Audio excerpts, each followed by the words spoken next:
Good afternoon, everybody, and welcome to round 2 of the Oklahoma Premier Pickleball League here at Forest Ridge Golf Club.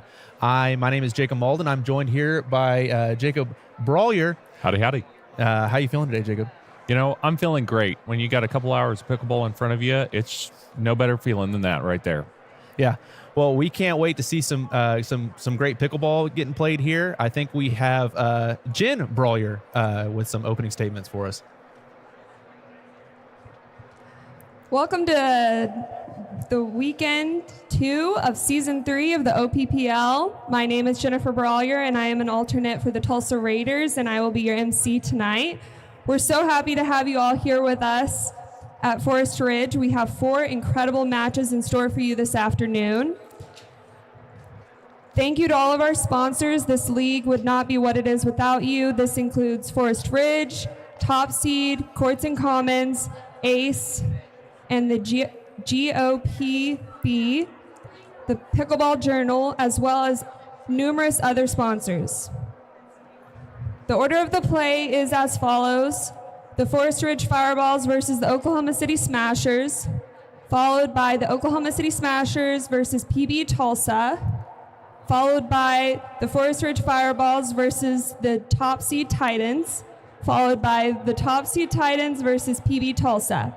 We have a warm-up court located here for our players just on the opposite side of these benches over here, as well as an open court that has free play for prizes and a chance to play against some pros on this side. Our refs will be Karen and Shauna, and with that, we're going to start our first match. First up, we have the Forest Ridge Fireballs and the Oklahoma City Smashers.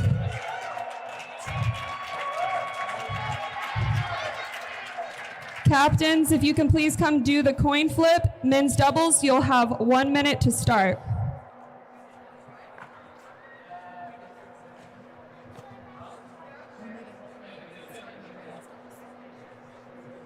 Everything sounds good.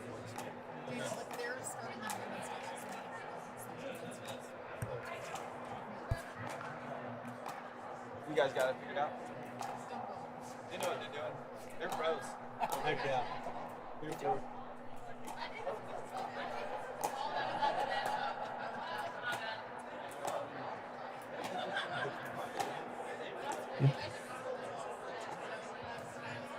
All right. Well, as we wait for the teams to warm up here for a little bit, as she mentioned, we're going to start out with the Oklahoma City Smashers versus the Forest Ridge Fireballs. It's a home court advantage, some might say, for the Forest Ridge Fireballs. We'll find out. We will be starting out with men's doubles, leading into women's doubles, and then, of course, our 2 mixed matches. We will be playing all 4 matches for points purposes, even if a team wins 3-0. Yep. Now, if you are not familiar with this style of setup, if these teams tie at 2-2, we will play what's called an Oklahoma Showdown. Fingers crossed we get a couple of those today, because those are very exciting. If we do get those, we'll explain the scoring structure as we go. But what are you going to be looking for today, Jacob? You know, I think one of the interesting things that we've got to look at here is the OKC Smashers. We've got a bit of a different lineup. So your brother, in fact, Matt Malden, is playing He's going to start him off in men's doubles, obviously. And he was, maybe drinking a little butterbeer in Disney. So last time. So Spike did a really good job. Him and James actually won in their first matchup together. So he'll be starting. So that'll be different. We've never seen that before. And then in the women's, some change-ups there as well. Yeah. I think Matt finally came back from his fourth vacation of the year. That's right. He's taken. He decided to grace us with his presence and allow us to watch him play. Some good PTO there. Yeah. So I think this is going to be an awesome match. We're gonna have James and Josh. We're gonna have both lefties, and then we've got Will and Matt, both righties. So you're gonna see a lot of forehands in the middle, a lot of switching, and that gets pretty exciting, especially when you have somebody like Josh with such a long reach. Yes, and he's gonna reach. He's gonna take a lot of those forehands in the middle. Big factor last time. Yes, absolutely. And Matt and James, I'm sure that they're fully aware of it, and I'm sure they're going to be trying to keep it out of his reach as best as they possibly can. Yeah, that's going to be tough for them. Yeah, like you said, on the other side, I think Will and Josh, they played a really solid game last time, and I felt like they did the drives, the poaches, the lobs, the drops, and the dinks, and they were just kind of a well-rounded team. And I think that it'd be interesting to see what strategy James and Matt pull out here to see what weaknesses they've seen in the tape since then. So we'll see if they want to go kind of more power forward or play a little more cat and mouse. Yeah, absolutely. Well, it looks like we're about to get started here. Our ref looks like she's about to get started. That is Karen McAllister.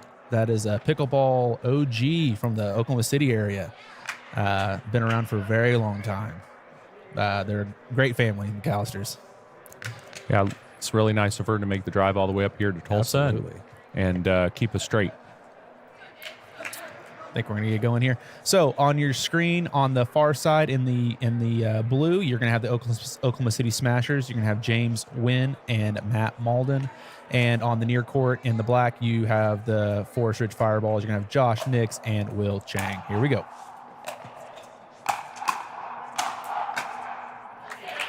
All right. Big slam from James there.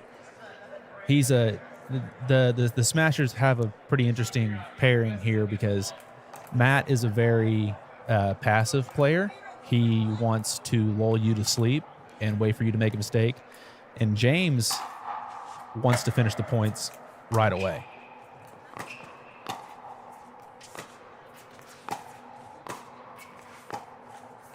Ooh. Just right off the top of the tape there. It's first game jitters, so that was what we want to call that one.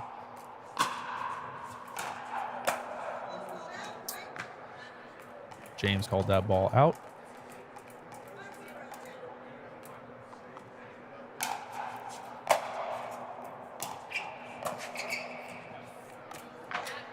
Oh, got that one out too.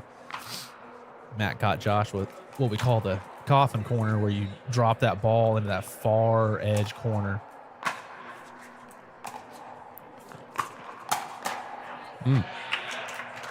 Another backhand flick from Matt.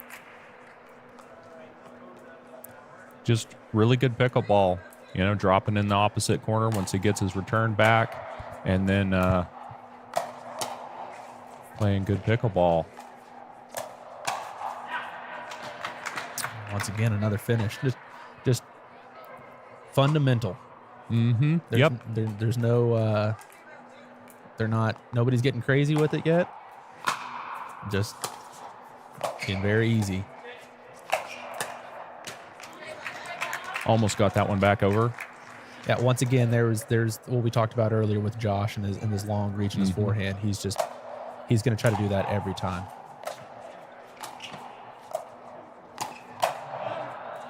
Ooh, left it one a little high for him. Kind of chicken winged him a little bit. He wasn't really ready for it.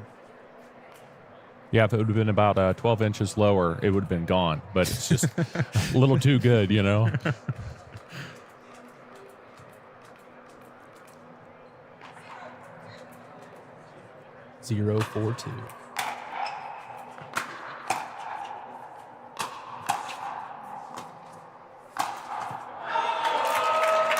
Nice. An James. Ernie there. Yeah, steps that corner. That's my type of Ernie. Where you step across. Just a slapper. Yeah, you just step across. You don't. There's no jumping involved Yep. here. There's no tearing of knees or ACLs. You just step across the corner and slap at it.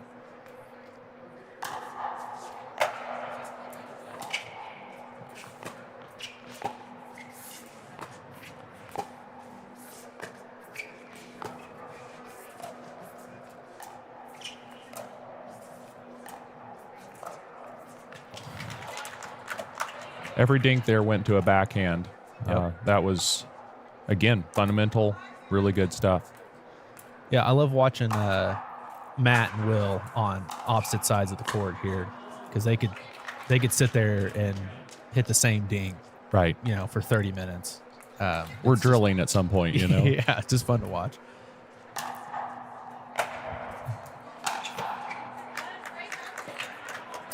And there goes Matt's one drive of the day, and it goes out. So we probably will not see another third drive from him for a while. The drops were definitely working. It was a heat check. He had to try himself. Flew too close to the sun. There, we're back to drops. Yeah. Yeah, a little high. I like it. Pickleball Will taking advantage. Yeah, Will is just so athletic. He will get a paddle on every ball. It might not go in, but he will at least get there. Yeah, I don't want to give him a commentator's jinx, but man, he played great last time.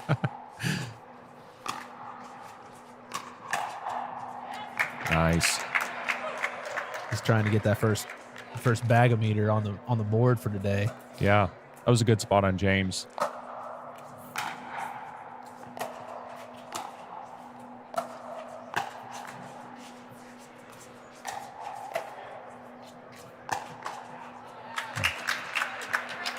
Will couldn't quite get set there for that.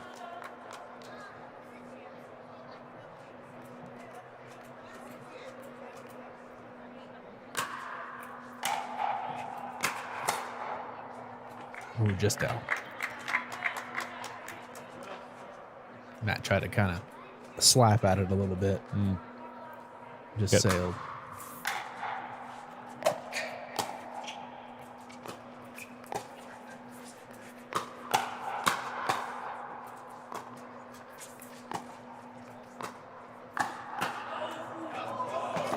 Oh.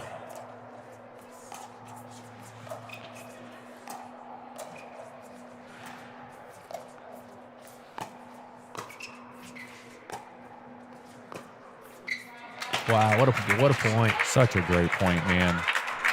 That's why we all showed up here today. Man, what great pickleball. That was just some great gets all around from Matt getting that one that was basically underneath the net. Yeah.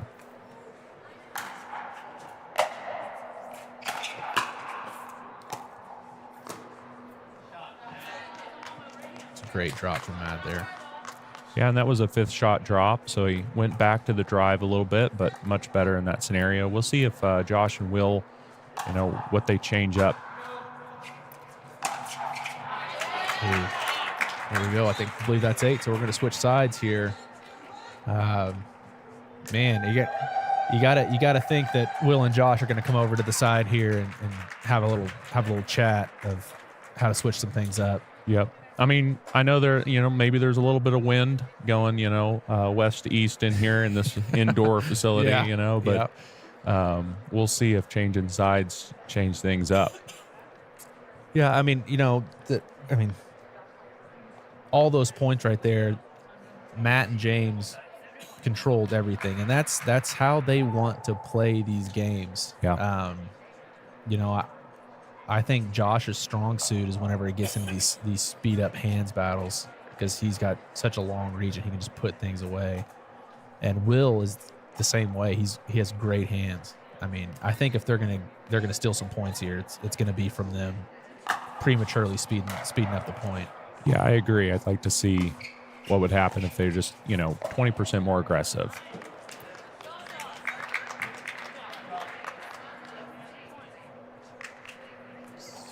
that ball in? Wow. What a Boom. shot. 20% more aggressive right there.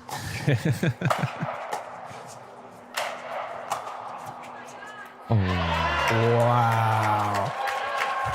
Will was like, Josh, you're doing such a great job. I'm just going to let you have all the room in the world to take care of that. What did they say? That's a failure to communicate. Yes.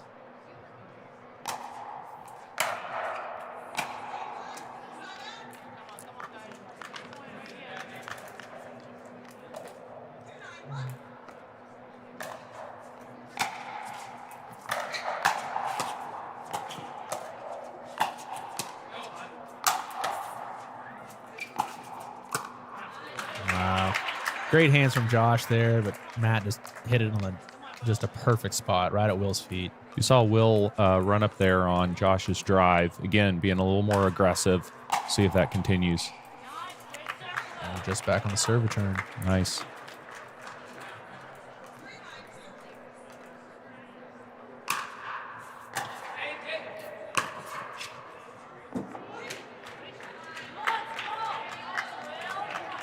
Fantastic shot. Will assumed that they were going to switch there, so he served him out wide, so Matt couldn't quite get the good angle to switch and caught the point because of it.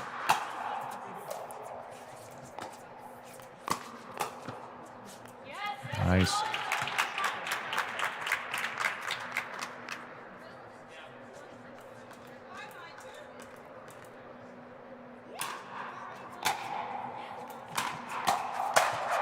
Oh, and that's a bag. Boom. First one of the night, I think it was. Yep. Bag-o-meter. There we go. So once that meter fills up, we'll have you guys start commenting in the comment section. Bag-o-meter, we'll be giving away some free stuff. See, here we go. They're starting to get hyper aggressive, and it's working. Maybe a good time for a timeout. Yep, there we go. Boom. Good call. Sorry, I'm so distracted. I'm watching all this pickleball. Yeah, I mean, I think Matt and James, the fundamentals, I really wouldn't depart from that. I mean, maybe they could do some, change ups, but I think that they did really well in the beginning, and I think that might get them across the finish line. What are your thoughts? I mean, Josh and Will being more aggressive, now that's working for them.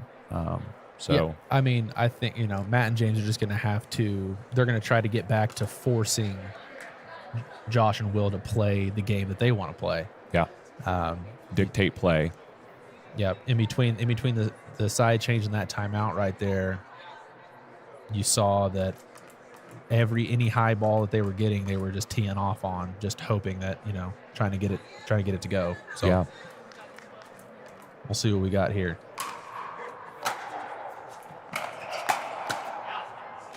Great timeout. That we are 1-0 on the timeout to score point statistic today. Yeah, I think it was 9-1 last time. It was a lot.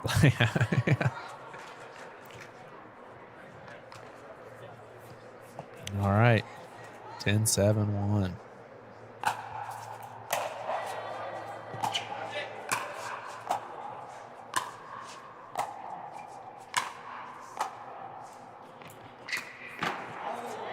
Oh, miscommunication there down the middle.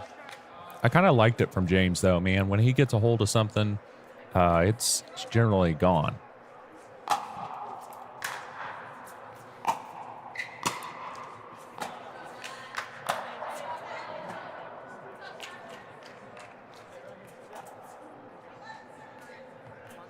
And we are games to 15, so we're approaching 15 here.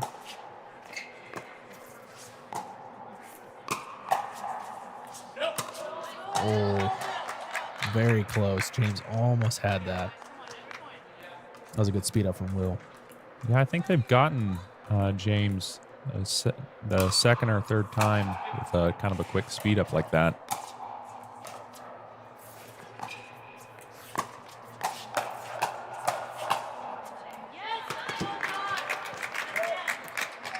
out. Here we go again with them rattling off some points here.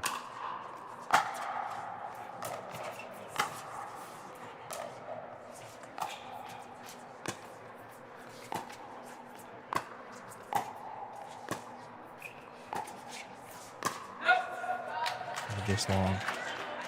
The big call out from Matt.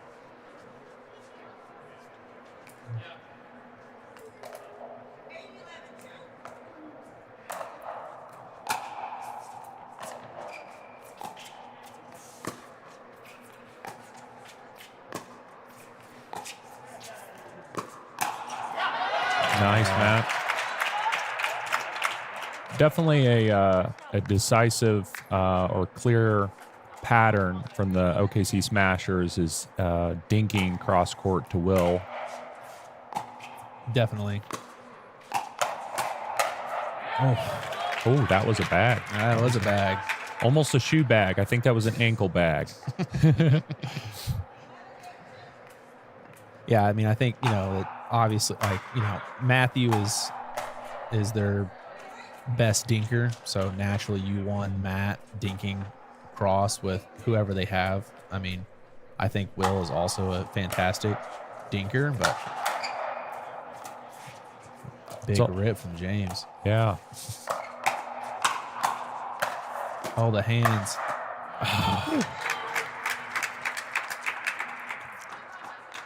The hands from Matt there was pretty impressive. He kind of had a lot of chicken wings there. Yeah, he had his paddle facing down and was still able to get it around.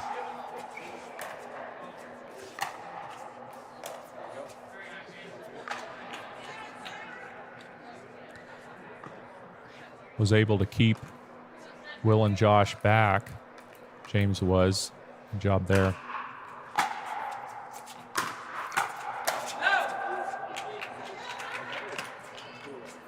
Trying to stay aggressive. I don't mind it. It's what got him the points. Got to keep it up. Oh, searching for the ball up back here.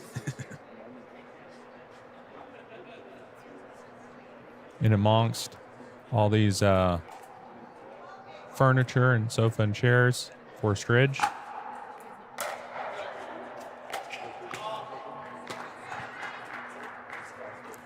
Beautiful facility here.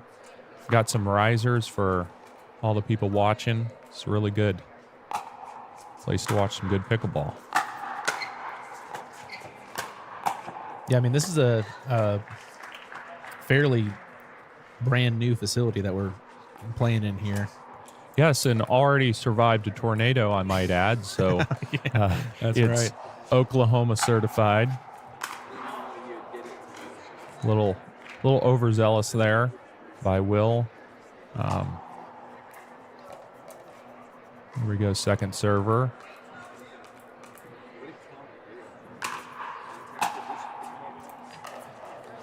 Oop. I think Josh couldn't decide if he was going to drive it or drop it, and Will thought he was going to drive it. He ran forward to poach. Didn't quite work out.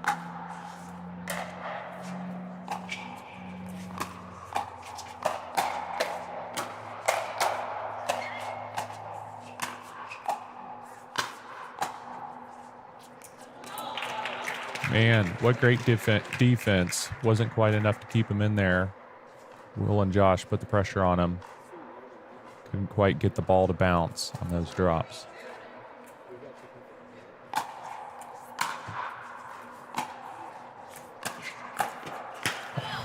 Oh, man. Down the line on James. Think they figured something out here. Yeah, I think they'll probably go back to that. What a great dig from Josh.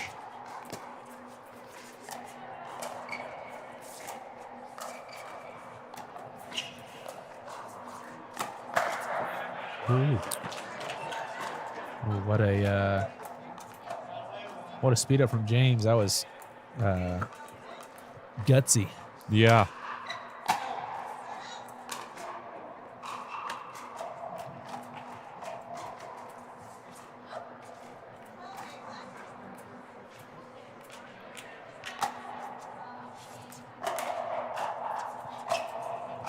Lob serve paid off. You know,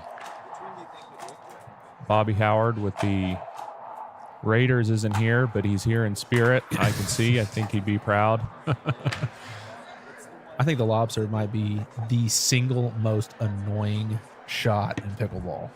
I think I would 100% agree. I can't think of anything more irritating than trying to return a lob serve. Oh, big swing and a miss from Matt. That's one of them he'll be thinking about as he's going to bed tonight. I feel like he had that one. Yep. As he cuddles up with his Mickey Mouse stuffy and Yep, his plush. yes, Yep. absolutely. Maybe he's moved on from his orangutan.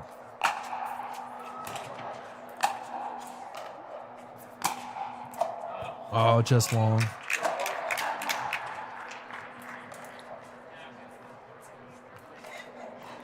All right, 10-13. We got ourselves a game now.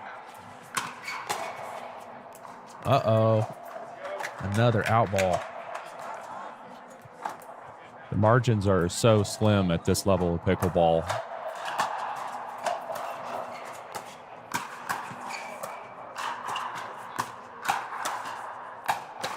Good flick from Matt. And Will is just putting on the pressure, but I don't think they were able to kind of get set at the line. And like you said, great flick.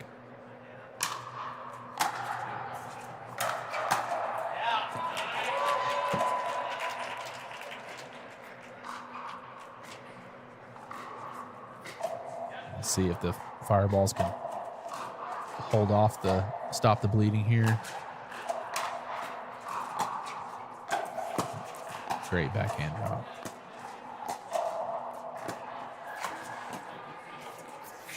ATP. Ooh, so nice. We had several of those from Lauren Brown last time, those Tui backhand ATPs. Yeah, I think James thought Will might be trying to go a little bit further out than what he did because he was kind of set up on his forehand side. And Yeah, and I don't know about you, but whenever somebody's about to hit an ATP, I'm just kind of secretly hoping that they're going to miss it. oh you yeah, know? yeah, absolutely. Yeah, you just gotta close your eyes and put your paddle down. And hope Yeah. it just hits it. Yeah. They say prayer works. So. Oh, just out again from James. And the OKC Smashers have had 3 or 4 just kind of basically empty side outs. And you can't have that when you're this close to finishing the game. And if the Fireballs take it, That will not be a good look. it really won't. Ooh, Oh, wow. I like it. Two-hand slam from Yeah. James.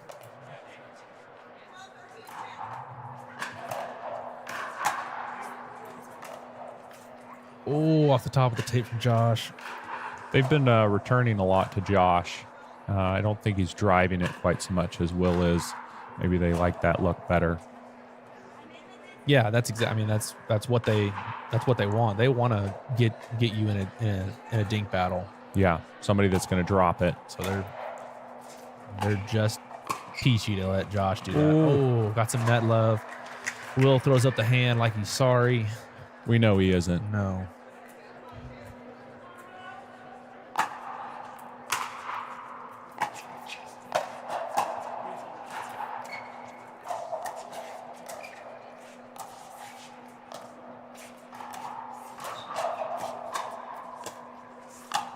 A little high. Big finish from James. You know, they were in that cross court with James and Josh, which the OKC Smashers seem to be avoiding. Here we've got a timeout. And we got a timeout here. But then they went to Will, and then James got a hold of it. Yeah, I mean, you know, the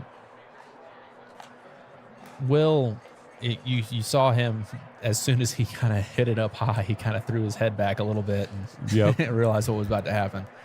All right. We got we got some more stats like we had from the last round here. So we have a 91% drop-in rate from the Forest Ridge Fireballs, which is exactly what the Smashers want. Smashers had a 91%. Wow. That's fascinating. You know, these stats are very similar. If you look at the drop drive, it's kind of interesting. I mean, just really all around teams. Here we go.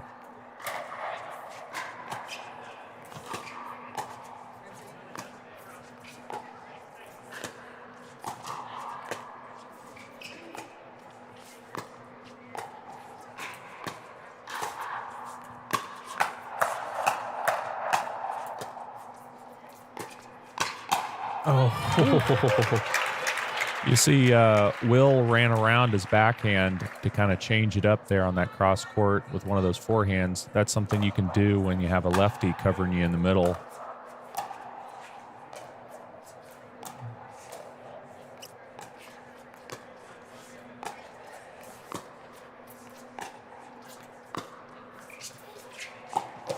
oh, nice little ATP. No, Got some net love.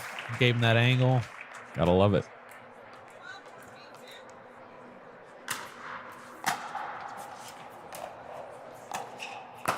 Oh, James. Was just a little bit too low, and James just kind of put his paddle underneath of it, and it just popped straight up in the air. Both Matt and Will's backhand flicks have been felt multiple times throughout this whole match. Ooh. Oh, Will was feeling it there. yeah, Matt had an out ball.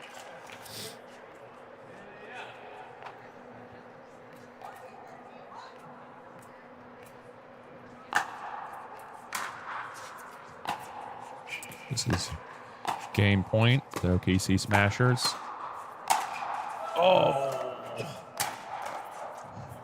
No. Yep. Wow. Wow. Man. One more chance this time around.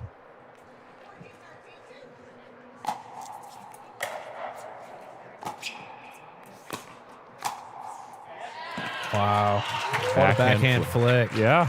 There it is again. And that'll do it, folks. Smashers take game one in the men's doubles.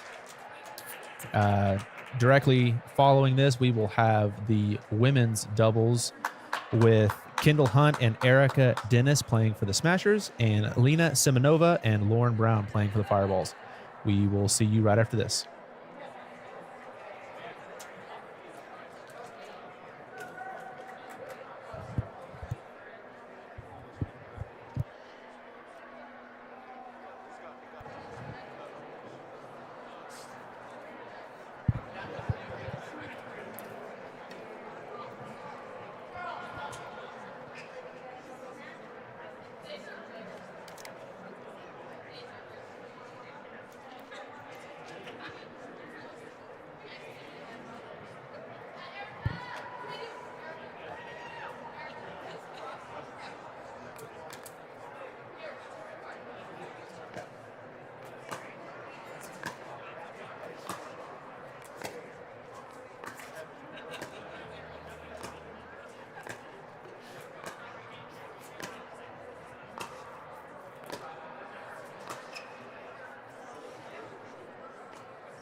Yeah, we got pretty busy there.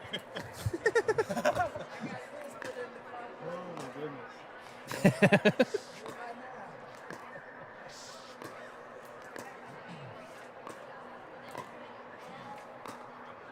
We're good to go ahead and start the next overlay. Want me to start it? Oh, gotcha. Yeah, if you can go ahead. Thank you.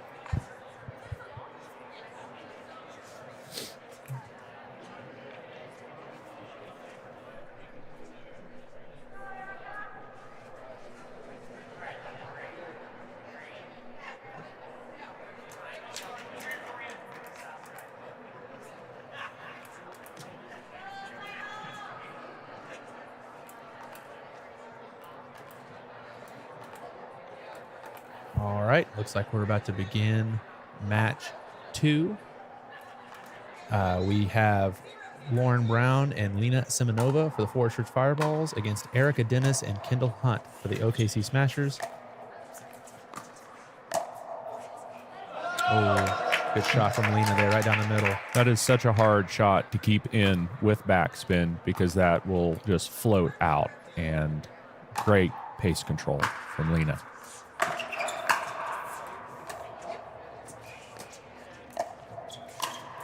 Good shot from Erica there. And that is the alternate for Yes. the OKC Smashers. What a great job there. That's exactly what I was about to say. We needed to mention that she is an alternate for Bruna, who is not here today. So they right away are at a disadvantage.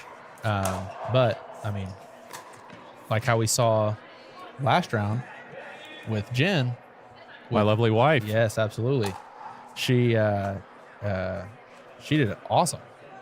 You know, I think that I think coming in as a sub kind of adds an extra level of, you know, of an extra gear to get to where you're like, man, I got to step up. And Yeah, there's pressure for everybody. You got pressure from the starters to beat the alternate, and then the alternate has the kind of the, you know, nothing to lose. So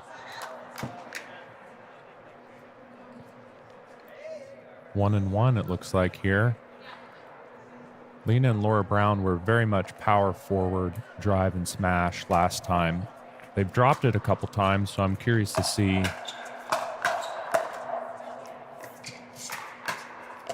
Yeah, I think we're just going to drive it. yeah, we say as I tried to give them the benefit of the doubt, you know. as Lena hits 4. Drives from the transition zone. Yeah. But I mean, she is a tennis player. Yep. And if you can't tell from the screen, she is about 6'3", 6'4". She's got very long reach. She did a great job with that ATP defense and then the overhead smash. Don't give a tennis player an overhead. That's probably your favorite shot, huh? Absolutely.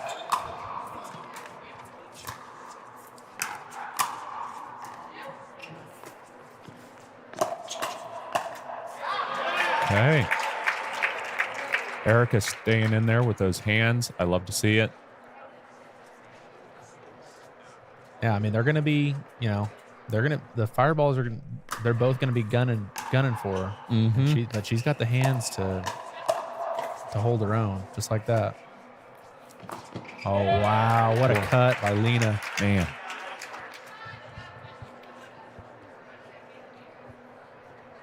That ball just stopped as soon as it hit the ground. Died.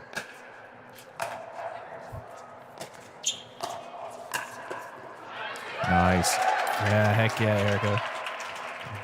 Do not pop a ball up to Erica's forehand. That's what I've learned so far. She's doing great here. They got their second serve of this possession. And I hope the cameras can pick it up, but she's got a cheer squad over here in the corner. They're all wearing T-shirts that say Erica's team on them. I love that. That's pickleball right there. Family and community showing up.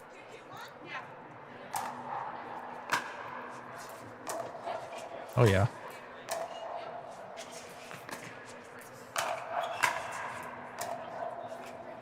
Oh, so close. That looked very good. That would have been a dangerous shot if that got over the net.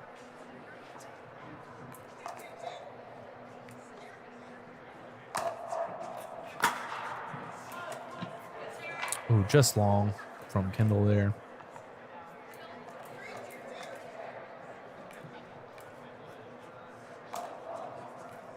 Change up on the serve. Wow. Got her. You know, if there is a runner-up for the most annoying shot in pickleball, second to the lob, it would be those really short serves. And what a great strategy from Lena.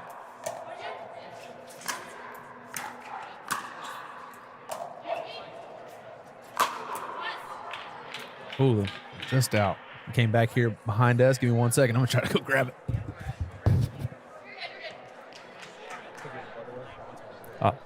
You know, we're more than just commentators here at the OPPL. We are also /ball boys And we're just here to support in any way we can, huh, Jacob? I think the term you're trying to find is athlete. I think that's the term you're trying to. I like it.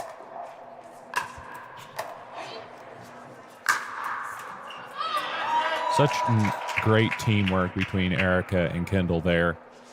Erica holding her own, and then Kendall finishing it off. Especially when you got somebody that's has a play style like that where they're going to try to lob you.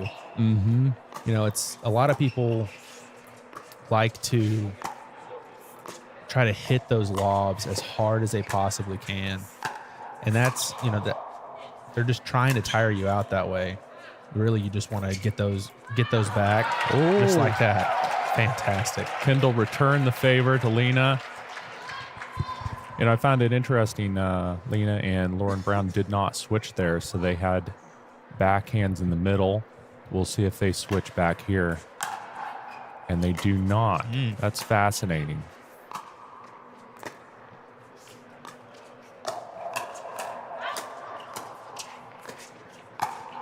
Wow. Got away with that. Yeah.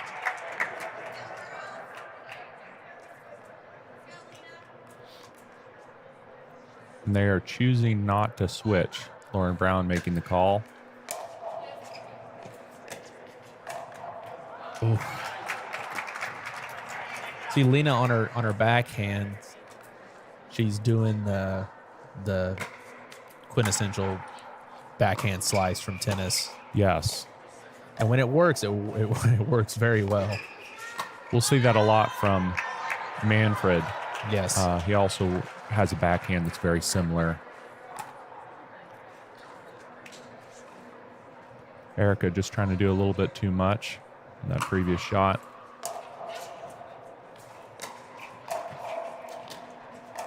What a get.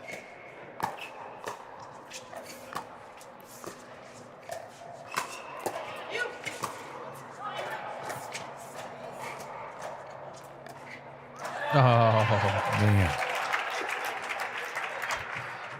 Erica got a little net love, and they just kept dinking parallel, which is an interesting strategy. Yes. Doesn't happen that often. I agree.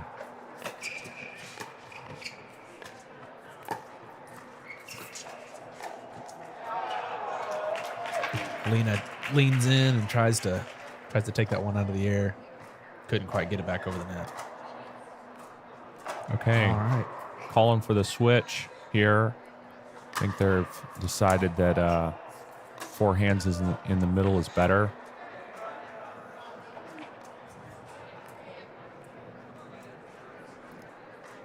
Missed third shot. Couldn't quite get that off the ground. America. 5-7-1.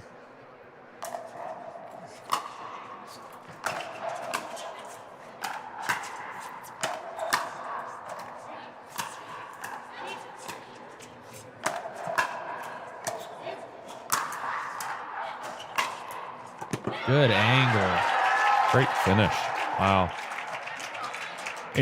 And Erica played the left on that, so they kept Erica in front of Lena. I don't know if there's a strategy there, but that's fascinating. Well, and they did such a good job of just keeping the fireballs back at the baseline. They kept, I mean, to their credit, they kept trying to get it to the kitchen line. But Yeah. Kendall and Erica both were just kept putting it right back at their feet.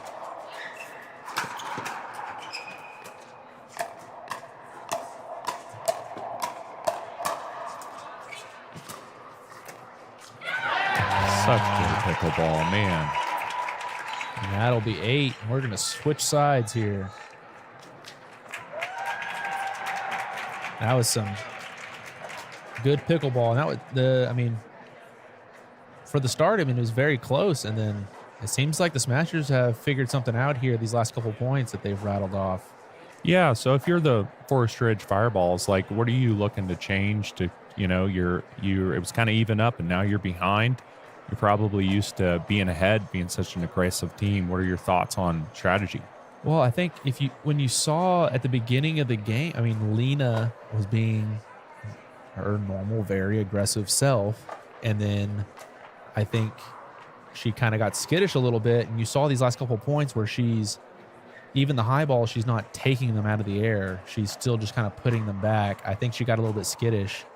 I'd like to see her get back to being her normal tennis player. Yeah. Being and aggressive. A lot of the errors were on the backhand side. Right. So yeah, they're definitely not trying to give her any forehands. That's for sure. Yeah. See if they try and change it up here.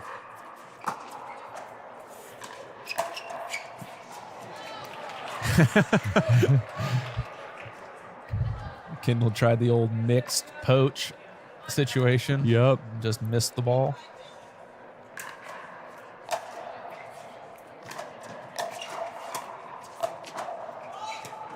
Oh, foot fault on Lena. Foot slid just over the line. Which footfalls were an issue for OKC Smashers last time, so I'm sure they're glad to see it happening on the other side of the net, you know?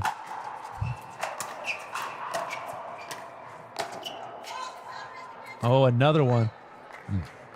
Wow. Lauren Brown's such a good player that I really don't think that you got to reach for that one, honestly.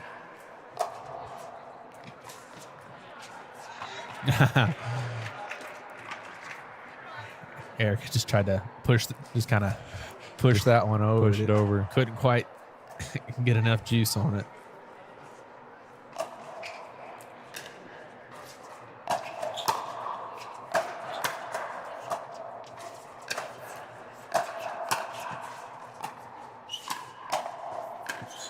Oh, just off the top of the paddle.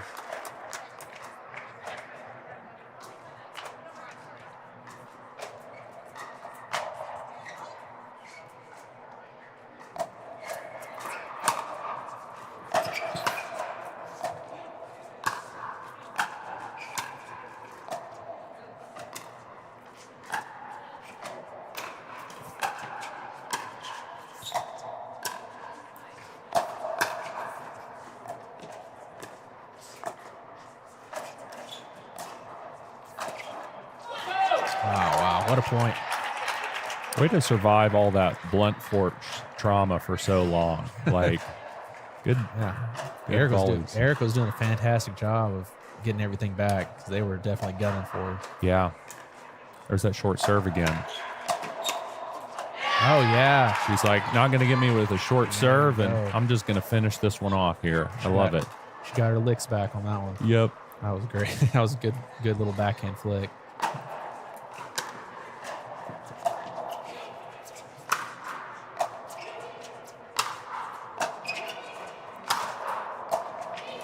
If you want to know how to hit an overhead, just watch that back.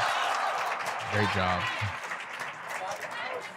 Maybe it could go for an angle, you know, but it's better. Well, and that's kind of what you got to do. You know, she wasn't necessarily hitting it as hard as she possibly can. You know, she was hitting it just hard enough to get some pace on it. Yeah. Not make it too easy, but she also wasn't trying to wear herself out the whole time. She was hitting it deep, which was nice. Yeah. You see a lot of people that they get frustrated when that happens and they start hitting it as hard as they can, hitting it down short. Are you talking about me? Ooh. That was almost an amazing dig right there by Kendall Hunt.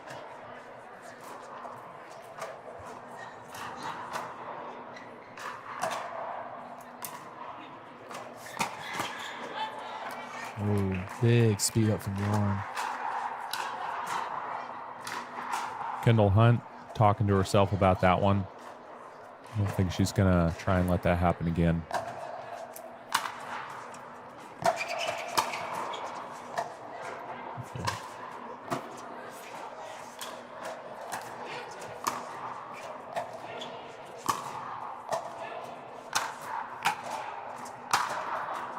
What an angle. Set. Maybe a good time for a timeout, honestly. They're kind of coming back. OKC Smashers. Yeah, it's a 1-point game now. Might need to lose the ball, tie a shoe, or call a timeout, you know. Do the old Tyson McGuffin. Yep. Oh, little trying to do too much. Little miscommunication in the middle.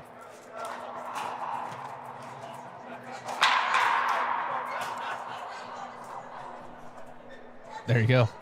There's your mini timeout. That's right. Dropping the paddle. She just picked it up a little too fast. I would have kicked the paddle. Kicked it around. Yeah, yeah.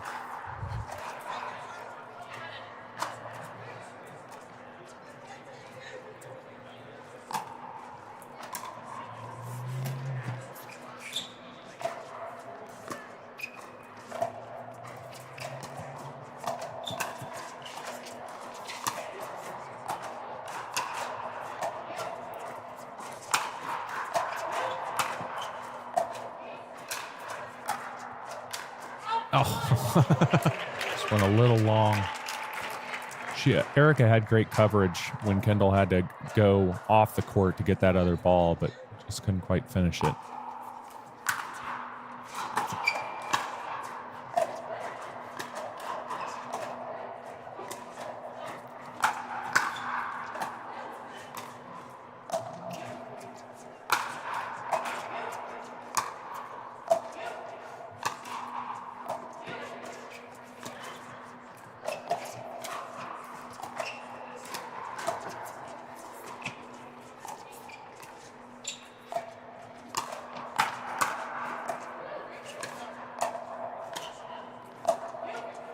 Oh, just out. Wow. Way to help Kendall Hunt know that ball's out. Erica having good partner communication there. Yeah, that was a fantastic point.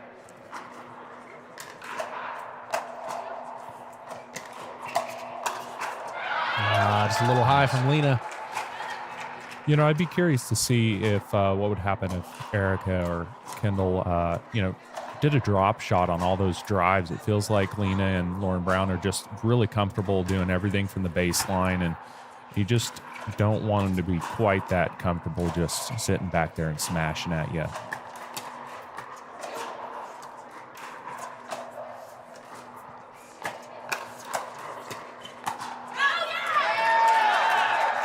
Just out. You got a big screen from Kendall there. She is hyper competitive, if you can't tell. We love to see it here. All right, 12 serving 11.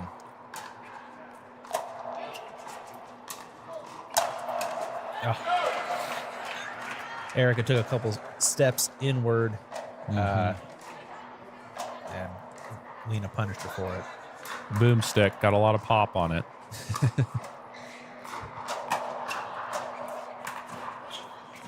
Oh.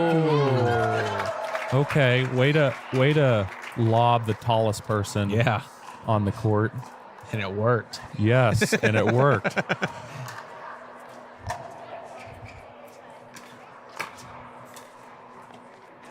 Oh, good spot from Erica there. Nice little roll right at the feet.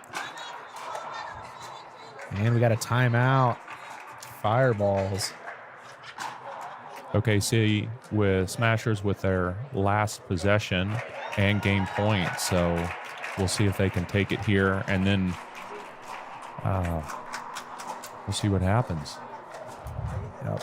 Matt over there giving him high fives. You know, I don't think he's ever given me a high five. You know, maybe in the next 20 or 30 years. I don't know. I don't know what I got to do.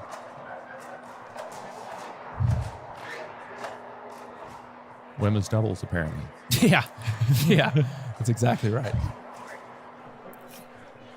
Oh, we're good. There's a camera there.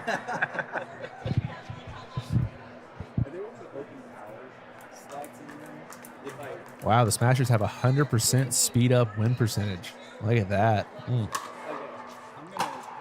Don't stop if that's the case. And team power forward. There's another timeout point. Yeah. Every time. What is it, 2-0? Yep. Works every time.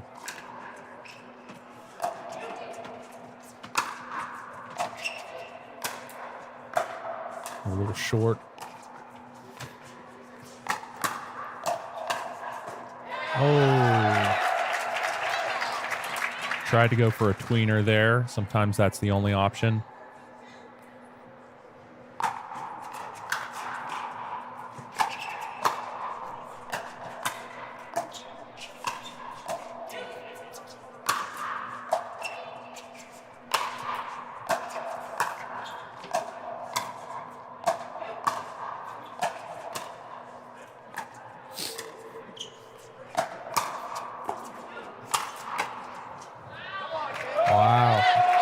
Great hands from the Smashers there. As Dave Fleming would say, she put that away like it was going to testify against her.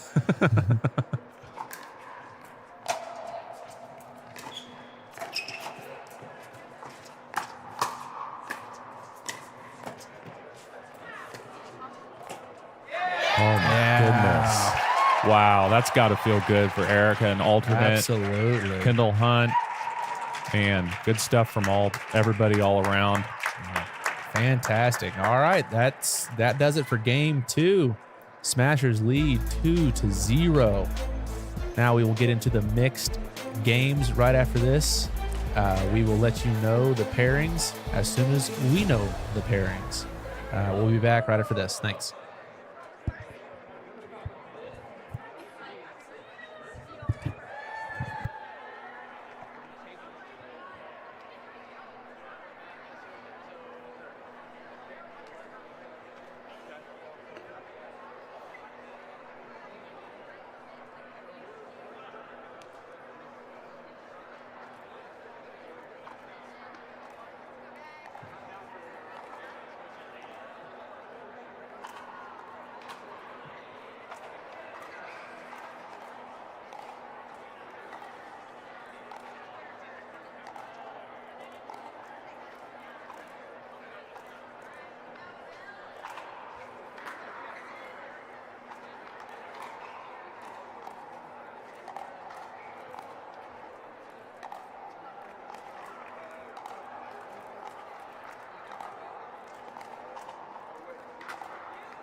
We're like right down the line.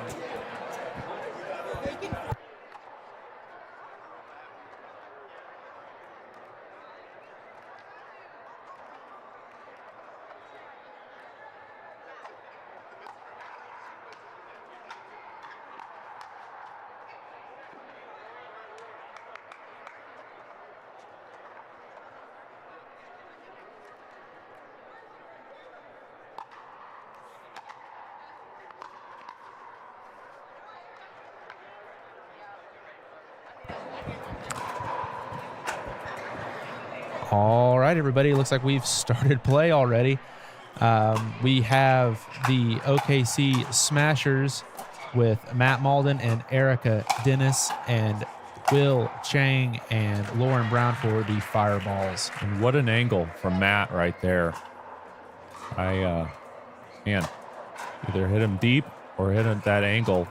J.W. Johnson would be proud of that.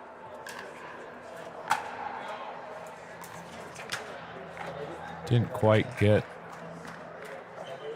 a hold of that one for the drop.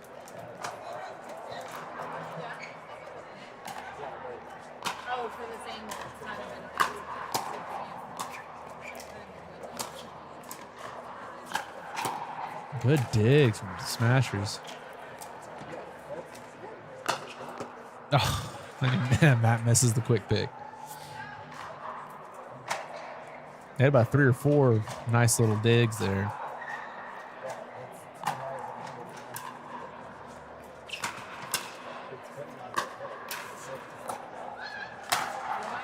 Ooh. There was some wrist lag on that. I like it.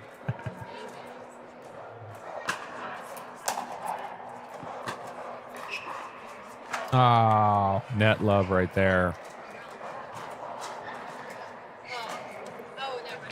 I see a lot of aggression, continued aggression from the Fireballs. definitely.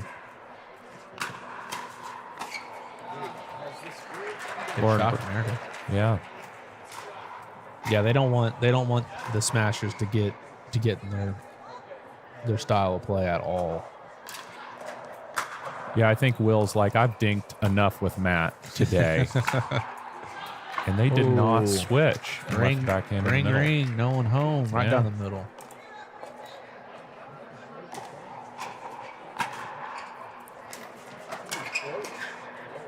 Good spot from Will there. Right at the feet.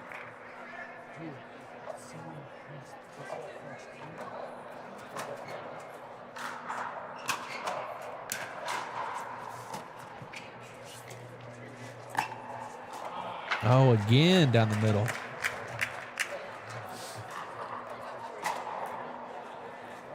Yeah, that's Matt's ball all day long in the middle there. I mean, Right. Yeah.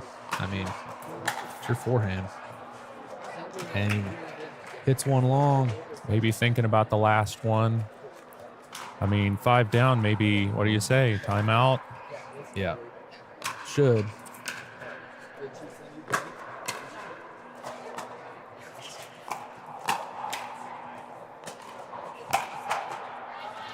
Good spot. See if they can battle back here a little bit.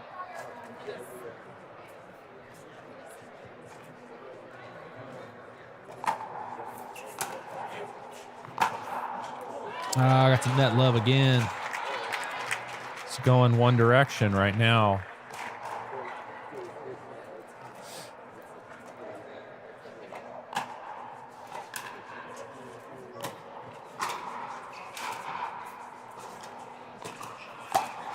Ooh.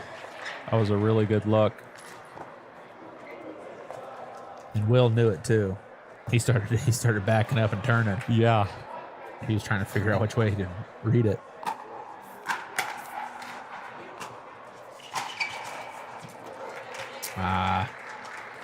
That is 8. Oh, and a side switch. Wow. Light work for the Fireballs. And now you see Matt stomping away. I will say that if Matt and Erica are able to force some dinking, all the dinking that happened in the women's genders match with Lauren Brown and Lena, her backhand cross court was on point last time, and she got 2 ATPs out of it. And so I think that it's not working how it's going now, but when they start dinking, we'll see if that goes their way too. Yeah, I think you're good. I think you're going to see Matt try to take over a little bit here.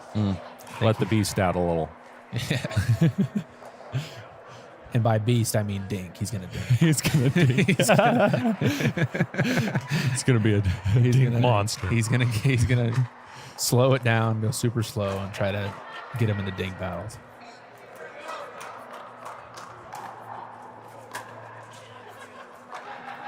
Oh no.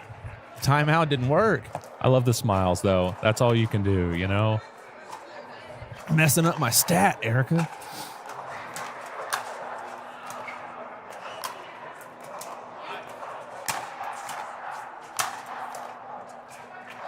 Nice. There it is.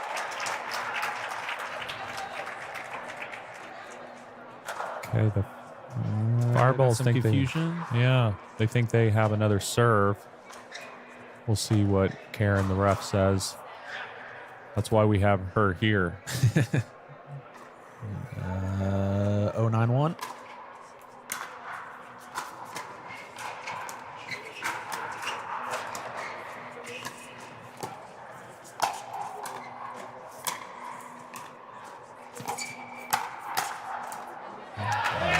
Nice. Erica did a really good job of keeping them back, not letting the volleys bounce. I love that.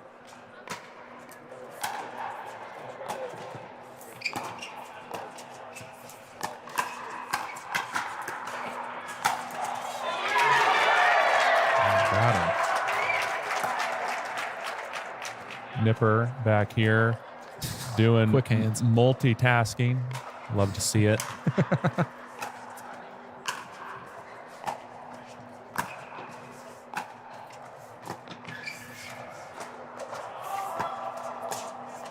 A little high. Yep. Will is just waiting. He's been sitting there the last 3 points, just sitting there in the middle, waiting for something to come his way. Okay, second serve going to Lauren Brown.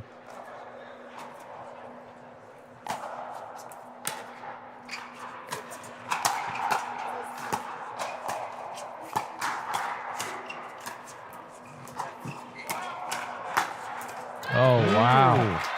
Little inside out. Yeah, overhead. Great stuff. I think he might be letting the beast out a little bit, you know? Yeah. We've seen some dinking that's going their way. Didn't quite get that drop. Yeah. A little bit of Beauty and the Beast.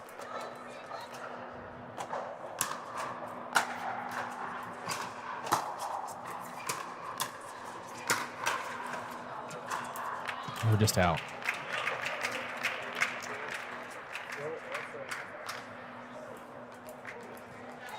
Will is doing a really good job of keeping his drives really low. And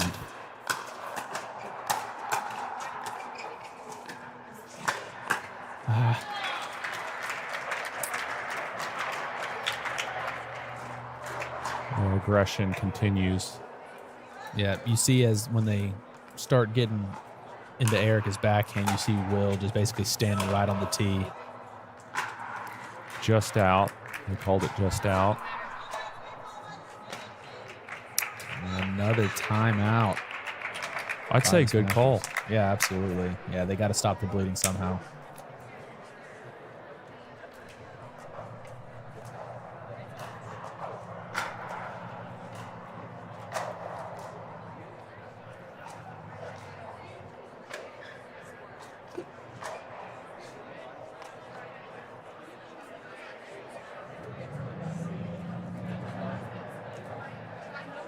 Have we had any players go up against some of the pros yet over there on the far court? I haven't seen anybody. Yeah, for anybody watching the live stream, you can come play a pro here at the OPPL today. I think we've got some of the Twisters and Raiders here. Some of the other players participate in that. All right, here we go. 12-3. Again. That is Not the first serve return error from Erica. Erica's calling for the switch here. Oh, just long.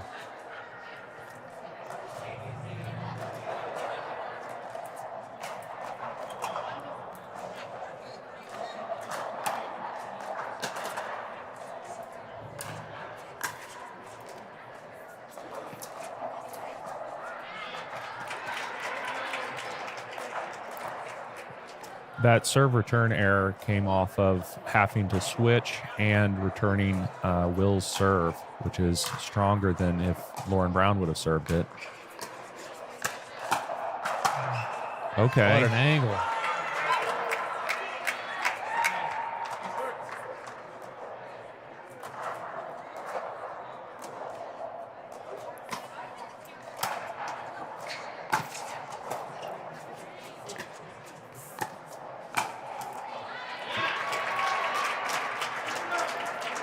Great spot.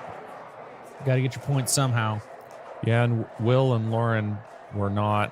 They had the backhands in the middle, and Matt took advantage of that and put it right through the middle. I like it.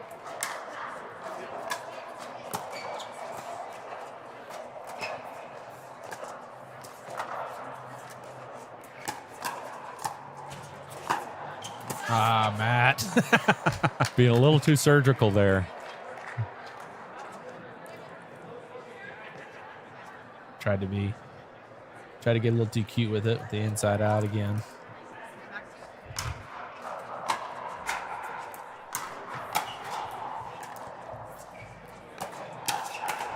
Ooh, got him on the chicken wing. All right, here we go. Game point. Fireballs.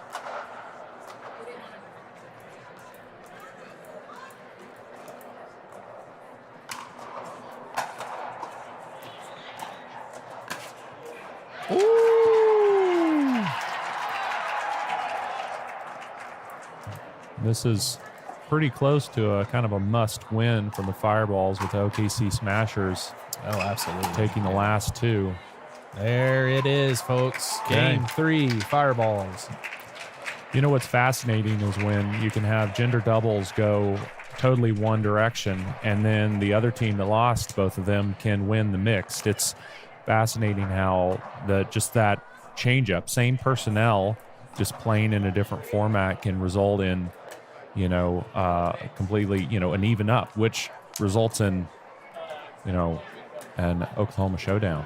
Definitely. This is going to be a really fun match here. We're going to have James and Kendall for the Smashers up against Lena and Josh for the Fireballs, which has to be the highest average height of any team in the entire OPPL. I'd say so. Has to be. Bobby helps out a little bit with the Raiders, but I don't think, like you said, average has got to go to this setup right here. Yeah, we've got both females are going to be very strong tennis background. Going to love to slice on the backhand. I think Kendall Hunt uses a 2E a little bit more than Lena does. And then two lefties. So we've got forehands in the middle. So are we going to see just, blunt force trauma or some dinking? What are we going to see? Yeah, I mean, both of these teams, I think we're just going to, we'll see if the Smashers decide they want to dink, then they'll do that. I think the Fireballs are pretty obviously just going to be full on. I mean, as hard as they can possibly drive it every time. Yeah. They're going to be hyper aggressive. I think it's going to be up to the Smashers to what kind of game this is going to be, because both of them also like to be aggressive. So we could just have a match here. Yes. That is a slugfest. No dinks. So that's a possibility. It's just going to be up to James and Kendall what they want to do, because Lena and Josh are absolutely going to get as many hands battles as they possibly can get.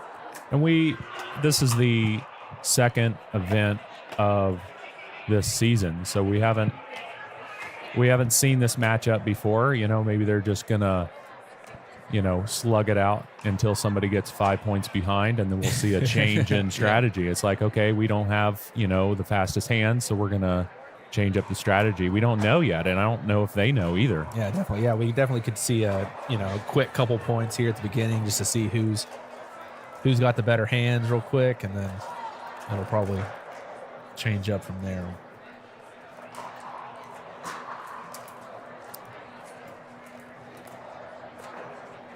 Surprised we have not started yet.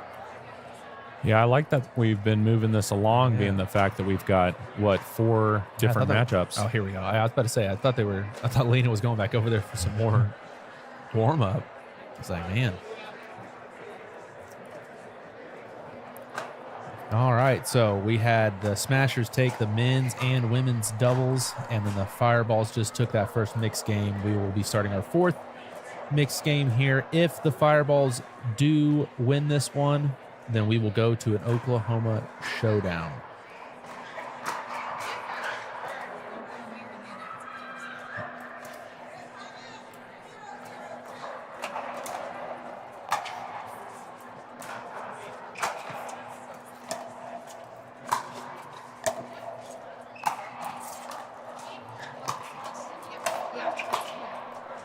Oh. Nice little drop there from Kendall. They did a really great job of keeping Fireballs back on that baseline. And that started with a drop from Josh, so we'll see if that continues.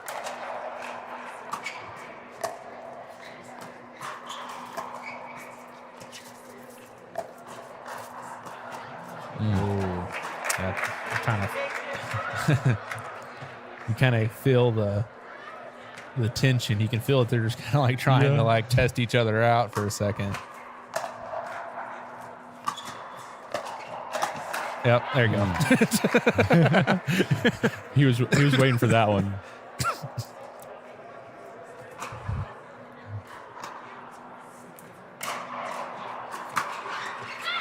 Oh, body bag. That will give us 2 on the bagometer.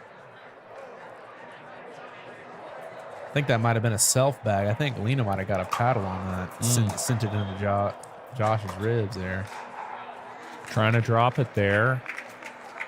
So we're we might have a civilized game here. We'll see.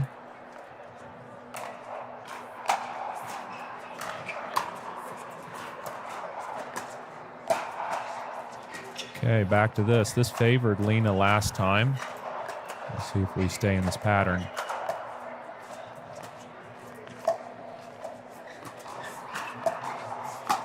Oops. James is just waiting for that one. If you look closely, you'll notice that Kendall Hunt changed from a backhand slice dink to topspin. Maybe she liked that a little better against Lena, and it got the pop up for James.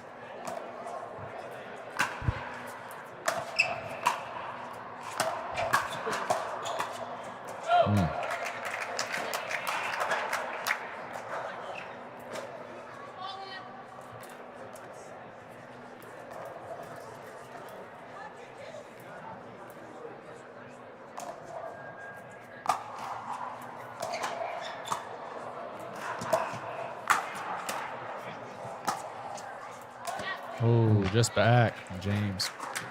That was a great spot from Kendall there. And James kind of had the whole side of the court there, and he kind of accidentally put it right back to Josh. I agree. I think Kendall did her job on that one for sure.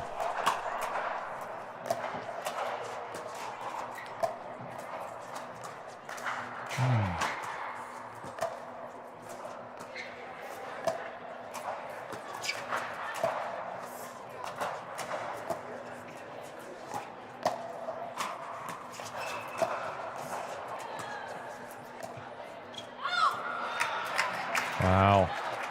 Kendall Hunt doing a really good job varying the topspin, backspin, cross-court dink.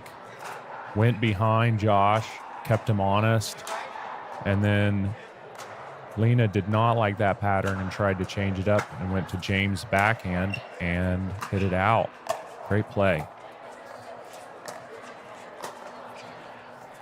Whoa. I told you there was a little bit of wind in here.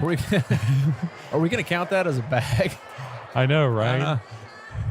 Depends how Yeah, much- let's do it. Let's count that as a bag. That's third bag. I like We're going it. to count that.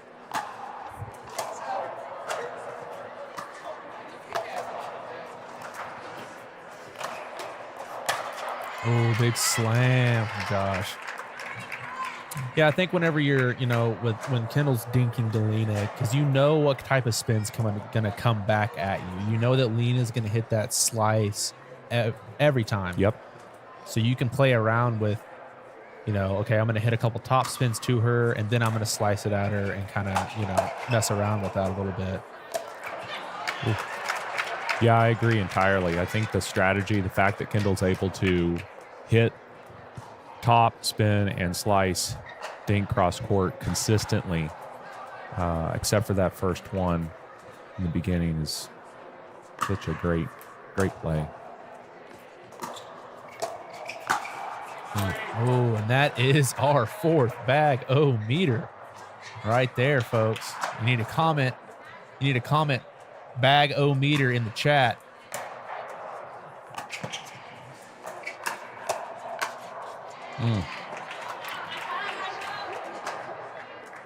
I think if Kendall Hunt would not have jumped, she probably would have got that overhead.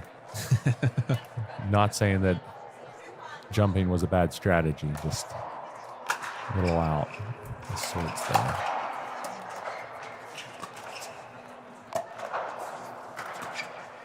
Oh, good gift from me.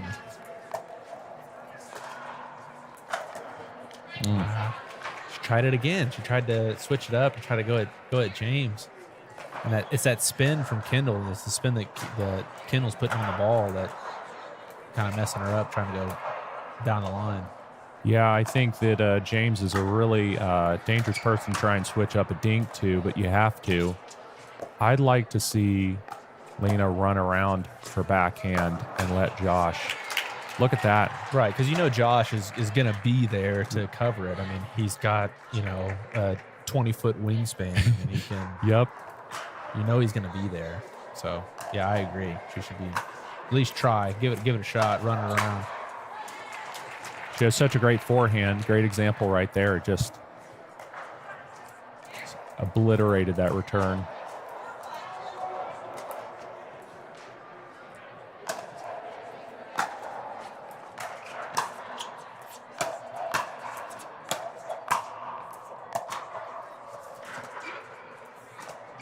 Ooh.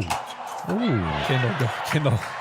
That's a great spot and great setup for her. She hit that back behind Josh and then went and stood next to the post. That's a great forcing him strategy. To do that lob, and then James was right there. I do that quite a bit. I'll just go and stand next to the post, and 9 times out of 10 that just scares the other person. Yep. Just wave your paddle around over there. Yeah. Every now and then you'll get somebody that they'll accidentally hit it back to you. Yes, that's where it gets really fun, because you can just stand at the post and then get body bagged. Yeah.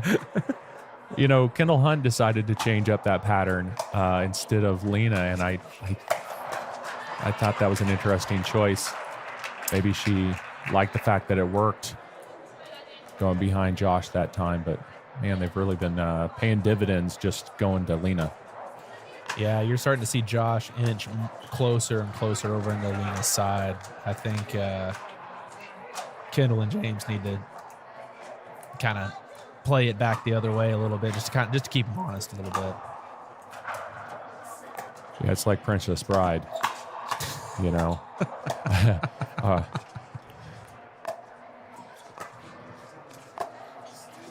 because I know. I love that.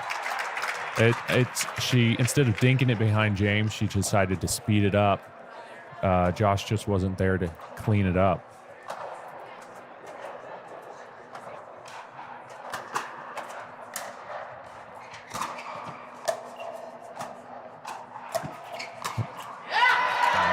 poach. Finally score a point there. I feel like they were just trading blows for a while. Yeah, those are the kind of points that you can just cancel your therapy because it just feels so good. You're like, man, I feel so good. Kind of popped it up right there for her. Okay. Okay. Huh. Got a little ISO formation there. Yeah. That's fun. Your opponent doesn't know what you're doing if you don't know what you're doing. I like it. Yep.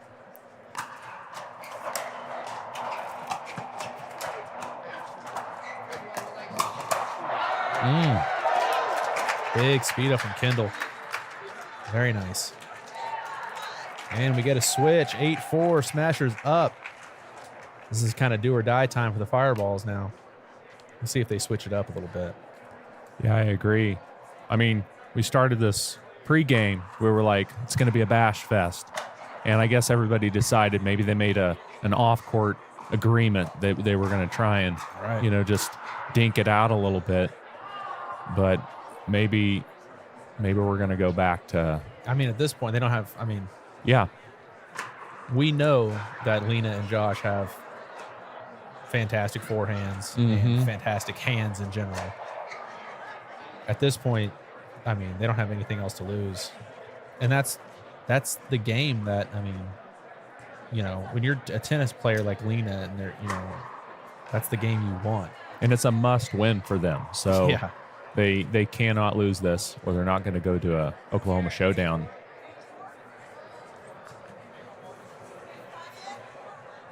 All right, 8 serving 4.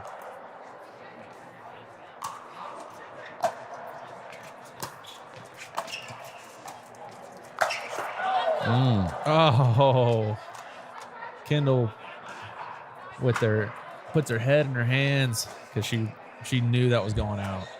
But I mean, it's coming right at you. That's unless you're a pro dodgeball player. I don't see how you're getting out of the way of that. Yeah, I agree.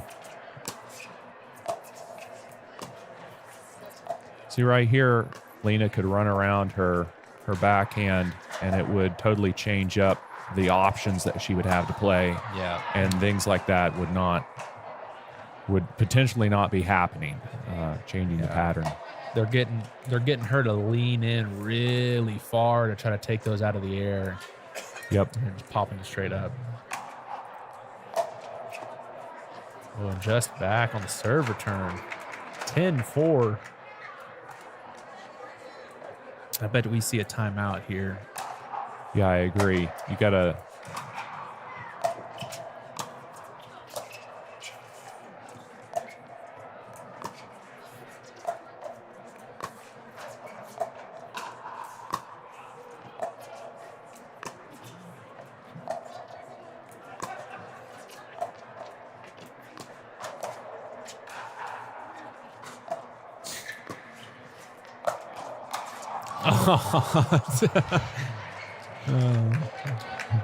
James is like, next time, let me see that ball again. It'll be a little different. Yeah. That boomstick of Lena's is so funny because it makes such a unique noise compared to the other paddles. It's like everybody else is kind of silent, and then she hits it, doing, doing, doing. Yes. Great shot. Yeah, when the Yolas came out, it's like the entire pickleball, the sound pickleball changed, and the same with boomsticks. It just changes the sound of pickleball. It's a lot more piercing sound than some of these paddles. Especially in this dome, it just reverberates off the walls. I agree. Lena going for a little bit too much there instead of committing to the dink pattern that has not favored them.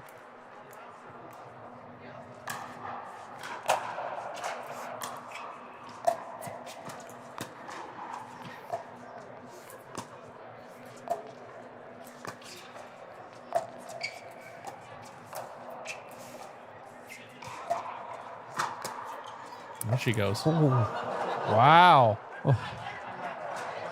Another lob.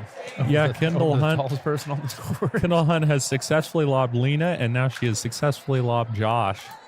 Hang the banner. Yeah. But you did see Lena ran around and hit her forehand once there, and it kind of it changed up the dynamic of the point. I mean, I think she ran around, hit that forehand, and Kendall immediately had to resort to lobbing it over Josh's head. Definitely changed the pattern, and miscommunication there. definitely the goal is not to fit the definition of insanity, you know. And how much is too much? I don't know. Ooh, just wide. Lena is happy to call that one out, and Karen, the ref, has a really good look at it, so we know it's out. But she did not want that one to be in.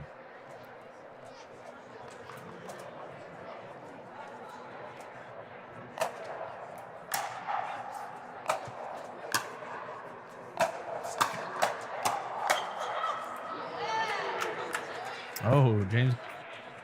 Did he get out of the way of that one, or did it hit him? He got out of the way of it. Nice.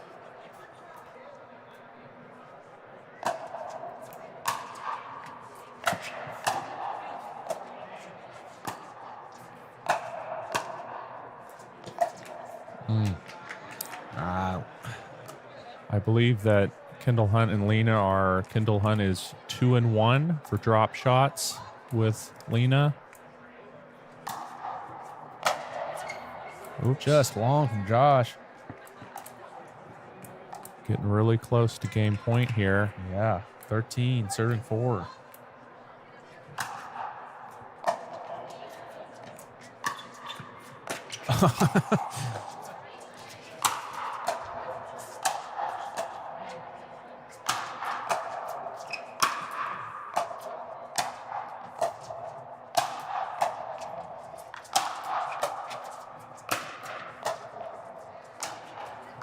What an angle. Oh, no! And the crowd Wow. is so happy about that one. That is some pickleball right there. Got some net love. Scooted right up underneath James. Wow. I'm not sure James and Kendall could have hit it any harder. Yeah. Well, again, it's, like for someone like Lena that's a tennis player, like that's so natural to just stand at the baseline and sit there. Yeah. And sit there and just continue to hit these balls. I mean, especially in pickleball, you can only hit the ball so hard, and if somebody's standing back at the baseline, by the time it reaches them, it's kind of coming in at a snail's pace. Kendall trying to keep that away from Josh. Good pick Coming up for the poach.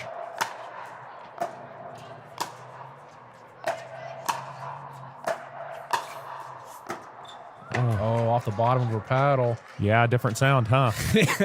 Yeah. Not that boom from the boomstick.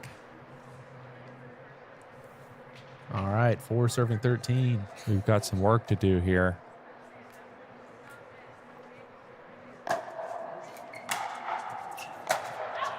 Oh, no, just long. Good call from Kendall.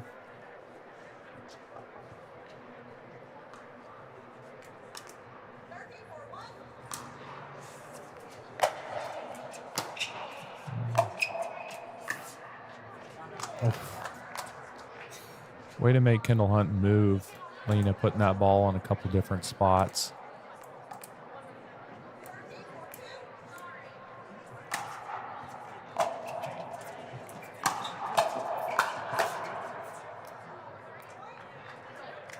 Just out. Here we go. Match point for the Smashers.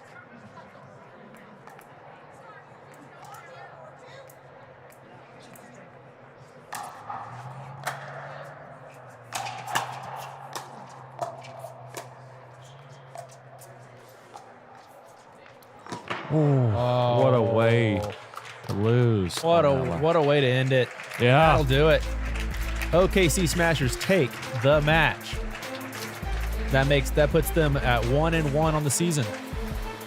And after this, we will go to our next match. Will actually be the OKC Smashers again. They're going to turn right back around and play the PB Tulsa, which is Emily Cessna, Lily Thompson, Manfred, Jess, and Mo Lukman.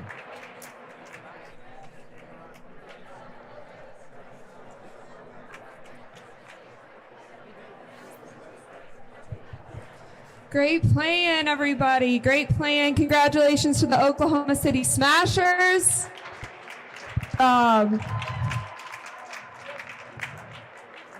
So next, I would like to introduce PB Tulsa. Will be playing the Oklahoma City Smashers next. Captains, if you could do your coin flip and men's doubles, you'll have about a minute to start. Also, have some pro players from the Twisters and the Raiders are going to be playing on this backcourt. If you want to challenge them, that'll be some fun over there if you want to see if you can take on some pros. Thank you guys all so much for being here, enjoying some Oklahoma pickleball.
Welcome back to round 2 of the Oklahoma Premier Pickleball League. My name is Jacob Malden. I'm here with my partner here, Jacob Brawlier.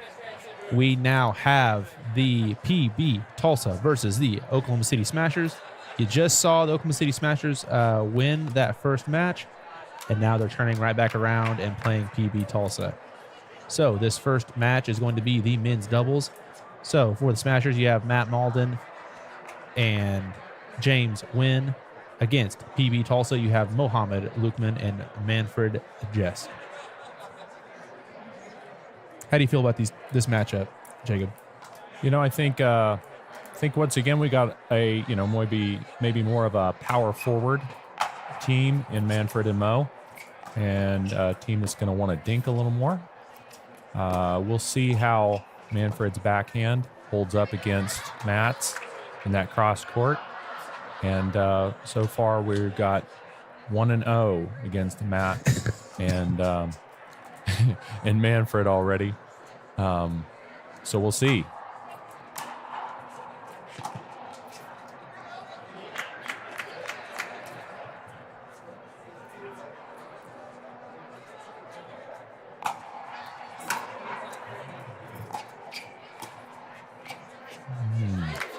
Really good spot from Mo there.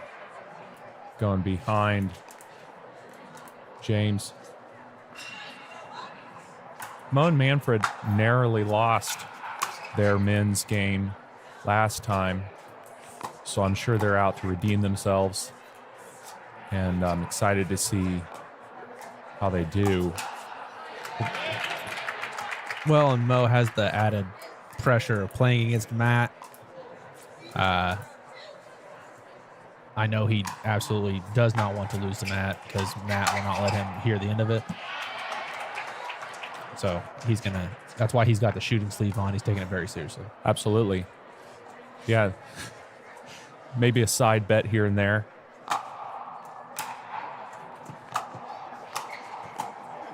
Whoop. I think Matt thought that was coming in a little harder than it actually did. Yeah, I agree.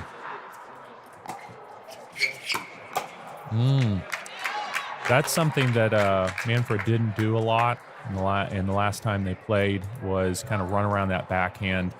His backhand, again, that tennis-style slice, pretty good for defense and shot placement. But as far as James returns the favor to Mo on that outside placement. Yeah, that was a great spot. Made him hit it, got it behind him, had to turn around and run for it. But yeah, to finish the thought, it's just that backhand isn't super aggressive with that slice, and running around it, I like that speed up against James.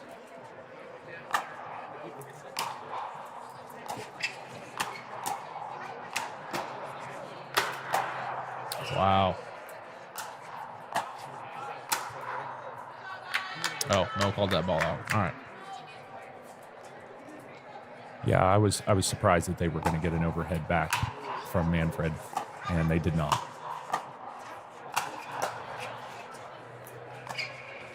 A good spot from Manfred there.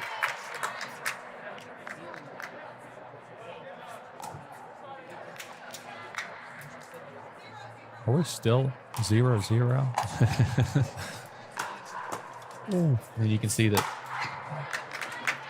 Mo and Manfred are certainly trying to be as aggressive as they possibly can be. That whole sequence started with that taking advantage of that slice. I'm going to lob serve. The spirit of Bobby Howard is in the house.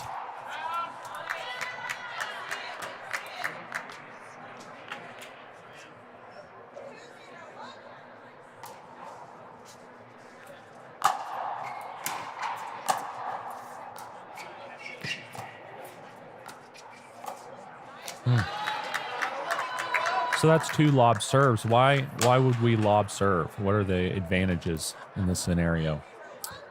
I think he's really just trying to get them to hit it short so he can tee off on it is what Mo's looking for. Him or Manfred can tee off on it is what they're wanting. But when you have players like James and Matt, they know that, and so they're trying to hit it as deep as they can on those lob serves. Yeah, I agree. Oh, a little communication in the middle there. Point continues.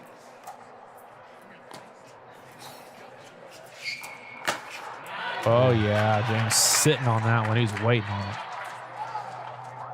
And there was a situation where the lefty can run around his backhand because Manfred's covering in the middle, but James said, no, not today.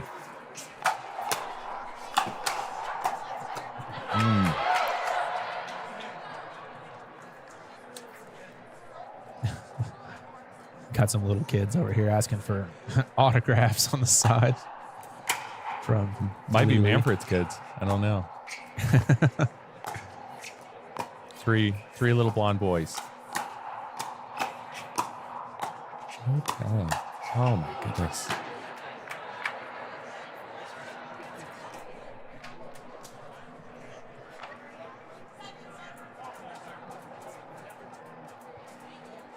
Mo's calling for the switch.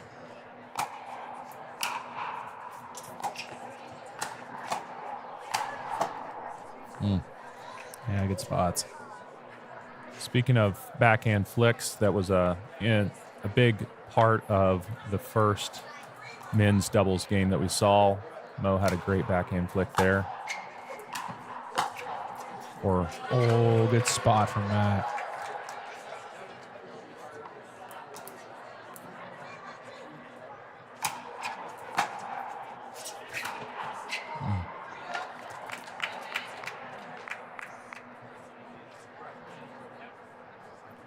Back to the OKC Smashers. We are working really hard for not very many points.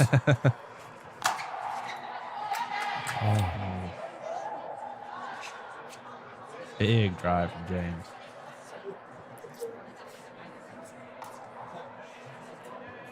I think James thought he had got the corner. It looks like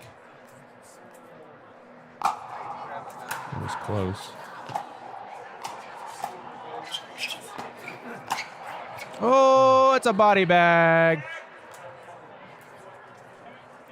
Oh, you know that one's going in the group chat tonight for sure. Oh, yeah. Backhand flick right into Mo's neck. That's tough.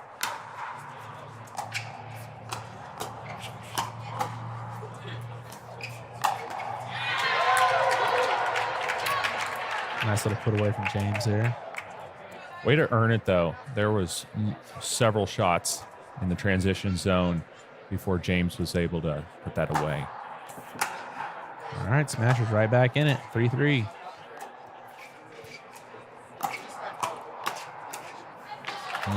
There it is. Chicken wing Mo.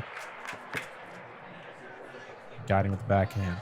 Matt might want to dink, but I think James is like, I'm just feeling good right now, so. I think Matt's the only person on this court that wants to dink the ball. Oh. Wow. What a get from James. Oh, and He flew a little too close to the sun. he gets the tough one back, can't get the easy one back. I know, right? Why's it got to be that way? Oh, this is the third shot drop. We'll see if they keep returning to Mo. That's a couple errors on his end.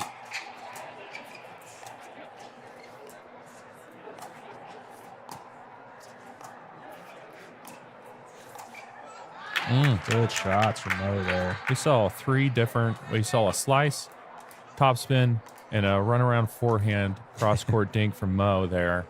And the variation got him the point. Oh. Try to do the old shake and bake. Didn't quite work out. That is what I want to see from Manfred and Mo. Man, like their drives are so good. And that poach is just right there, And Manfred, I am sad to see last time he played, he had an ankle brace. He sprained his ankle playing singles in the PPA.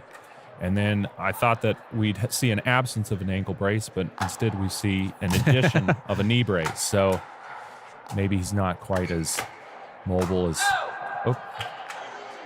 he's hoping, or he normally is. Yeah, I think I would rather see Manfred taking those baseline, those third shot drives, and Mo getting up there and trying to poach it a little bit. Mo calls it in. We love the sportsmanship. That was a close one. Yeah, I would agree with you for sure.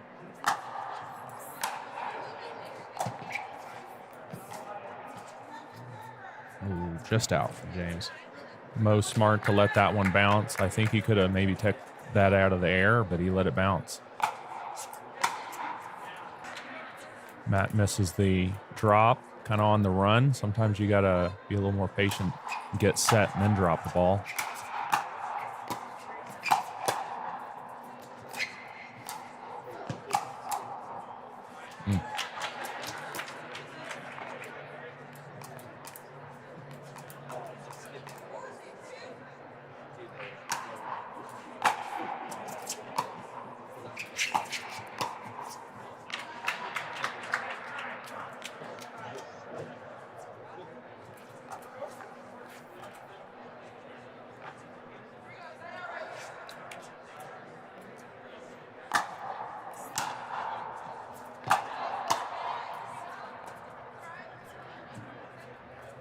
Just long on the service return. So 7-4. would you rather be the team that's already played several matches, kind of warm, or the team that's, fresh as a daisy, hasn't played, just kind of warmed up? I would absolutely rather be the Smashers for sure. Yeah, I think I would agree with you. At least you're, worked out any kinks, hopefully. Yeah.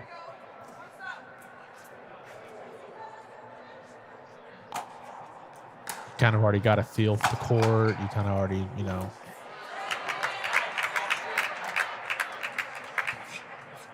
All right, they stopped the bleeding here. Let's see if they can rally some points.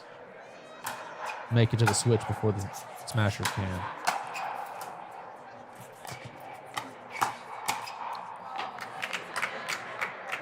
Mo knew where that was coming back. Just Matt kept it low and wasn't quite able to lift it up over the net.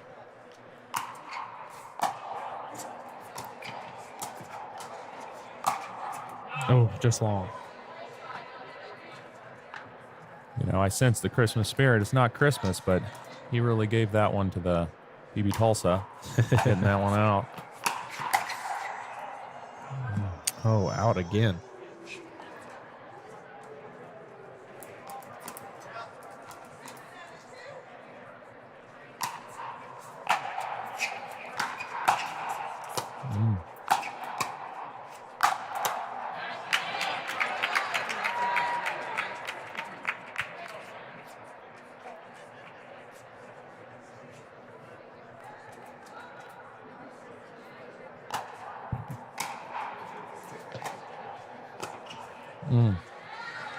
You saw Manfred take the drive from Mo earlier.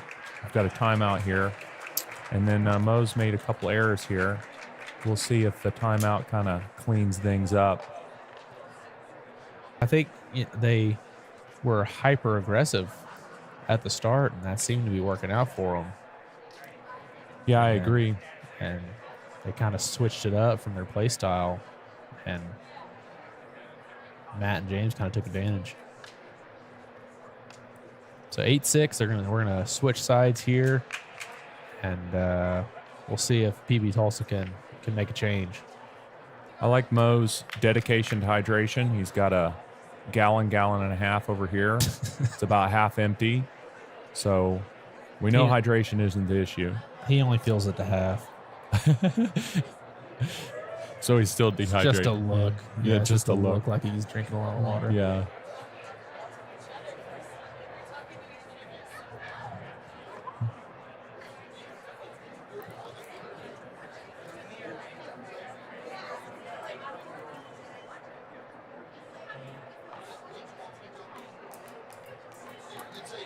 All right. 8-6.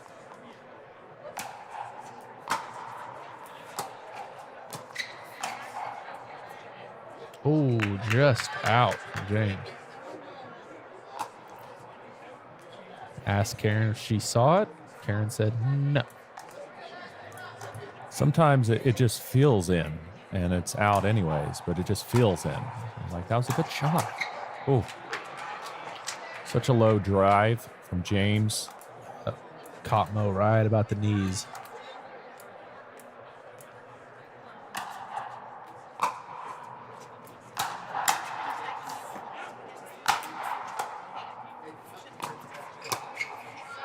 I like it. There's Manfred running around his backhand to get that forehand.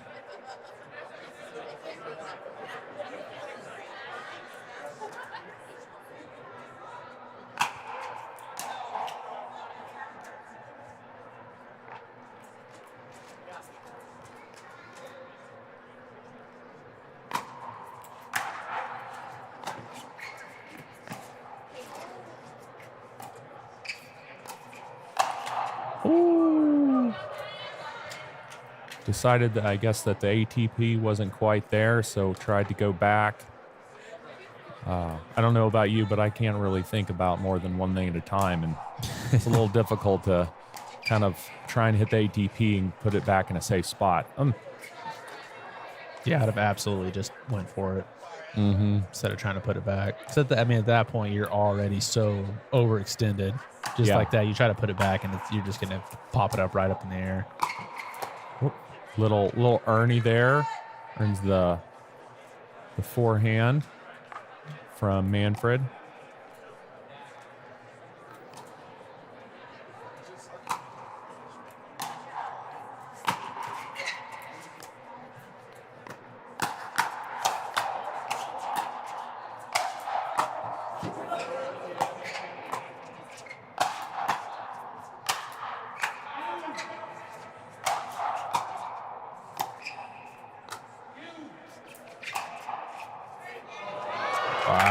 Wow.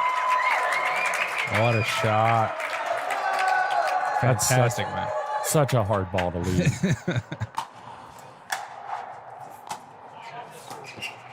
Oh, got him. Manfred was trying to cheat to the middle a little bit. James caught him.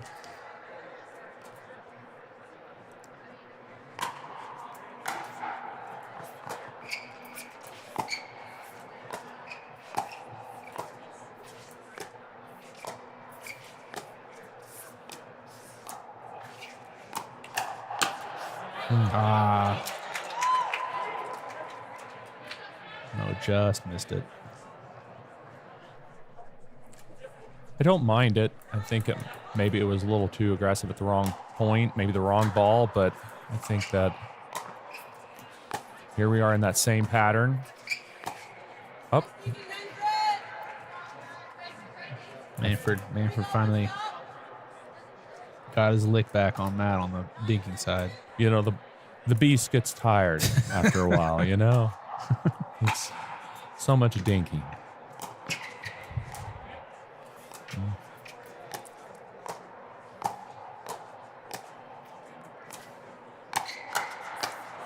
Oh, just out. Manfred got back there quick, though. He was there for it. I love that play from Matt, though. He was really playing the outside on his drops and his dinks. Really going to the backhands. Oh. Manfred got him on the switch. Great strategy.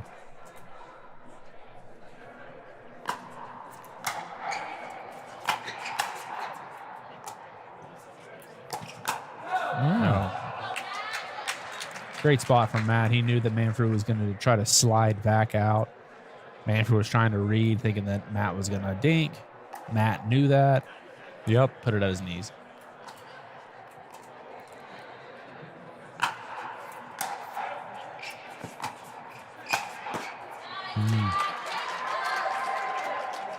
High third from Mo. Matt was able to put it away.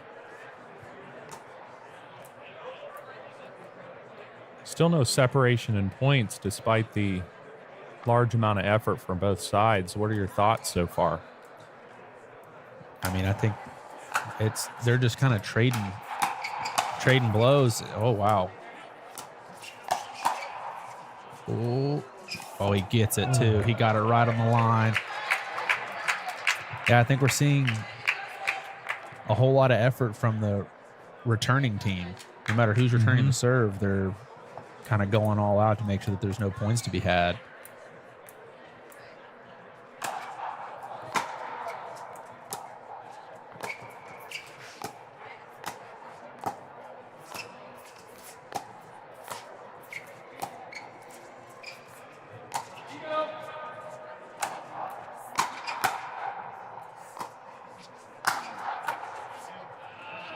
Good spot for Matt.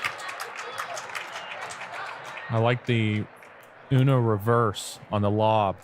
Mose runs back, lets it bounce, lobs it back, but it didn't work out. Too much pressure from OKC Smashers.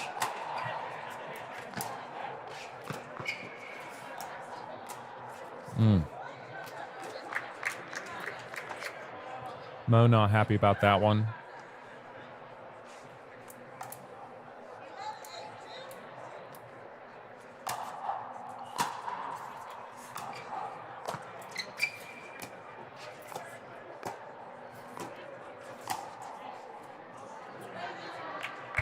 Oh, just out. Matt thought he had it.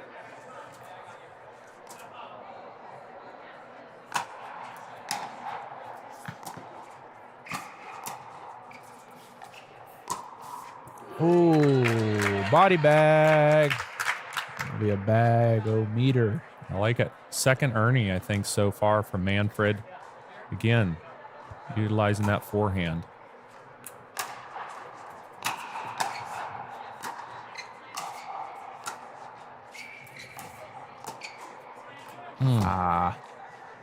Mo asked himself, what is he doing? I think... I wish we could answer him. Yeah. I wish I could tell him. I don't know either. You know, yeah, nobody does.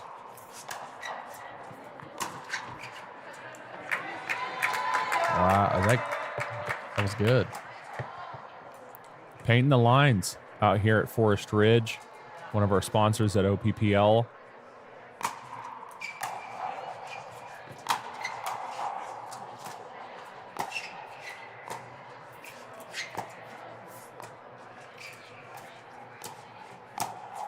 Oh, another bag from Matt on Mo.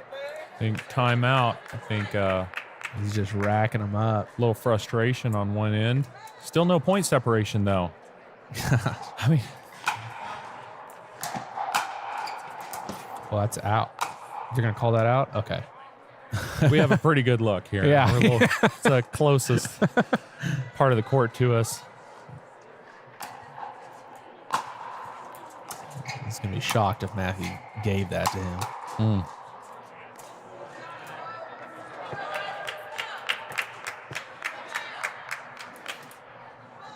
12-10. Smashers. Oh, Good slice volley from Manfred. James is a little too far up in the court to be able to. yeah, he kind of like awkwardly Yep. is following through on that one. Not enough room. A little high. Yeah. Ooh. Mo returns the favor.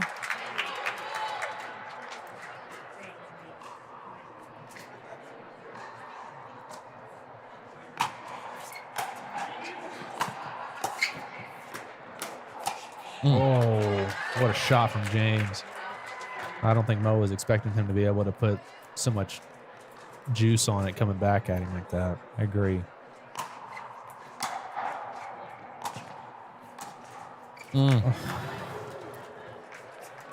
We're all tied up. Look at that. Anybody's game. And PB Tulsa lost 14-16 last time. So I'm sure that's on their mind as they're so close of a match here.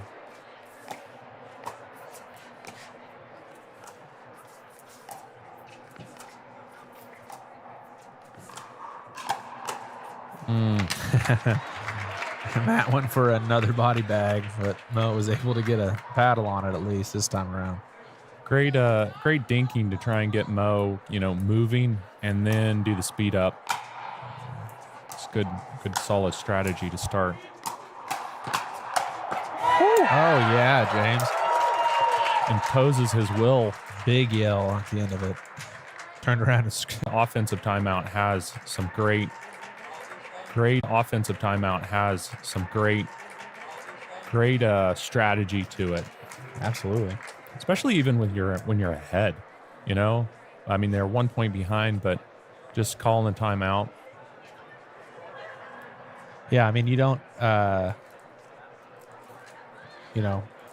usually when you call a defensive timeout, you're game planning defensively because you know you're about to come back out and have to return again.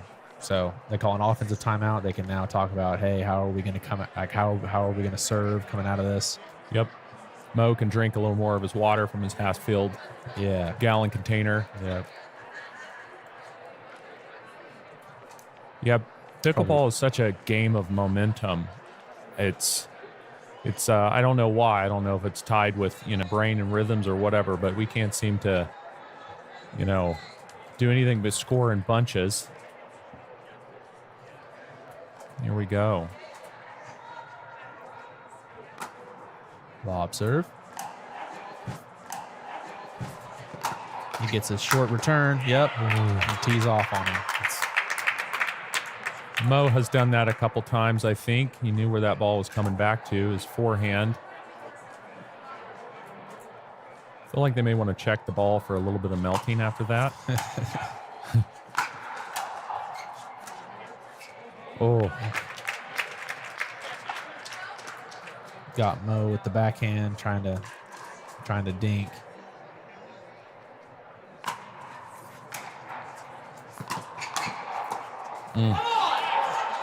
Good spot from James. Manfred ran around, tried to get it with his forehand. Mo had to cover the middle. A little bit of a reach. Back in OKC Smashers court here.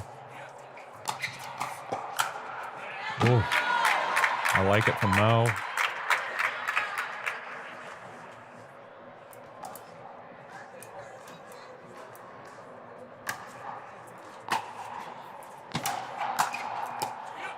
Oh, wow. Nice. Man, this certainly is a battle. There's no easy ground being given at all. They 13 said, all. Wow.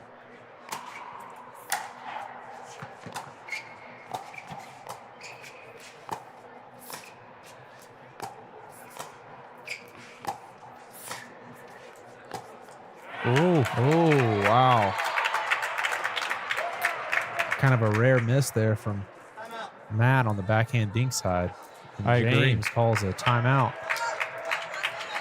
Yeah, that's the second one of this match where Matt has lost out on that cross-court backhand pattern.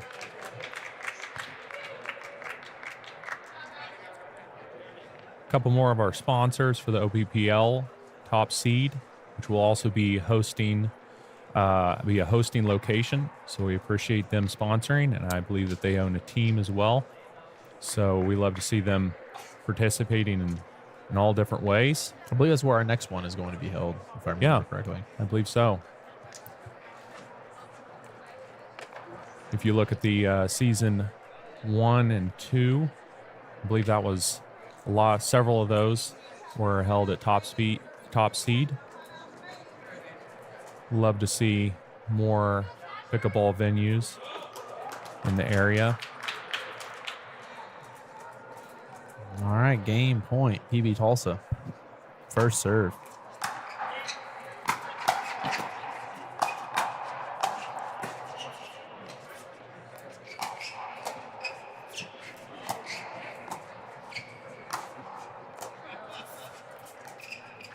Oh, and he got Mo. Oh, the big tiger fist bump.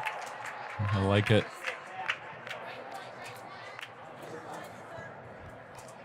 This is crunch time. You know, you become a different player when it's crunch time. Whether that's a better player or a worse player is to be decided here. And I think that everybody is staying collected.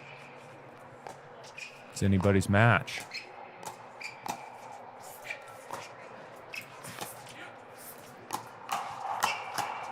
Wow. Oh, got some net love. Oh. We just couldn't get back around. And there we have it, folks. That is PB Tulsa taking game 1. When we come back, we will have the women's doubles with Emily Cessna, Lily Thompson versus Erica Dennis and Kendall Hunt.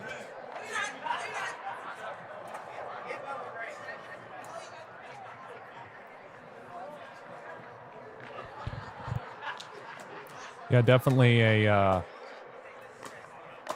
lot of energy for the Lily and Emily as they're coming in here, knowing that the boys took care of business. And for Kendall Hunt and Erica, they've just got to come in here with their best. And again, Erica being an alternate. Well, and I think she's got some confidence from her last women's doubles. I agree. She did amazing. I honestly think that she'll probably enjoy this matchup a little more. I don't see Lily and Emily being the just kind of smash it the whole time. So we'll see how this matchup may even favor Kendall Hunt and Erica as far as the strategy that they'd like to, the patterns that they like to play with. We'll see who comes out on top.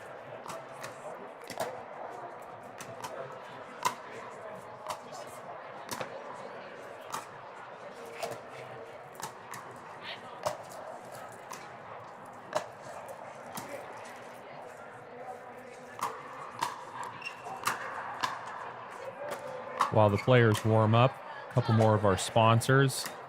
We've got Greater OKC Pickleball Club, and we've got the Pickleball Journal. Just appreciate kind of pickleball as a community and everybody making it happen.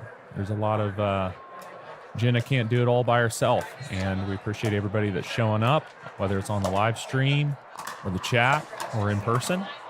And just a really good time for sure. Yeah, and of course, Vicious Pickleball Labs as well. That's who is running the broadcast here, as well as they have an app, playvicious.com. Go on there and sign up. It's sort of like TikTok for pickleball, for a lack of a better term. Love to see it.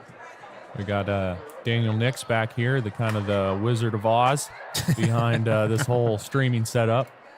And we appreciate the time and thought it takes to make a setup happen like this, especially to live stream it. And got problems like latency that I have no idea how they figured it out. So we're glad that there's smarter minds here taking care of that.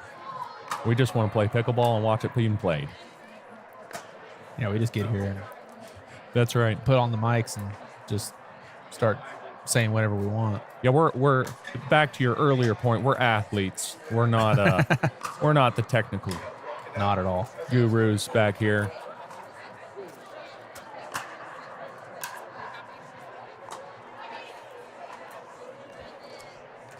It looks like we're about to get started here. Players are coming off the court. And Karen's trying to get everything lined up. We appreciate her. I think she made the drive up from Oklahoma City, Yes, her and her husband both did. keeping us in line. And when she's not doing it, Shauna is. Yeah, I believe Sean is going to be the ref for the next 2 matches. I think they're going to switch out after this. I like that. Yeah, it's takes a lot of energy to make those football calls. Yeah. A lot of concentration, you know.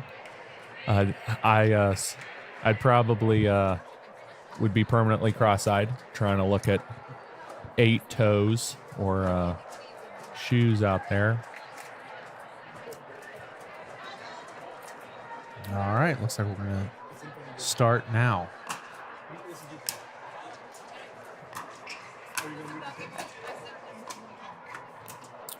There's the camera.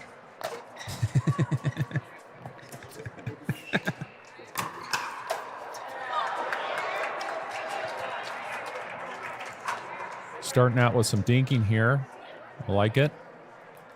We got Lily on the left side for PB Tulsa and Emily on the right side for PB Tulsa. Oh, good spot from Erica. Wow, that was incredible. Drip drop right over to the Emily side. I love it. Nice lob. Kendall's going to have a little bit easier of a time this game doing the lobs. Yes. Not going to have a 6'4" person across the net. If she doesn't lob anybody the way she did earlier, I'm going to be a little disappointed. You know, just wanted to practice on Lena and Josh. Oh, Good spot. clean put away there.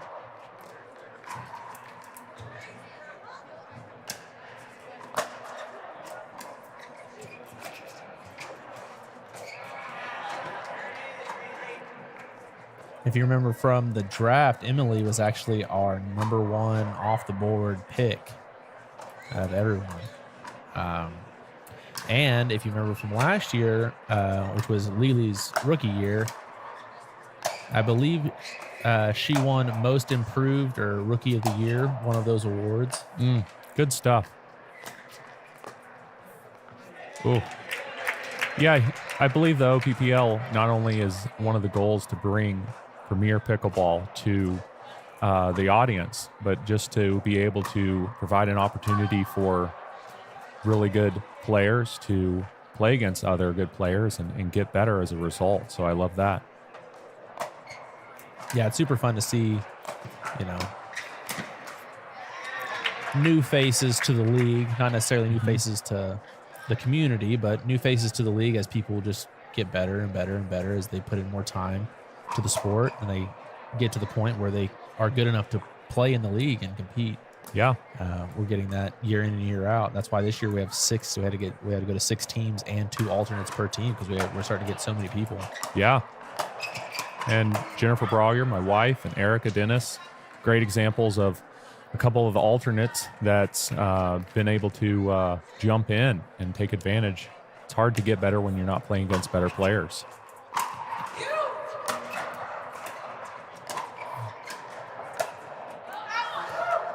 Yeah, Spike Seals did it round 1, and then Daniel's going to do it the next match, I believe. Yes, he is. Yeah. Oh.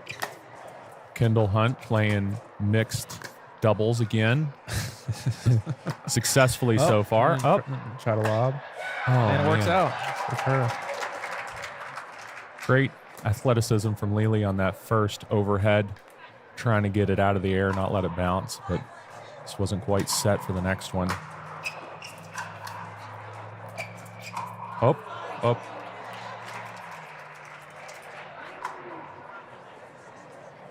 See Kendall Hunt took the forehand drop. A little bit on Erica's side. I like it. It's generally a more consistent plan. Oh, good spot from Lily. She got up to that line quick and was waiting on one.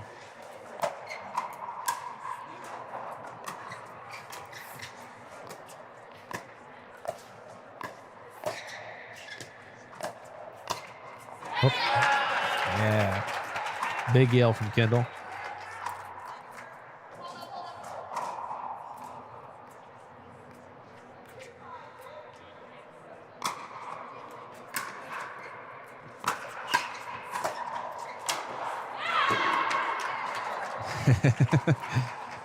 Big slam from Kendall and a big yell again.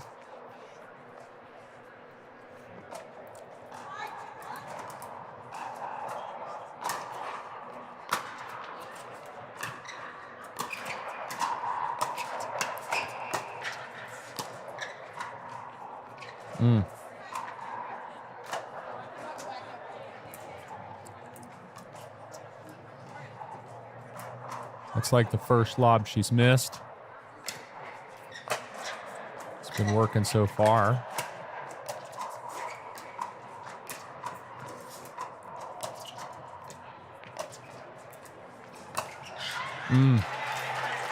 Erica Dennis put a reset drop clinic on, but Lily and Emily able to get it out of the air for the clean winner.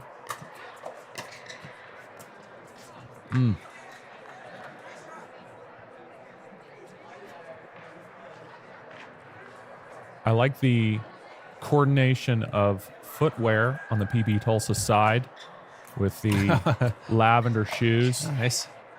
I have a personal affinity for the lavender bluish kind of color. Babala. Yep.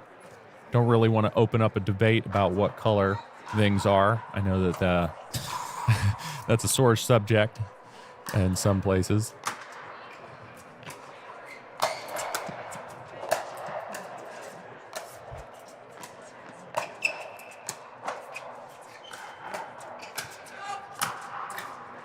Wow, what a pickup. Oh. Lily was sorry for them on that one. I generally think that she truly was sorry on that. Man. Oh, what a dig. That's tough.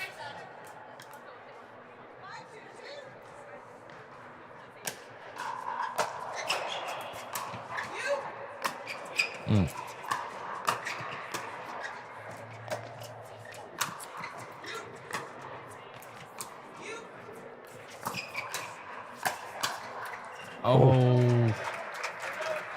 What'd you like about that? There was quite a few really good decisions on PB Tulsa's side. I liked the Lily lob. I think Kendall wasn't expecting that. She started running forward as she should. Lily had a really nice lob to get her to step back. There's another one from her. Nice. And it results in the point. I think we might see that again. Yeah.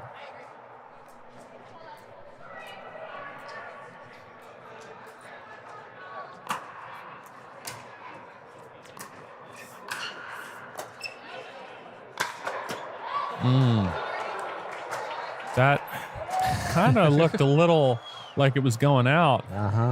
Yeah, I think so too. It was going to be close, but yeah, I don't know about that one.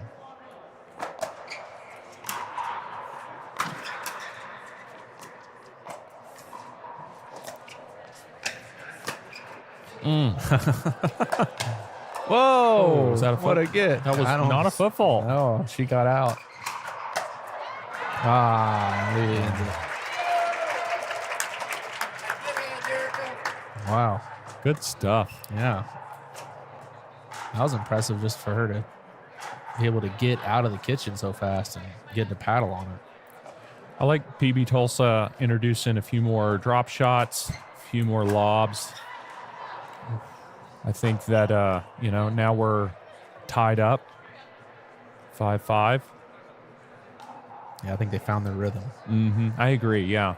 Smashers having already played, they're kind of a little warm. It's a good eye from Lily. Now they take the lead, 6-5. Kendall Hunt calling for the stay. She likes the look with Erica on the left side in front of Emily.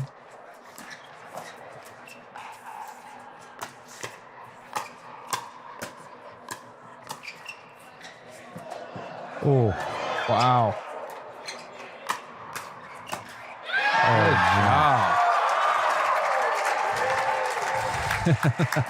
What a point. Erica's hands, Kendall's ability to get some of those insanely just net dribbles, if you want to call them that.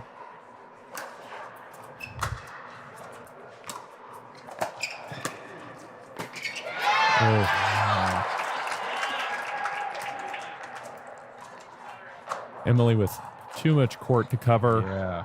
Not really her fault at all. Yeah, when you go for an Ernie like that, you really want to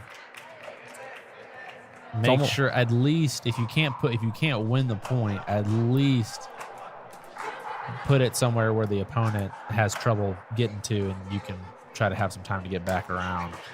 I agree. Especially when you're doing when you're hitting an Ernie like she did, where she's running and jumping, so she's putting herself way off the court. Yeah, to your earlier point, you like an Ernie where you just step. Yeah. And you can get back. Oh, way to handle the slice.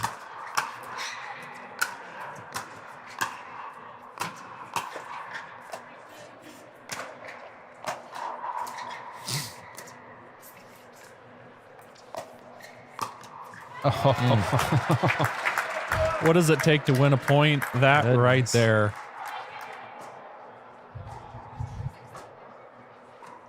This is why we all show up to watch pickleball like that. Tell you what.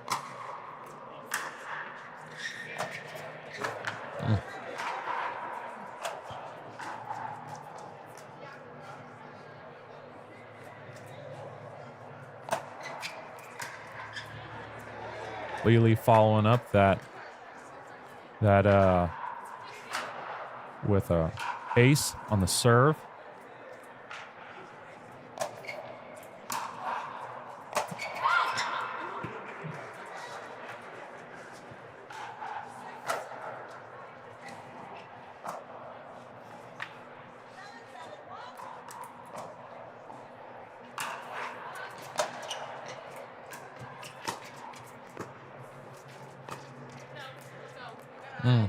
Good eye from Kendall there. We got Emily and Lily choosing to kind of switch roles with Emily on the left side and Lily on the right. Maybe Emily not quite used to using her backhand and kind of went long. All right, let's look at some of these stats here. Honestly, not surprised at all. I think that Kendall Hunt playing with Erica, their best bet is to get to the kitchen line. And I think that 88% drop percentage reflects that. What's your thoughts on PB Tulsa? I mean, I think it's kind of impressive that whoever's speeding it up first seems to be the one that's winning it, because they both have a 100% speed up win rate, which means whoever is the first one to initiate that speed up is the one who's winning the point, which is pretty interesting. I'm going to have to try to keep track in my head of these next ones, because that seems a little crazy. That's the case. I agree. I'd like to kind of see that live here and call it out. Don't tell them that. Then we'll just have a volley battle the whole day. Right.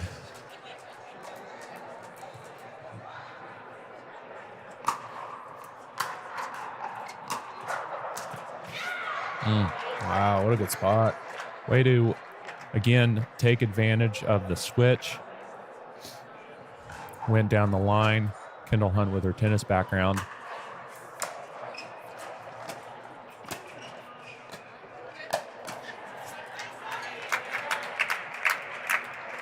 Really nice backhand from Lily.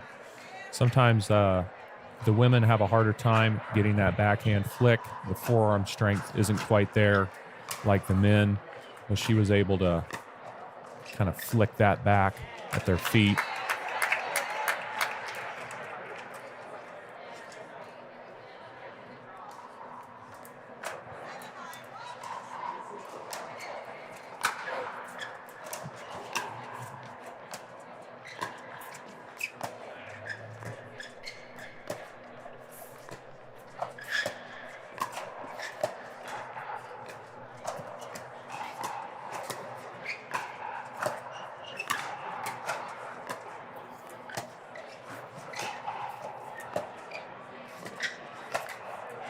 Oh, Lily wanted that. that was some great dinking all around. Lily changing up her spots, but so was Erica. Really good dink rallies there. Lily's like, I lost the dinks. Gonna start driving it. Yeah. Kind of did the solo shake and bake.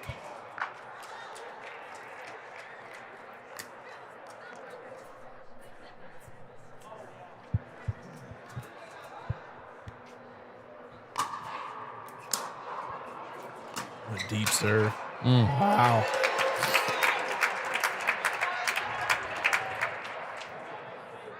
Third shot, a little bit too ambitious from Kendall.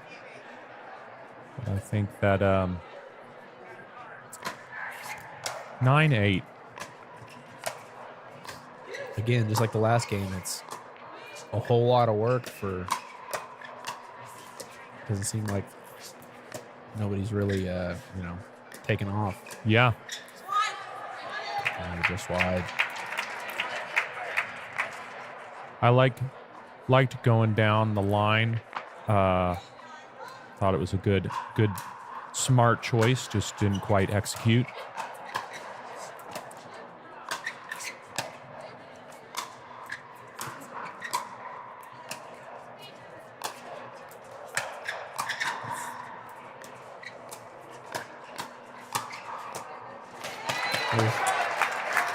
There's that backhand from Lily again that ultimately results in the setup and put away.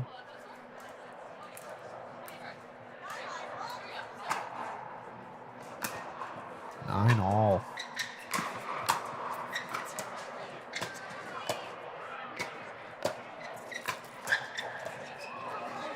Dare I say, Erica Dennis is looking comfortable out there. Yes, very much so. Yeah, you'd have no idea that she was an alternate. And she's a player from Bartlesville. We've got a self body bag. Yeah, friendly fire out here. Again, all of us back here pulling the extra weight with Court, getting that ball and throwing it back. Again, athletes. Wow. Way to be a little aggressive. Yeah.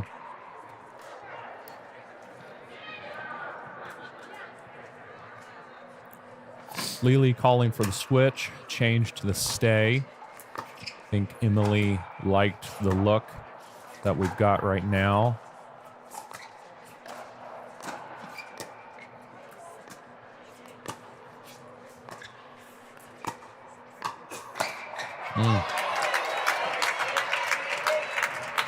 Lily putting on a backhand clinic. Maybe that's why Emily wanted her on the right side. Get that backhand in the middle.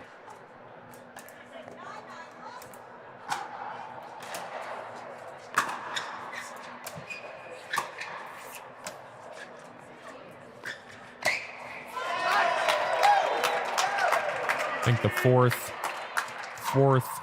backhand flick that resulted in a point for PB Tulsa. They lost their women's gender game last time, so I think they're looking for some redemption. Great digs from Emily. Oh, wow, she got that too. Oh, unbelievable. Wow.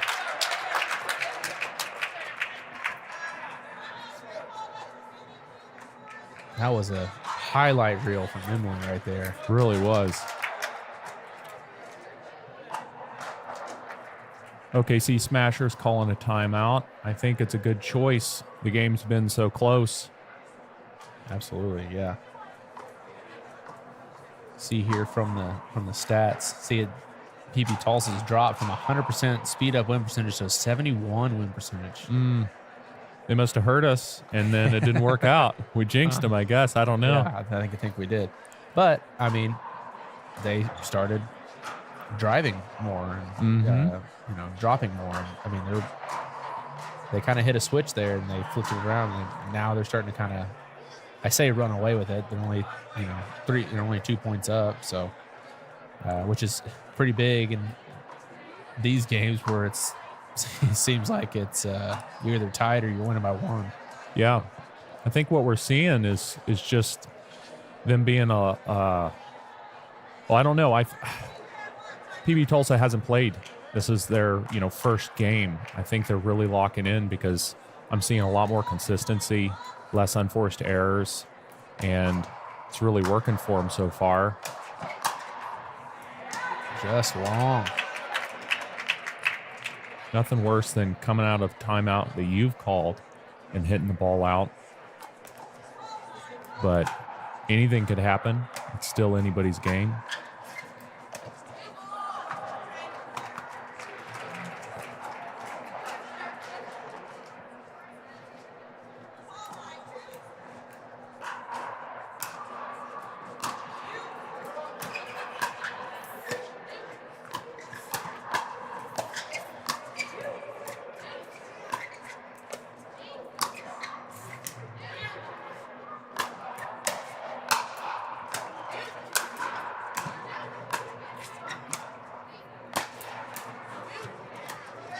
Wow.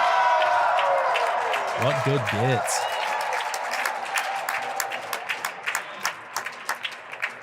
What a fun point. Everybody's smiling. One of the reasons why PB Tulsa was able to hang in there so long was because Kendall's overheads go straight to the middle of the court. Ball loses a lot of energy, and then they're able to kind of send it back. But I think that drop shot was just, that was the end of the point right there. Good spot there. Erica just tried to lean in a little too much to grab that one. The right-handed left foot of the right side player. Great spot.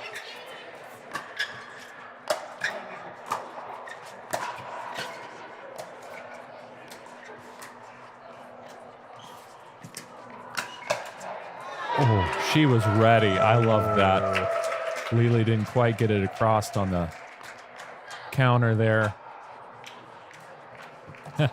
Erica's thinking about how that could have gone. Happy how it went.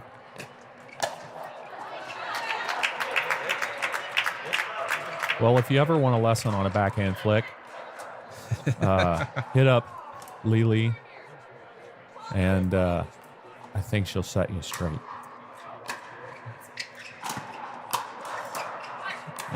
Goodness.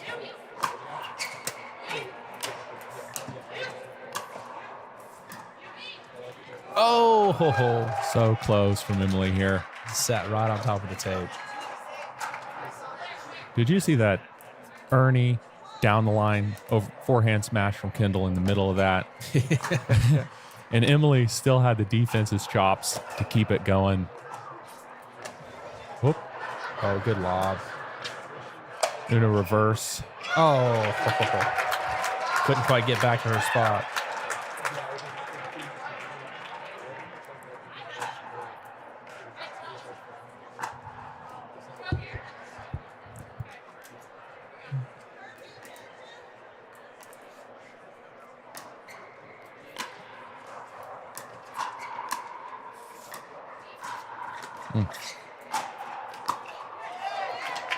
Just a little bit too much from Kendall.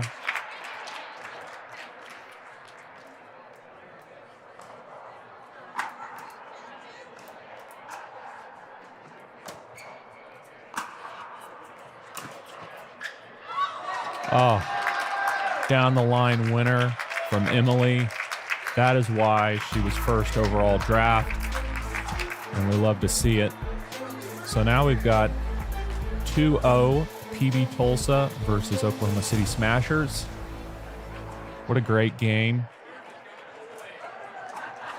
I think that Erica Dennis and Kendall Hunt really did a really good job, but PB Tulsa, again, they lost their last match, but the jitters are gone. No excuses, and they showed up to play here, and I love it.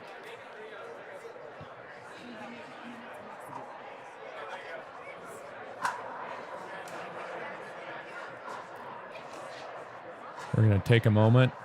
Players are going to talk about it.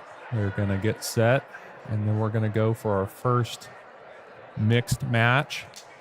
We'll see what the matchup is going to look like. Again, the number of lefty players that is in the league does not appear to be with it's not normal. There's quite a few more. And I mean, this looks way better. Hey, Court, how are you? Good to see you. so once again, we've got a lefty-righty matchup.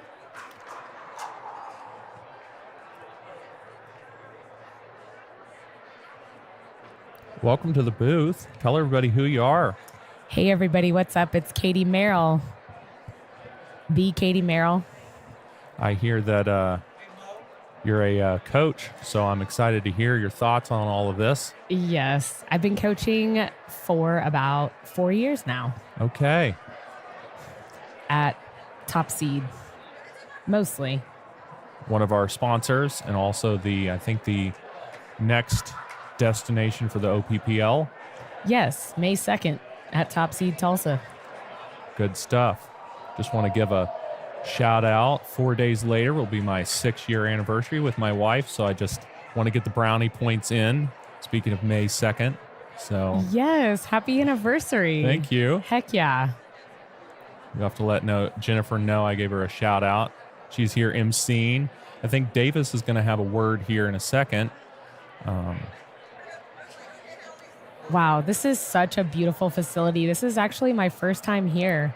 I think they have 4 permanent pickleball courts. Yes. Yep. 4 permanent pickleball courts, and then I believe 2 tennis courts, which they've converted to pickleball courts for the time being. And if you are here or are watching the stream, you can show up and play a pro. Oh, So dang. I didn't know. I didn't even bring my stuff.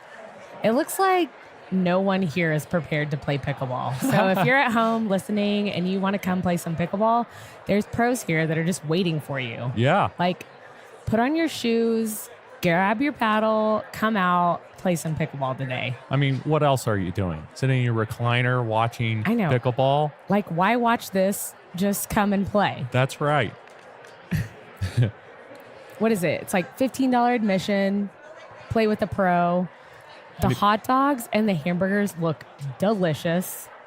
The beer is cold. Boom. What more could you want than cold beer and pickleball? I mean, it sounds like a really good time to me. I heard somebody say that pickleball and a little tipsy is a great combination. I haven't tried it Oh. yet, but I hear it's great. I feel like it's a fine line. Like, Playing with fire, right? yeah. Yeah. Might take the edge off. But this being our second event of the year, hopefully the jitters are gone. But Yes. That women's doubles match was incredible. so what do you think of that? What was any themes or just overarching strategy that you kind of observed with all of that? You know, honestly, they were both very good teams, all seasoned players. I think we saw some really high level pickleball there. Mm-hmm. I don't really have much to add. I think it honestly could have gone either way. Mm-hmm. Yeah, I think just in the end, Lily and Emily brought more pressure and they turned out on top. I think it easily could have gone the other way, though. Erica and Kendall played amazing. Yeah, I believe they did. They really did. It's kind of when you get towards the end, it's kind of who wants it more, you know? There is a big mental aspect to the game. Oh, we're starting mixed doubles here.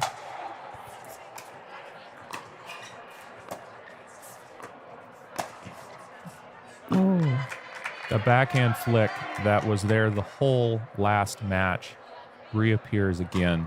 did it hit Kendall? It did. Body Okay. bag. Okay, I didn't see. I think that's our 3rd body bag so far. Okay, we've got James and Kendall versus Mo and Lily. We have 2 lefties on the court. The guys are both lefties. You don't see that very often. You don't. And there's so many lefties. We've got Josh, James, Mo. I think that James pointed to the end of his paddle. Oh, he missed it.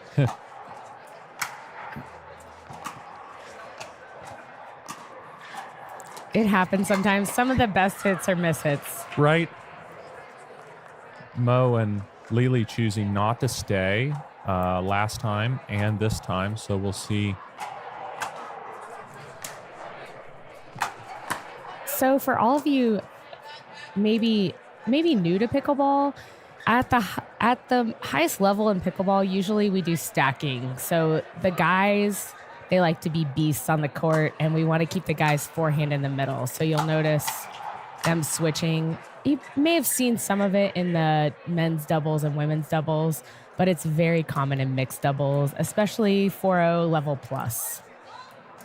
Yeah, and I've heard that just allowing the guy to be able to hit more of the shots, he knows where he's going to put the ball, and it's a little bit easier for them to kind of stay in the groove. And that's what you want, your player with the longest arms and the strongest hit Oh, she almost got that. Lily trying to cover for Mo. Elite athleticism from Lily. She was almost there, just a little off, like missed it just by a hair. I think it's the lavender, Babolat's that are just... Those shoes are looking good. Look, Kindles are like magenta. We have magenta and purple shoes by the girls, and wow, they're looking good. I like it. Got the swag out here. Look good, play good. Oh, Dang. So athletic by Kendall. Impressive. was that a bag? It was close. No, I don't know if Mo not was a able bag. to. It was not a bag. Mo got his paddle on it, but just too much pressure from Kendall. We'll have to wait to do our next giveaway till we get another bag. Sorry, guys. But we've got 2 more whole matches after this one.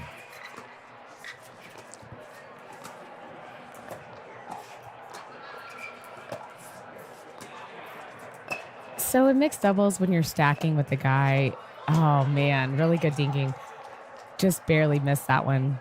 The guys, you know, they have a better reach generally on their forehand. And so a lot of times you're going to see the ladies dinking to each other. And then the guys reaching in on their forehand. But, you know, don't ever discount hitting a backhand dink to the guys. Got to keep them on their side a little bit. I bet we're going to see some of that. Especially down the line. Oh. Let's see. Oh, yeah, there Lily's like. Lily went to James's backhand that time. Didn't work out for her. Tried to keep him honest. My coaching recommendation maybe would have go a little softer to the backhand of the guy. Oh, yes. Oh, Lily. Wow.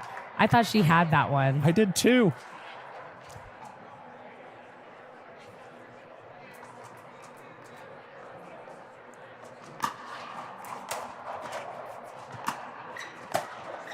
Oh, just a little too casual, maybe.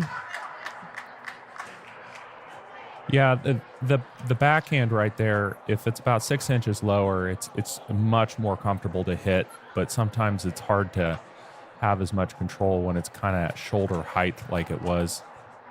I agree. Kind of just an awkward spot. Oh, another lob by Kendall. Oh, man. That's a great lob by Kendall. She had a lot of lobs in the women's games. Very good. And that is halfway there. We have a side switch with a considerable lead with OKC Smashers. 8-2. Which, this is getting close. Well, it is a must win from the OKC Smashers. So it looks good that they're so far ahead, being that PB Tulsa has taken the first 2 matches. Yeah, the momentum is definitely on their side. What would you suggest to PB Tulsa to change, to kind of, you know, maybe see if they can change some strategy to get the points going the other direction? You know, I'd probably like to see some drops and dinks to James's backhand, see how he handles it. I don't know. I haven't really seen much of that today. That might be a suggestion, but I feel like maybe people are avoiding it for a reason. Not sure. He brings a lot of pressure, so we don't really want to get him the ball too much. I think that in the women's game, Lily started to, such a good shot right there. Lily started to lob the ball a little more, introduced a little more chaos, maybe getting to the line, dinking, and maybe doing what a lob might help too. James's backhand, generally he responds with just kind of a tennis slice. Okay. But he hasn't made a whole lot of mistakes on that side, and he kind of puts it in a pretty good spot last couple times. So let's see what happens. Let's see if they switch up their strategy here. Yeah. Oh, to the middle. I'm surprised James didn't take that. Interesting. Yeah, I agree with that. maybe some middle balls. Maybe that's the way to go. Some pressing middle balls. It was a great shot. Oh, yeah. A little shake and bake by Lily. Yeah, we've got 2 alphas in James and Kendall. Oh, nice. Lily with the scorpion. Really good. Just too much for Kendall to handle. She almost got it back, though. Mm-hmm. Lob serve by Mo.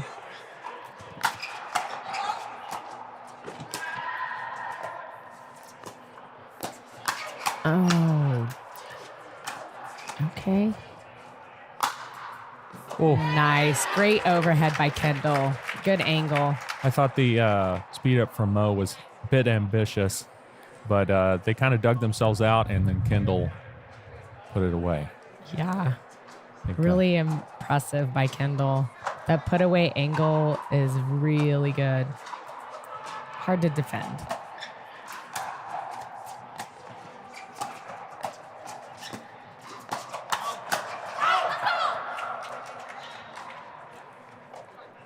I think they're switching it up a little bit. I feel like they were dinking a lot in the first half, and now Lily and Mo are trying to attack a little bit more. Mm-hmm. I would agree with that. Trying to be a bit more aggressive. Nice, Mo. Oh my gosh, Lily. Great get. Oh my God. Wow. What a play. Lily, off the charts. Mo drops it. Kendall, one of the best singles players you'll find, gets it. And then they couldn't get the lob.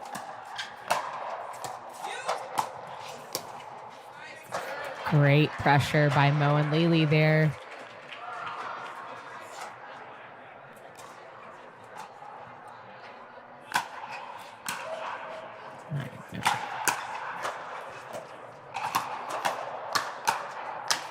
Oh, man. Middle has worked a couple times.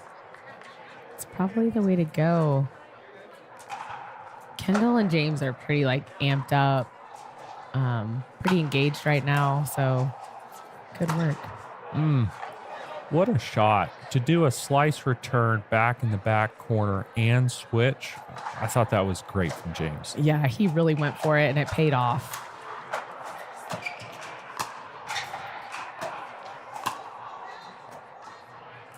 Called just out by Mo. All right, they're making a little bit of a comeback here.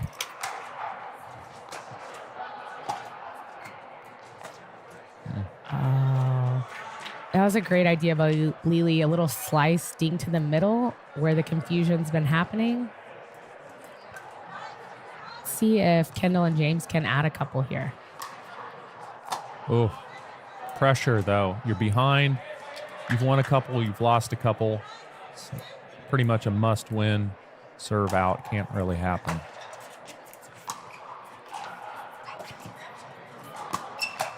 Ooh. What do you think about that choice? Two-handed speed up down the middle with the confusion of kind of the net. I mean, it worked. What can we say? We can't say anything else. It was pretty bold, but sometimes being bold pays off.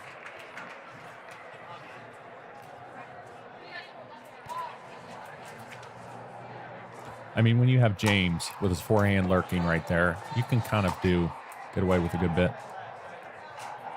Not sure what just happened right then. Oh, it is. So Karen said it was a replay. I'm not sure what. Maybe it was a let. It's probably a let. Oh, I thought we were playing lets. Okay. Oh. Saying and then a missed return. Ended up not working out for James and Kendall.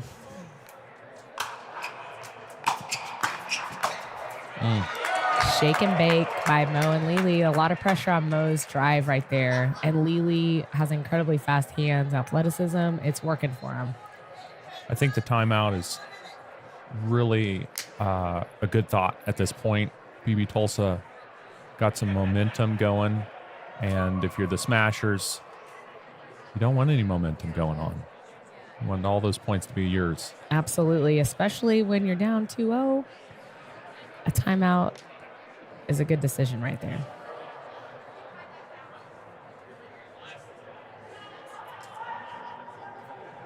And they've got Matt Molden, I think the good strategist on their team, been watching as well, and probably has some pointers that he's been talking to him about right now. Yeah, I'd say out of all the players on the bench and on the court right now, Matt Malden's going to be at the top of the pickleball IQ list. Mm-hmm. The guy's been playing a long time, an incredible player, very smart player. So I'm sure he had some sage advice for him. We'll see. We'll see what comes of it.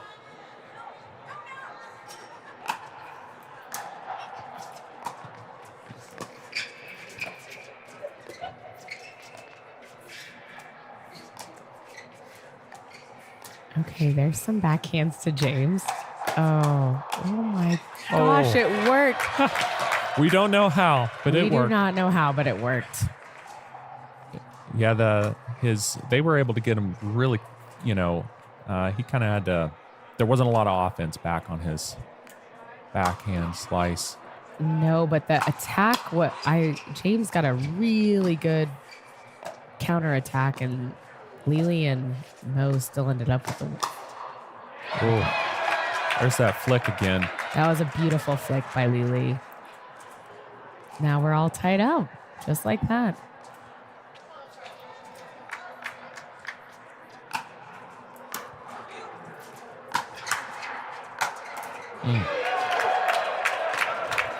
Great pressure. I think James might have tried to get that return over to Lily, but Mo's been taking the drops and last couple, and a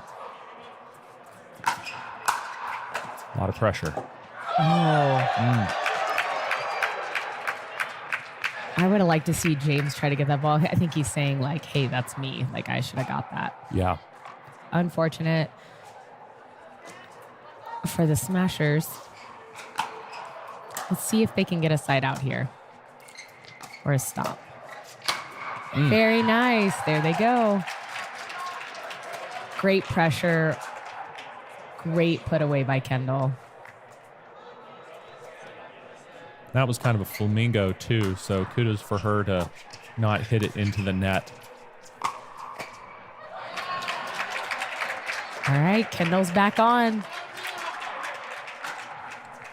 Momentum kind of shifting the other direction. It is. Now we've got the ball. Let's see. Here goes James. Out by Mo.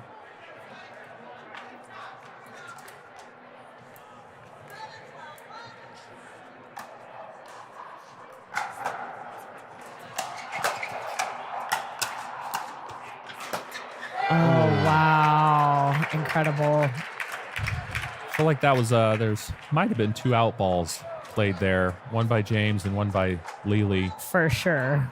But when you're in the moment, what can you say? Oh, yeah. I say, like, that's where I'm noticing the tables turn. Lily and Mo are very engaged right now, and now they're going to call a timeout. I figured that was coming. When the adrenaline's going, sometimes it can be hard to stay in control and keep the adrenaline down. Mistakes can happen. Yeah, I agree. Mo and Lily have kind of shown just spurts of just, brilliance. And I think that, it comes and it goes, and you got to call a timeout and kind of change the momentum a little bit. And we'll see how things look after the timeout. Yeah, we'll see. Wow, that was a quick timeout. Okay. Yeah, I'm not sure. Hopefully they used all of their timeout. Oh, man, that was out. I couldn't really see it from here.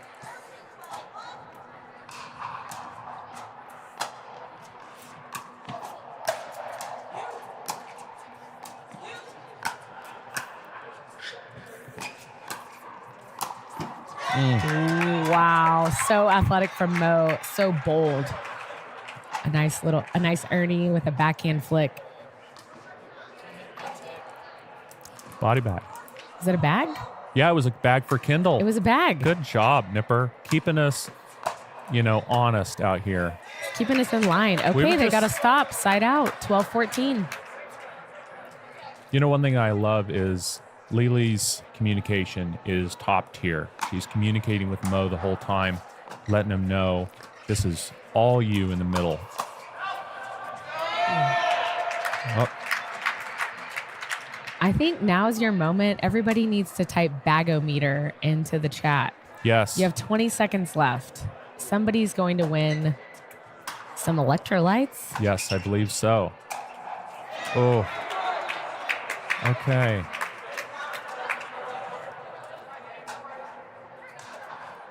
$13, 14, 2. About to tie it up here. 14-14 could be huge. Oh, that is the that error has happened twice now. We're back to game point.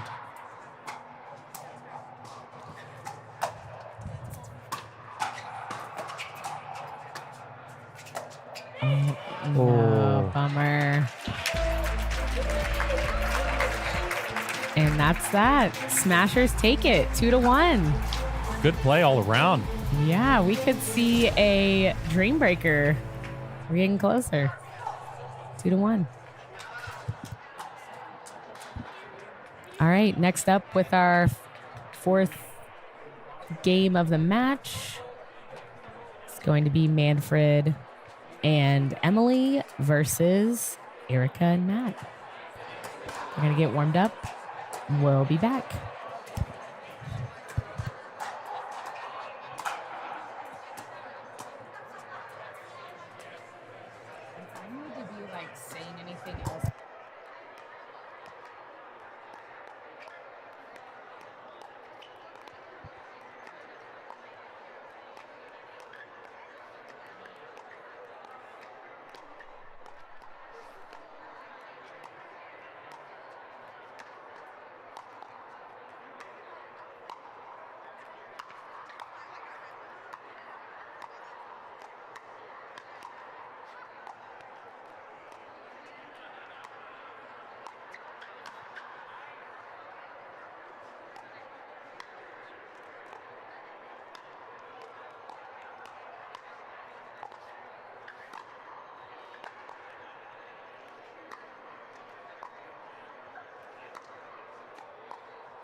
Thirty seconds.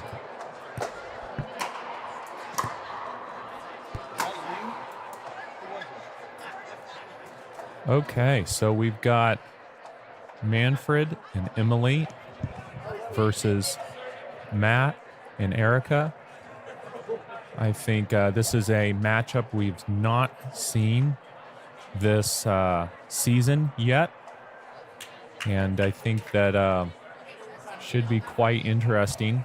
Emily being the first overall as the keeper, and then Manfred being the first drafted player. What are your thoughts on this matchup? I think it is going to be a very close match. That's my prediction.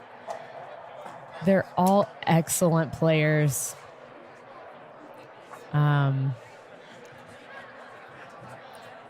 Unsure. I have no prediction on this. Honestly. I know. I was thinking think about it could go either way. I think the guy's job is to try and, take advantage of the woman in front of him because they've got righty. And the girl to try and take the guy out and put her guy in as much as possible. So we'll see who's able to. Oh, Very nice by Erica. So Erica is an excellent dinker, and you'll see she just went softly to Manfred's backhand. She is definitely going to keep him honest. He's going to have to stay on his side probably a bit more than usual. and that's going to be there we go key. from Emily, the same to Matt. Oh.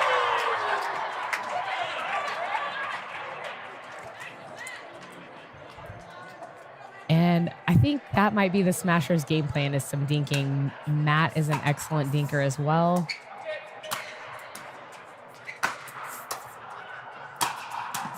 Wow. Put away power. Okay, Manfred. Manfred with that tennis background. I don't think any of his overheads came back from the previous games. Emily's return right on the back of the line. Ooh. Matt thinking that ball was out. I don't know, Matt. It was a little close. I think it might have been in, but Too close to call for Yep. sure.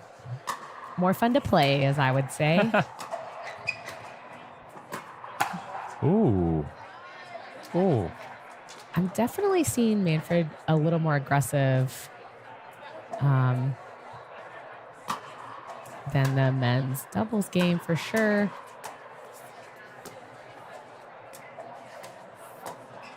Erica down the line on Manfred.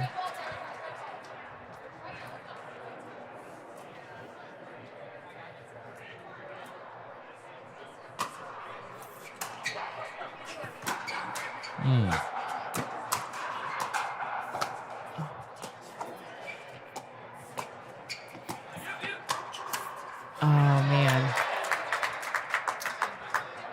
It's tough. I'm not sure how much Matt and Erica have played together mixed doubles wise. So I think they're still having some like new partner woes a little bit. Yeah. Oop. Great get by Matt.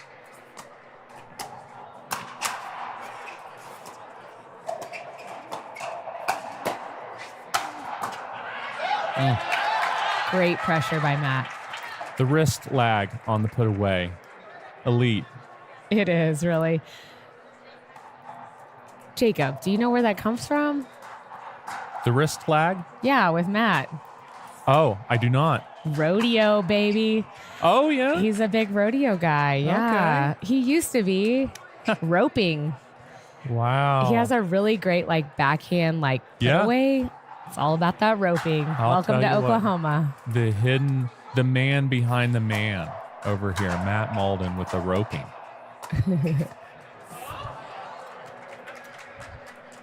We'll see a bunch of people at ace and top seed just roping. Just out there with a rope.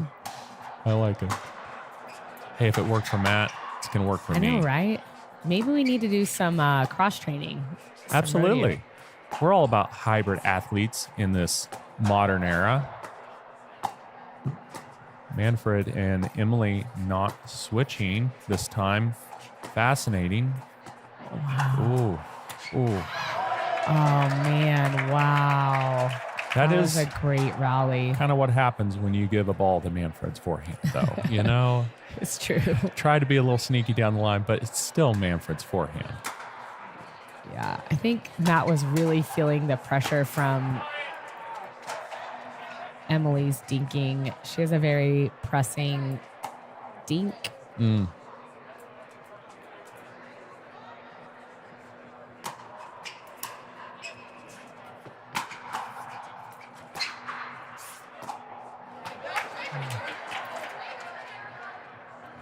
Manfred, a little disappointed in that. Yeah, it's one of those like miss the easy one kind of thing. Yeah. Just out. Side out.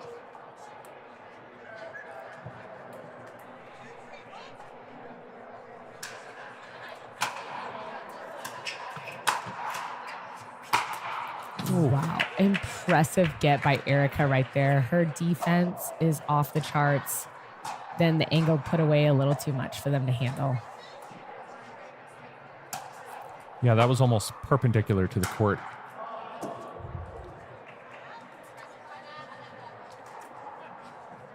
Yeah, at this level of pickleball, you know, I teach high percentage pickleball, but I definitely am always letting my students know, like at a certain point, the high percentage teaching, you know, you start to have some outliers, especially at this level. Yeah, I agree.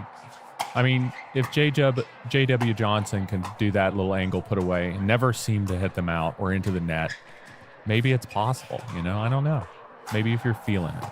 Oh, I thought that went over. Didn't quite get it over. I liked it, though. It was a little telegraphed, but I liked it. Oh, Emily directing Manfred. Like, hey, get over here. Again, more stacking. If you're watching the stacking and thinking, man, I'd really like to learn how to do that, you know, find your local pickleball coach. Have them teach you how to stack. it's, you might even find a side that you prefer. I love to play the right side. Okay, Might have something to Jacob. do with the fact that I don't really have a good forehand and I love my What? backhand. Okay. But, you know, you may find that you like to be a right side player or want to specialize in it. That is a bag, folks. Bagometer. Bagometer. Erica Dennis coming down here from Bartlesville and just showing us how it's done. I love that.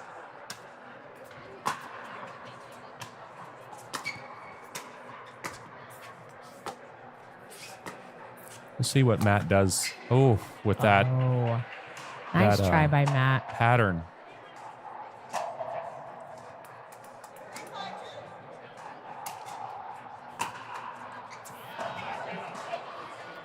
Oh, they were going to switch on that one.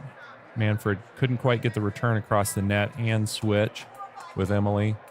We'll see if Emily decides to switch. Nope. A little fake there. Oh. It can be difficult to execute the switch, especially when you're returning the guy's serve. For Generally, sure. it's coming in fast and hard. It's a lot to kind of handle. Oh, yeah. And then to try to like for me, I'd be making sure I didn't get the return to Matt because he has a very good drive, making it more difficult to handle. Ooh, Oh, wow. Incredible rally there. great hands all around. Side out to PB Tulsa. And We've we're- got a tie game. Oof.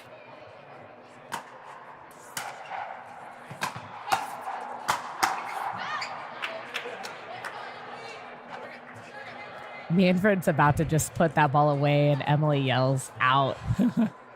He just stops mid-swing. That's a good partner right there. I like the self-control. Ooh. Oh, just out. We'll see if when maybe OKC Smashers call a timeout. PB Tulsa kind of starting to get a little bit of momentum despite OKC coming back. That's a misreturn. Matt thinking about it. Side switch. Good timeout needed by the Smashers because Yep. they need to win this one so we can see our first dream breaker of the That's day. right. I want to see Kendall Hunt play singles. And Manfred play singles. Some of the kind of tennis background, maybe even prefer to play singles sometimes. For sure. Definitely working with a partner can be very rewarding, but also sometimes challenging. Every partnership looks a little different. Yeah, I agree. Here on the screen, we've got the drive and drop percentages for each of the teams. And we've got OKC Smashers not really living up to their name with an 85% drop percentage. Sounds about right with who we have on the court. Yeah. Although I saw Matt put a couple drives in there. He mixed it up appropriately, huh? Yeah. And Erica's drops are insanely good. So, drop percentage wise, makes sense. And then Manfred and Emily, there's a reason we're seeing a lot of drives. Yep. Incredible high percentage. Oh, man. Manfred got lucky there. He knows it, too. Look at that grin. Matt with trying to do a little partner protection and just a little overextended, but I still think he had that 9 times out of 10. Matt having a conversation with Matt over there. Well, maybe not a conversation. He's a man of few words, but he's talking to himself. Definitely a little frustrated with the missed returns. Missed returns just tough. You're just giving away a point. Yeah, it's one of the points that you have a lot more control over a lot of the variables, but I don't know. Give me more time to think, and I seem to mess it up, so. Great shot by Erica. A little backhand flick action right behind Manfred.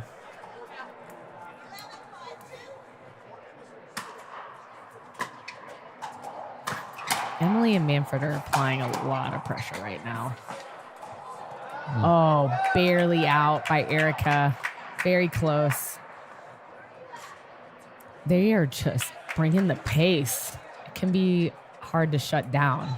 They just need one stop here, though. Yeah. Let's see. Yeah, I believe that's 7 unanswered points so far. Oh, the run is over for now.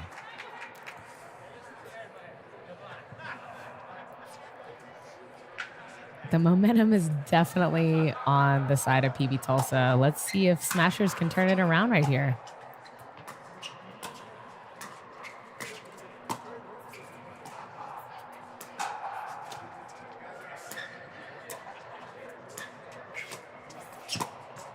Get it, Matt, get it. There we go. Wow. Impressive lob return right there. Oh, Wow. That's a coach's dreamboat. lob Literally, though. retrieval. That's exactly how I teach it. Katie, that was so good. Like, Erica went behind Manfred twice during that point, kept him honest. It's working. Yeah. You'll notice it didn't work the first time, though. He's persistent. Got to stay at it.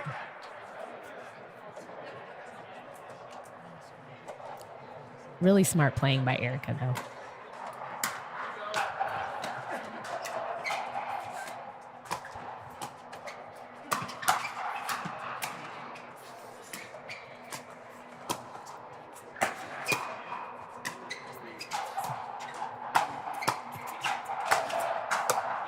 Stay with it.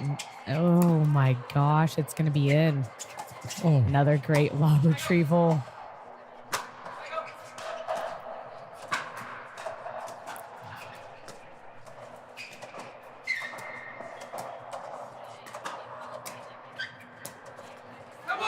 Point of the match. Wow. Well done. All players involved. I did not see a single dink go to Manfred's forehand. That was such great strategy on the Smashers side. Great focus. Matt's lob retrieval. Ah. Ooh. Because Manfred was there every single time, just lurking. Oh, yeah. ready to put it away. Matt trying out a third shot drive there. Just barely missed it in the tape.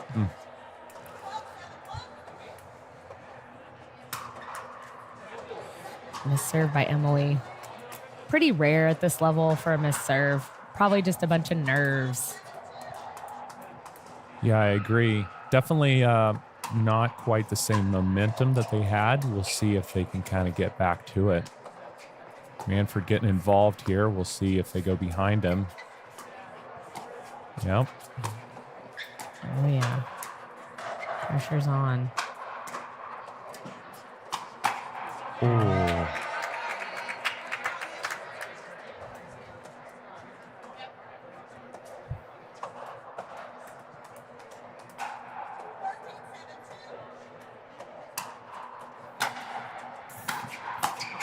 Wow, that is so incredible, my Manfred.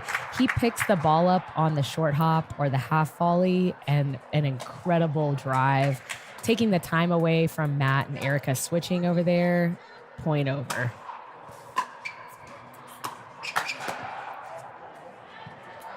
Okay, Matt. We've got a side out. Let's see if they can make some stuff happen on side of the Smashers. Because that was game point moments ago. So good defense on the Smashers.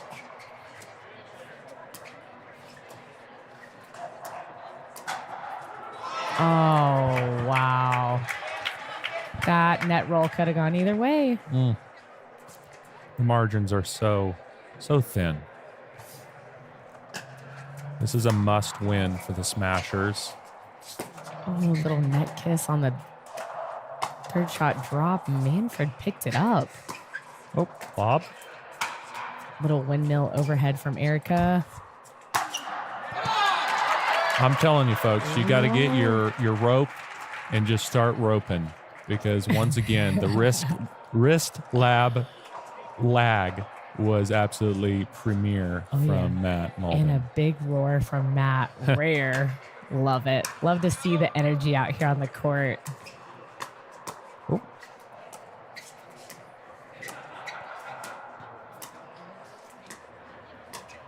Oh, yeah. Erica high. might have been trying to decide when she was going to go behind Manfred. Too many thoughts, you know? Yeah, just tough. It's a lot of pressure from Emily on her forehand dink, and then you got to pick the right one, have the right angle. Oh, yeah. Tough loss by the Smashers. And that is, I believe, the match. So PB Tulsa takes it with a 3-1 win. Yes, incredible match, though. You'll notice we had a couple very, very close games. Even that match, there was 15-8, not that close, but you know what? Wow, incredible rallies, incredible sportsmanship and playing by both teams. And I think, we made some predictions about it being close, but it's still 8-15 is honestly a respectable score. It's just, it can vary by day. Who knows? And here we've got our MC, my lovely wife, Jennifer. Congratulations to PB Tulsa. Can we give both teams a round of applause? Great job, guys. So before I announce the next teams, we're going to have Davis from Forest Ridge come up and say a few words. Thank you.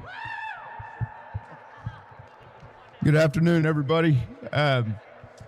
Just want to take a second on behalf of the club and welcome everybody out. See all these great players out here playing. Y'all having fun? Good. For those that don't know a lot about the club itself, we just built this facility last September. And with that, are actually offering a new tier of membership, Rackets membership. Gives you access to the gym, all the food and beverage options, as well as the facility out here. Love to have you guys come out and check it out. speaking of food and beverage, I know we had a grill set up for the beginning of this event. I do want to say that our bistro in the main clubhouse is still open, even though that they're not out there. So if anybody's hungry, go out there. They'd be happy to take care of you. And then last thing is, since we are the Fireballs, we're running a little special over there right now. So we have $1 Fireball shooters as well. So go see Max. Drink responsibly. All right. Thank you guys again. Enjoy the rest of the event. Thank you, Davis. And next, I want to invite Katie Murrell up from Top Seed to say a few words. Hey, everybody. I'm just going to say a few things about the next event. Wow, an applause. Thank you, guys. Actually, who here played pickleball today? Anybody? Any of our fans here play pickleball this morning? Just sneak some in. Oh, yeah, look at that. We got some pickleball players in the house. Nothing much better than watching some high-level pickleball, but playing pickleball, right? So the next event is going to be at Top Seed in Tulsa, and I just wanted to invite everyone out to come check that out. Yeah, let's hear some applause for Top Seed. Yeah, we're about to watch our Top Seed team play here today. The date is May 2nd, so come on out. It's going to be at 2 o'clock. We're going to have some play with the pros. Come check out our facility. Come check out our amazing coaches at Top Seed. Pickleball Will, you know. Yeah, so come check it out. We got 9 indoor courts, 3 outdoor. Come have a good time. That's it. That's all I got. Thank you, guys. Thank you, Katie. Thank you. And now for the next matchup of the night, we have the Forest Ridge Fireballs will be taking on the Top Seed Titans.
Okay, just a couple more minutes here and we're going to get started.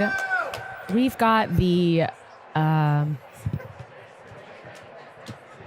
Forest Ridge Fireballs versus the Top Seed Titans. Let's go. And we have Jen Brayler here, wife of Jacob Brayler, on the mic for a few minutes. Hello. Jen, how are you doing? I'm good, Katie. How are you? I'm doing good.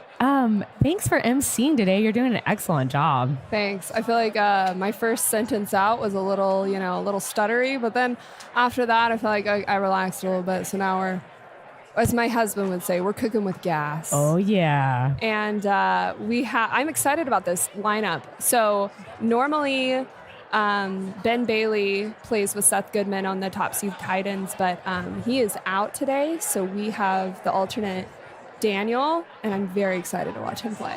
Yeah, Daniel, the lefty, Daniel Hojabri, and Seth Goodman on the Top Seed Titans. And we've got Josh Nix and Will Chang on the Forest Ridge Fireballs. They're going to get us started in our match today. I feel like all of the games have been so competitive, so fun to watch. The crowd is really engaged and just enjoying some high-level pickleball out here. We got 2 minutes. 2 minutes till we start. 2 whole minutes, man. Our own Jen Brayler actually played the last match. Jen, how'd it go? You were a baller out there. I was able to watch a little bit while I was cooking dinner at home, but I saw some really good things coming from Jen. Oh, her energy on the court and just presence on the court is off the charts. Oh, so thanks. Tell us a little bit about your experience, Jen. Yeah, I mean, I was not expecting, I'm an alternate for the Tulsa Raiders. I was not expecting to play opening night. And oh my gosh, I just had the best time. My team is amazing. I played with Jenny Bond. We lost 15-10.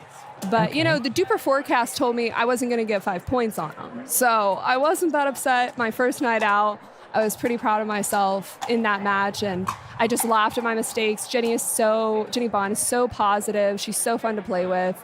And then my game with Bobby Howard. Shout out to Lobby Bobby. I mean, a girl couldn't ask for a better mixed doubles partner. We won that match, that game, 15-10. And we laughed so much. The crowd was crazy. It was a really good time. All right, 1 minute. We got 1 more minute. Oh, we have a 1 minute warning.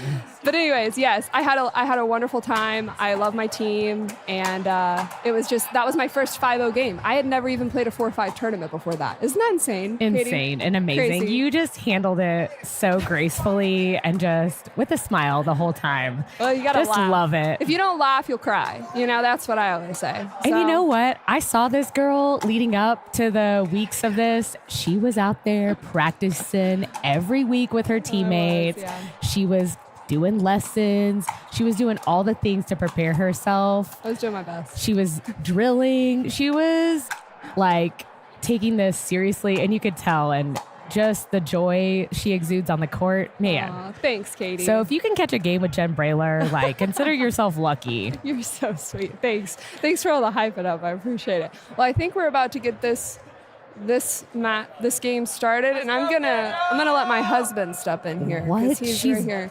But thanks Oh, for yeah, he's thanks for ready. just showering me with compliments while I was here. Yeah, no problem. Anytime, Jen. All right, our men's match is underway. We've got Pickleball Will and Josh Nix on the side of the Forest Ridge Fireballs versus Seth Goodman and Daniel Hojabri for the top seed Titans. You're going to see Daniel and Seth stacking because Daniel's a lefty. Daniel has the most unique paddle hold I've ever seen anyone. As a coach, I couldn't even tell you what it's called. He would even be like, I don't even know. Definitely Katie. He wouldn't even chokes know. up on it for sure, huh? He gets some insane angles. So hopefully we'll get to see a little taste of that today during this match. Yeah, kudos to him for being an alternate for Ben Bailey out today.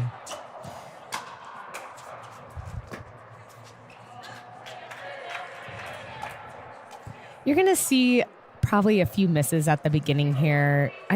Everyone's a little cold, a little nervous starting out the match. You're going to see some balls hit out, balls in the net. But once we get warmed up and going, you guys, it's going to be rare misses.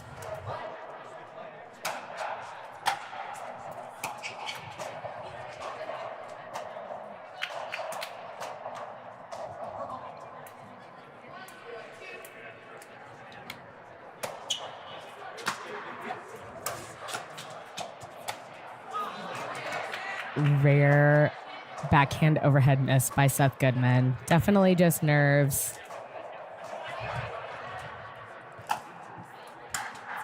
We've got ref Shauna Height in the house now. She is a ref on the PPA tour. We're so lucky to have her here in the Tulsa area. Thanks, Shauna. Nothing but the best here at the OPPL. That's right.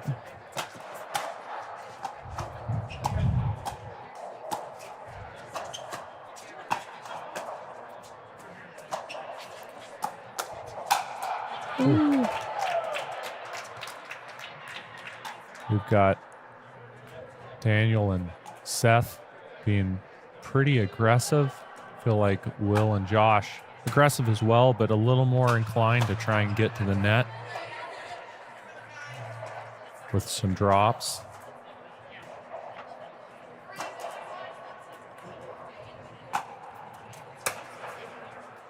All these guys on the court right now, just incredible players. We're going to see some really high-level pickleball here. Yeah, Josh and Will beat Manfred and Mo at the last event. Very close match, so that they're definitely no strangers to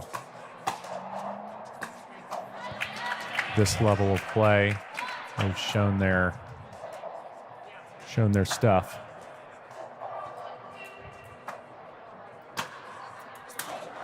Wow. Almost a T serve on the switch for a Insane lefty. serve by Will. He has some of the best serves, in my opinion. Go take a lesson from Will at Top Seed Tulsa. Have him teach you his serve. Ooh, they're applying a lot of pressure right now. I like the poach on that, third shot drive from Will? Yes. Not only can Will apply a lot of pressure with his serve, but also his drive. Both elite. Yeah, he's, of the drives that we've seen, he's very consistently close to the top of the net. Maybe not quite that one. I jinxed him. But Yeah. I feel like a lot of his drives are just really nice and low. Yeah, they have a lot of movement on him. He gets a lot of spin. A lot that has to do with that wrist snap you've been talking about, Jacob. Telling you what. We're in Oklahoma. Rodeo. Great play there. What do you say about getting warmed up? Yeah, I think we've reached that. I don't want to jinx him though, you know. A little bit of a mishit, it sounded like, from Daniel's paddle. Yeah.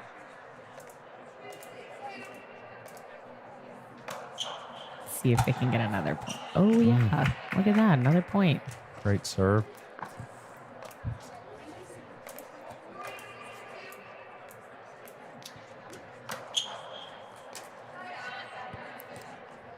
Flew a little close to the sun there.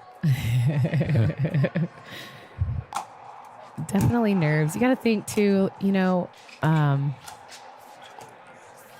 Josh and Will have already played a match here today, so they're used to the court, the conditions, the view.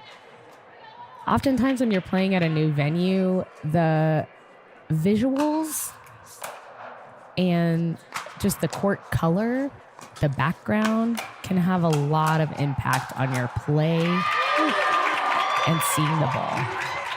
Great play from Seth there. Way to keep the pressure up. Quick side out.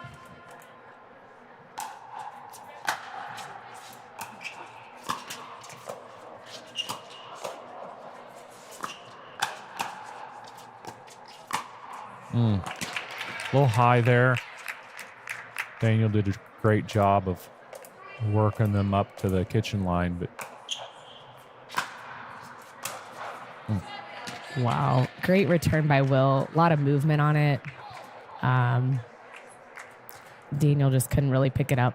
last time they did not switch with Josh serving to Seth. We'll see if they do. And they do. And that's why they didn't switch last time, because it's a lot of pressure switching and handling the next volley. Yeah, it looks like they won't. They'll choose not to switch this time. Smart choice, I think. Yeah. Okay. Oh. Wow. A little uncomfortable with the backhands in the middle. Kind of sometimes it results in a bit of a speed up. Okay, let's... Oh, we're going to switch sides. 8-3. All right. Shauna keeping us on track here. Good thing somebody's doing it. I'm certainly not.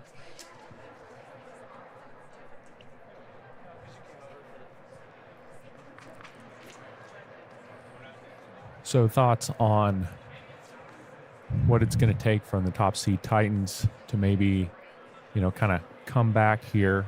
Any thoughts on strategy? Yeah, I think they really just need to settle in a little bit. I see a lot of like over swinging, a little just uncomfortable nerves. I think that's going to wear off. They also have the better view at this point. I don't know. I haven't heard any of the players talking about it today, but they've got this nice dark gray background. Maybe they can hone it in, just really dial it in and focus. It's going to be their main thing. The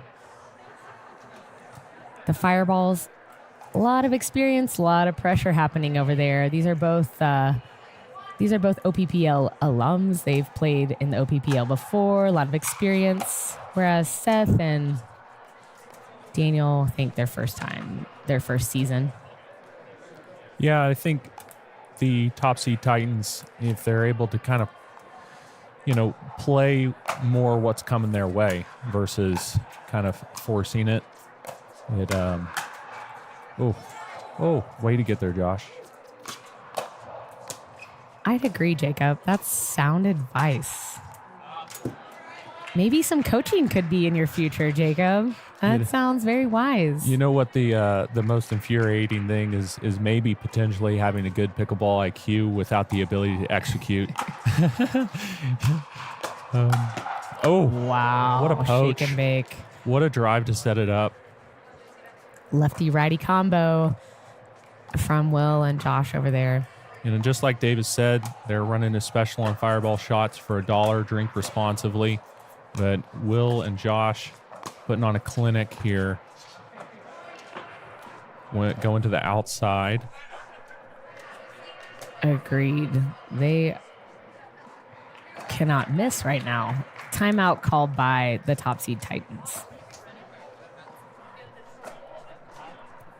Speaking of top seed, one of our sponsors, another is Right to Rec, a great local place to pick up a paddle or pickleball gear. If you need to try on a shoe, sometimes you got to order shoes and they don't fit right. So they've got stock of shoes. And same with trying out a shoe. You can try their paddle kind of rental, try it out system. You pay a certain amount and you get to try a paddle a week. So check out Right to Rec. Incredible. I actually meant to mention that in my top seed introduction that we have like the best pro shop in the greater Tulsa area right in top seed. So you can come check out the paddles. They've got grip tape. They've got the tape that goes on around the edge of the paddle. We've got some paddle weights, shoes. The paddle selection is deep, you guys. Premier. All the newest paddles. Oh. Seth making sure he's communicating that his overhead was in.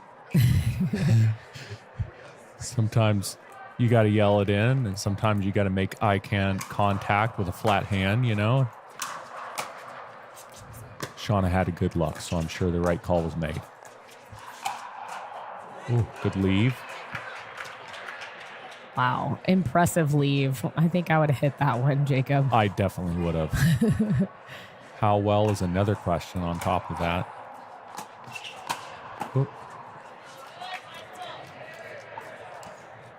Will's hands, I don't want to jinx them, but are so good.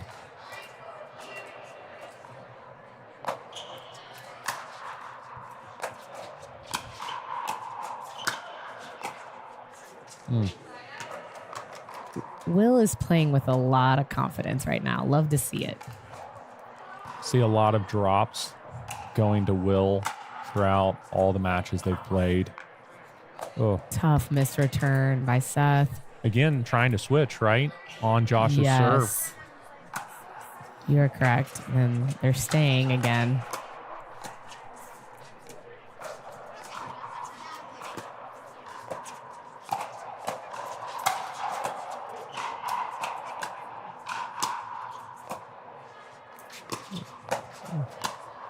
Daniel and Seth really showing off their athleticism right now and their movement on the court.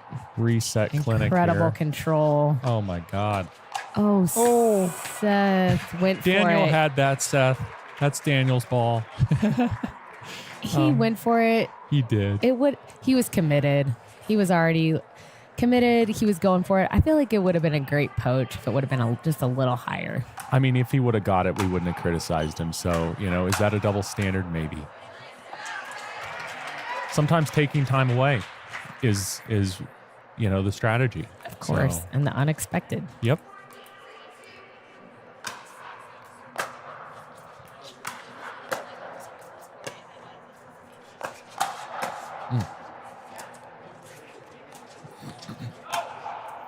Ooh. ATP, I think the second one of the day.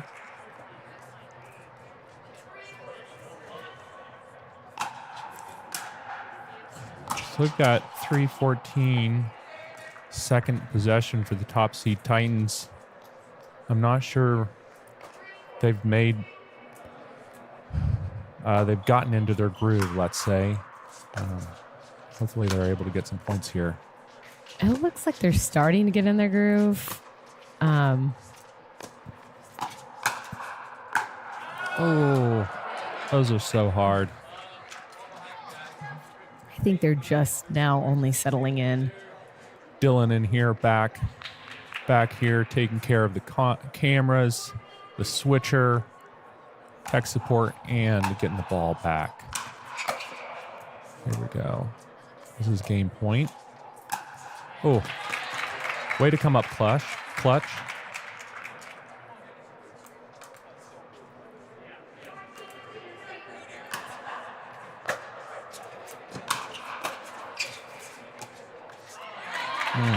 Side out. Looks like they got another shot at it. Let's see if they can get a few points here now that they're settled. Still anybody's game. For sure. 1 point at a time. They'll have to do it on Daniel's serve. Let's see.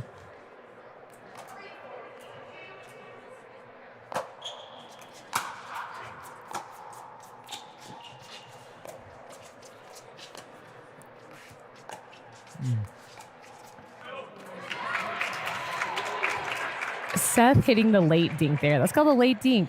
He waited till the ultimate moment, changed the pace of the dinks, just threw everybody off. Pretty smart, Seth Goodman.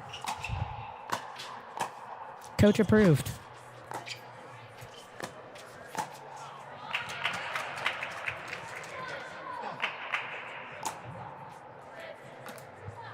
See if they can get a couple more stops here.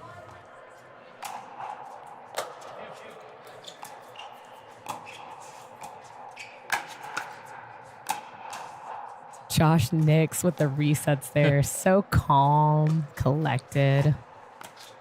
Ooh. Oh, Will missing the backhand flick. I was telling Jacob earlier, there's got to be some wind in here in this enclosed building. Some of these shots. Definitely. It seemed like a big gust there. Yep. I think there was. All right, another stop. Side out. Let's see if the top seed Titans can pull it off this time.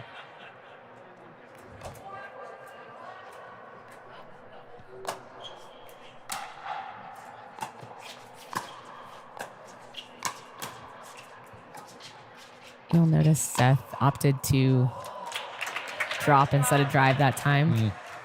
And Will got one on the line there. Another flick put away.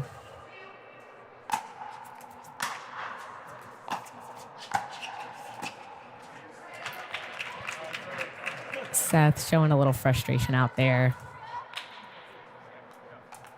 Game point again. I believe this would be probably the 7th game point. We're definitely getting up there. At least 5th or 6th. It can be hard to close out a game. You get tight, hold your paddle a little tighter, nerves set in, and miss serve by Will. Commentator's curse right there. Might be a good time for a timeout, but I think that Potentially. that Daniel and Seth aren't switching in all of these game point defenses, and I think that's where they've lost a lot of points, is trying to switch.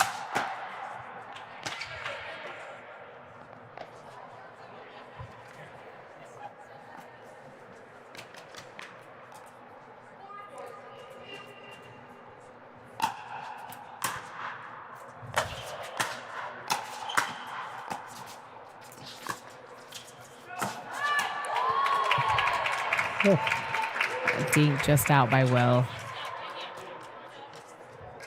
The dangerous thing would be is if they get a side out here and then they have to switch and defend game point. Right on the line, that serve. It was a race for the putaway there. It was. Who won, Jacob? I don't even know if I saw. I think Daniel would have won, but he backed off a little bit. Yeah. And thank goodness Seth just didn't pay attention and ripped the Tui. Oh.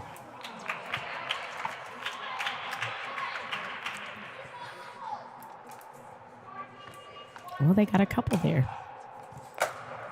See if they can hold them again. Oh, not out quite. wide. Fireballs take the win. Great play by all.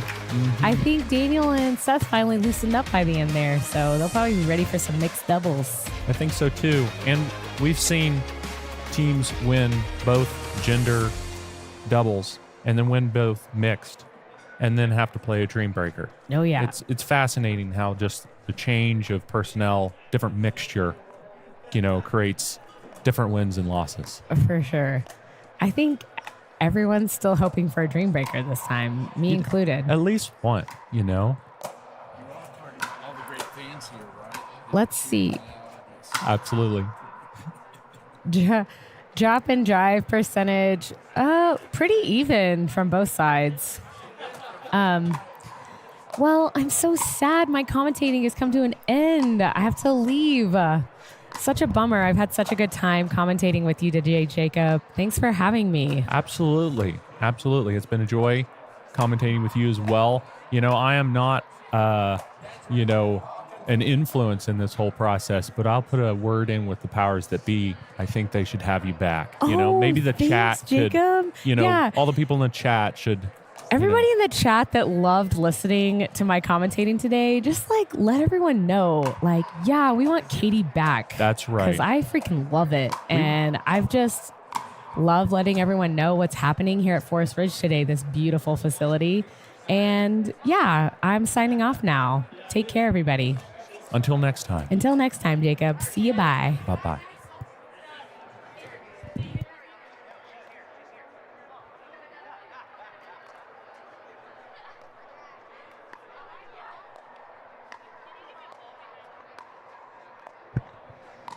One minute. 1 minute.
We've got referee Shauna out here telling them what's what.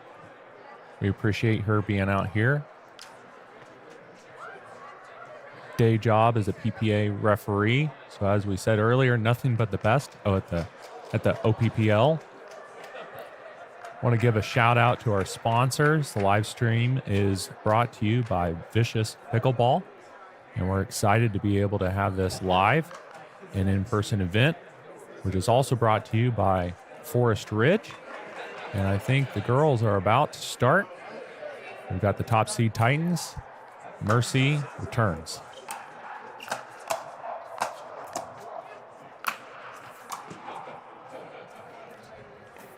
Oh. And Mercy's partner in crime is Eden. wasn't quite able to get the lob return.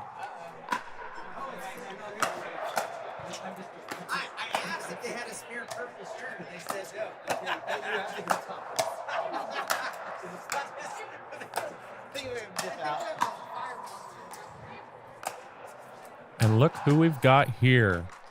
Stepping into the booth, Aaron Soto. Let's go. Staple of the Tulsa pickleball community. Yeah, I always add the age and wisdom to the sport around here. Absolutely. Absolutely. So what do you think about this matchup? We've got Eden and Mercy against Lauren Brown and I think it's a great setup. Eden has just gotten better and better. Matter of fact, I saw Eden compete in her first tournament, the Tulsa Pickleball Classic, a couple years ago. She competed at 3-0 against my daughter, and now she could kick my butt pretty much every time that we play. Mercy's also gets better and better. She's got great angles. I love watching Eden play because I feel like her toolbox, especially at the kitchen line, is really diverse. Yeah, she can rip it two-hand, backhand, forehand, great dinks, great drops. She's got good vision. Yeah, she's a dynamic player for sure. I think Lena and Lauren are a dominant force here, though. I think if they can keep the girls back, I think they'll win this matchup. But if they can pull them to the net, I think they have a lot better chance. Yeah, I agree. Yeah, I think Eden and Mercy have the advantage at the kitchen line and Lauren and Lena at the baseline. That tennis pedigree. Mm-hmm. Ooh, I like Mercy attacking with her too. That's nice. I believe it's her rookie year, and the last time was her debut, Mercy's debut, so it probably feels good not to have any of the just starter yips. Lauren with the rip there into the net. I love Lena's little chop serve that she throws over. It's really good when they're switching too. Pulls them out a little wide. Probably should have let that one bounce.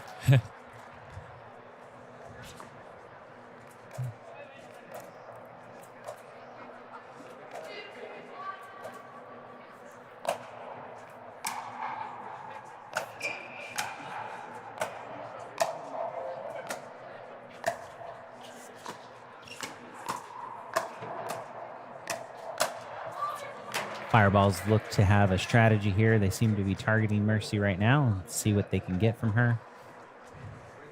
Right now, Mercy seems to be holding strong, but it'll wear you down when you get 8 shots in a row. Yeah, I agree.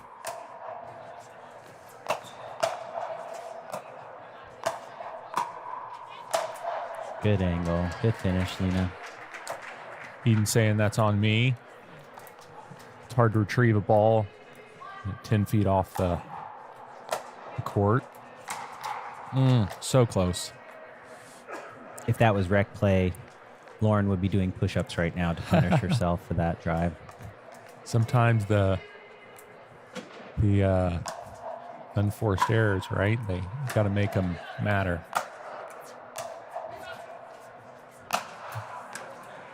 Oh. Good overhead from Mercy. Fellow ORU Golden Eagle, Mercy, decided to see that overhead.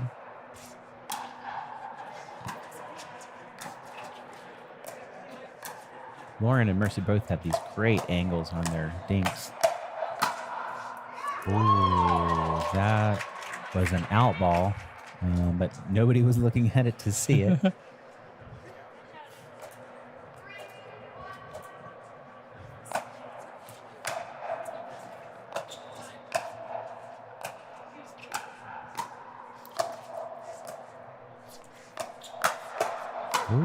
Oh, there's a body bag. I think that puts us to 2 or 3 now. Nope, first body bag of this this cycle anyways. When we get to 4, comment in the chat, get some free electrolytes. Ooh. She wanted that one. She did. A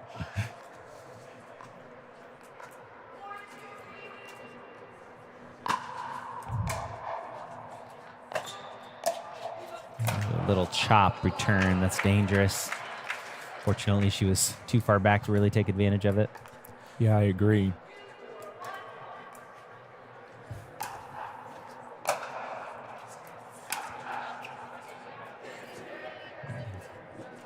Good to not hit it. It was pretty far out, but still. See if she does this little chop serve again. Yep.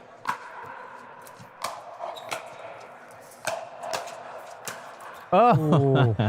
Lena might have been a little distracting. Well, she wanted to swing at it so bad, but she was disciplined not to swing at it. They're talking about who's going to take that ball next That's time. all right, though. It shows respect because, honestly, if Lena can get to it, she'll take it. Yeah. So.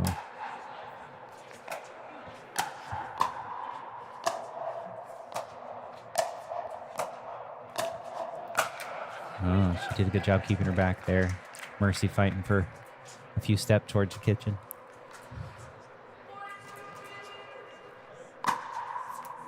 Good serve. Oh, Lena popped that one up. Did that chop return and got away with it again, but not the pop-up. No.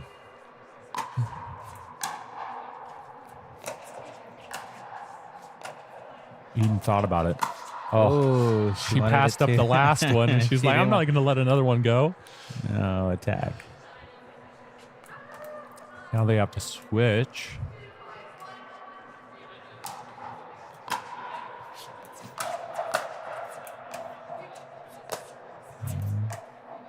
Follow it. Oh. Not quite. It's a game of inches, right? Right, absolutely.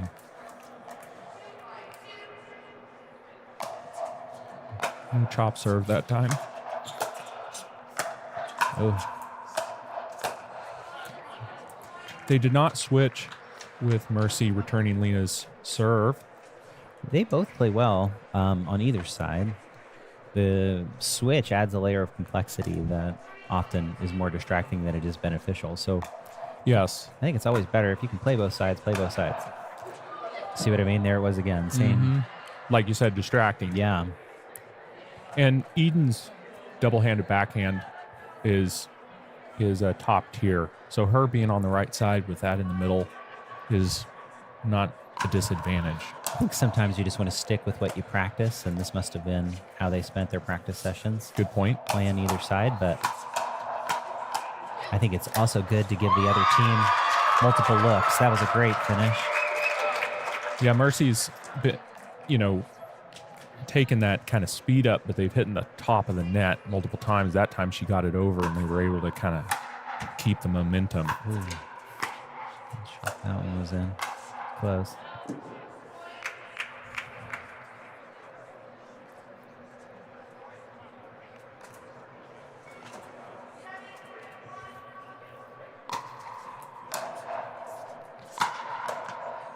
Oh my gosh, what a great return that was. Feel like that was a little bit of a mishit It drop. was like I've way overstretched to try to hit this ball, but she had enough discipline not to hit it hard, so dropped it right over the net.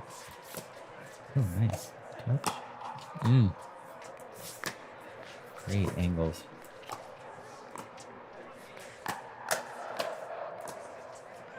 See, that was good. Lena stayed to the right. She was able to finish that point off.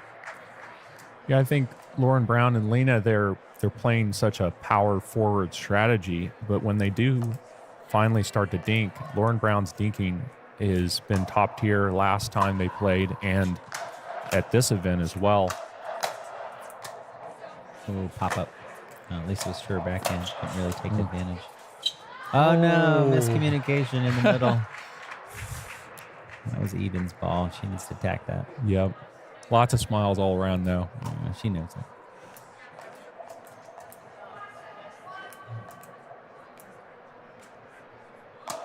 Oh, put a little topspin on it this time. That's good. Just mixing it up a little. Yeah, I like it.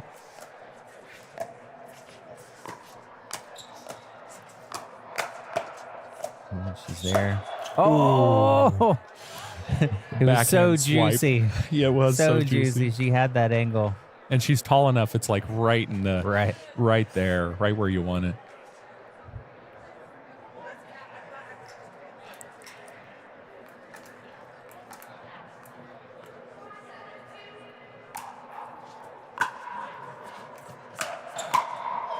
Good drive by Lena.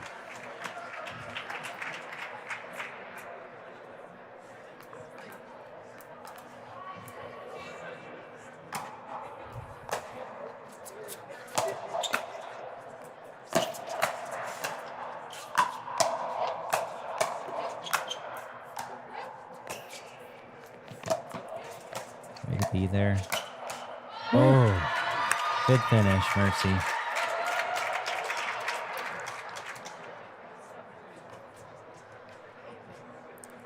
Lauren Brown calling for the stay. Yeah, I think that's good. Even though she, two net cords. I do like it. Mercy and Eden, ripping that slice return, taking advantage of all that top spin. What's the score right now? Is it 8-5? 8-5? Yep. Okay. So what are your thoughts for the Forest Ridge Fireballs? They're only 3 behind, so not a lot. But any thoughts on strategy? I know power forward doesn't seem to be quite so dominant in this game. So what are your thoughts? How would I adjust in this case? I would let Lauren Brown really work those cross angle dinks. I think she can do it all day long. If I'm the top seed, I believe I would be trying to dink with Lena right now. Lena's great on the attack. She's got great counters, but she likes to bail out of her dinks. And so I would try to be targeting her dinks, and I would be trying to, if I was the Fireballs, push a dinking session between Lauren and her cross-court counterpart. I think that's their best go, because Lauren can create a lot of opportunities with those angles. Yeah, I think I agree with that entirely. I think different players have been targeting Lena's backhand cross-court dink successfully. And great angle, good push.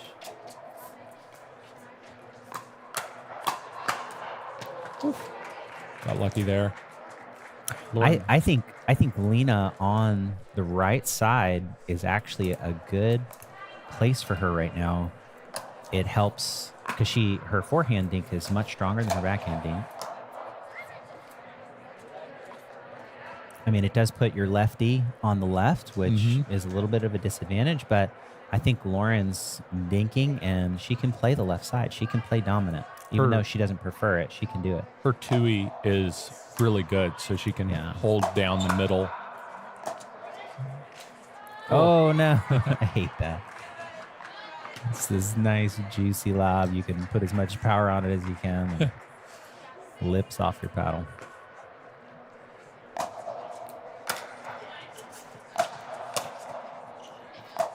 Oh, great return. Wow. Slice drive straight at the body. A lot of tennis in that shot. Huh? Yeah, absolutely.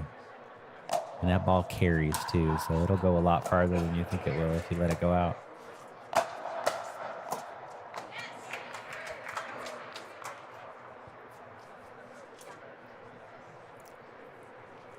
Yeah, in the past match, Lauren Brown got multiple ATPs from her cross-court backhand dinking and a lob, so she's can do a lot in that pattern.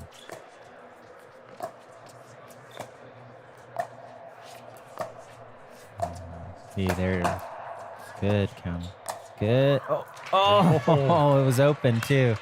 She had that line if she could have hit it. Somebody at the top seed Titans heard you on that point. Did a good job of targeting Lena's backhand. Yeah, Mercy has also a really good cross-court thing.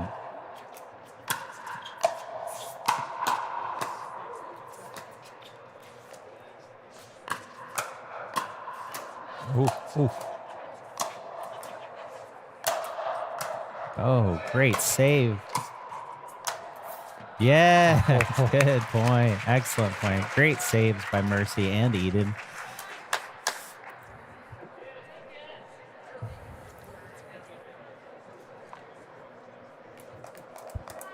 Nine, 7 top seed.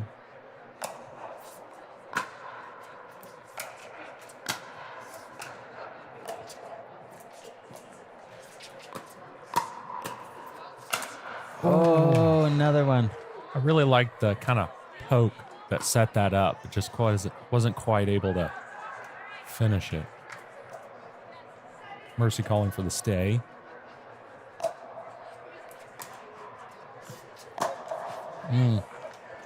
Felt like that was a little bit of a off-speed return that just was unexpected. It was juicy, but just unexpected for Lena. Oh, the lob.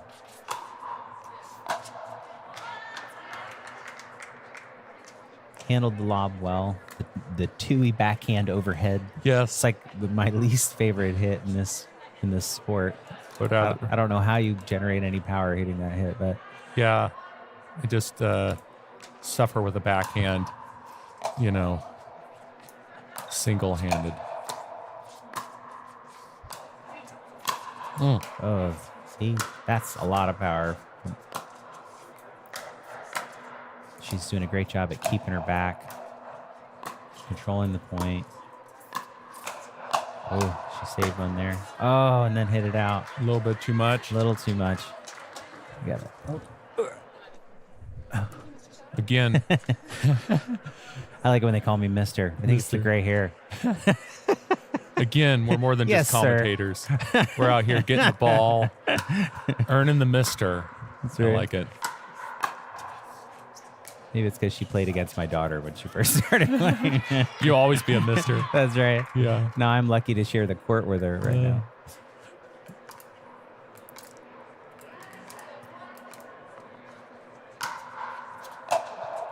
Ooh, a little far. I think they were trying to go for the switch. A lot on our mind on that.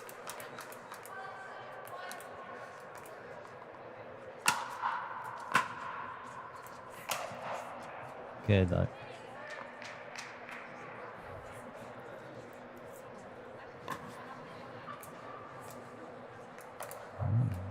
Top seed's taking a sizable lead in this one, 12-7.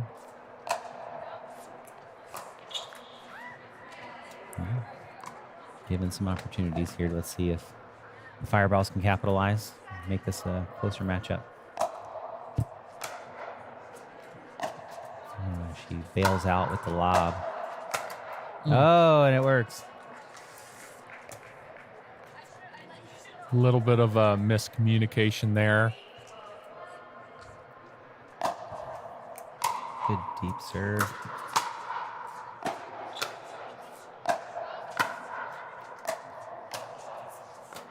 Good gets. Reset.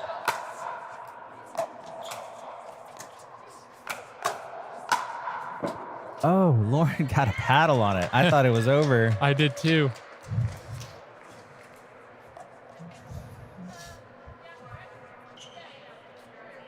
Shauna keeping them On track. Yep.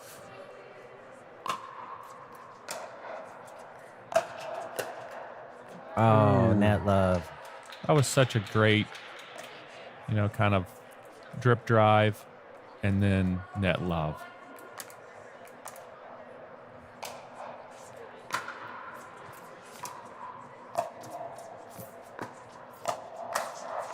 Ooh. Way to be ready there. Pop that one up a little bit, but trying to catch her off guard. 2 points away from taking the game.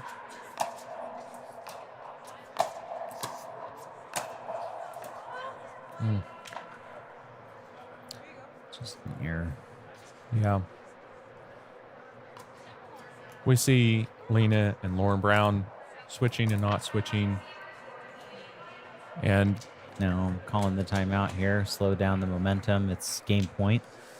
trying to get the ball back, get a few more points on the board. Yeah, maybe we'll see out of the timeout, maybe a little more strategy that kind of, like you said, play to their strengths and the weaknesses of the other team, and maybe they can get a run here. Well, you hope to make some adjustments, right? The timeout is both to stop the momentum, but, hey, what are we doing right? What are we doing wrong? What could we do differently? I hope they come back with a different look here. They obviously need to mix something up. They shouldn't be so tied into their original game plan. If it's not working to them, let's pivot. Let's try something different. Let's target the stronger player. Sometimes it's great to target the stronger player. They've been targeting Mercy this entire time. At least she's getting 70% of the balls. I think hitting Eden on the return, keeping their stronger player back might be a good strategy just to mix up the game flow. Yeah, I agree.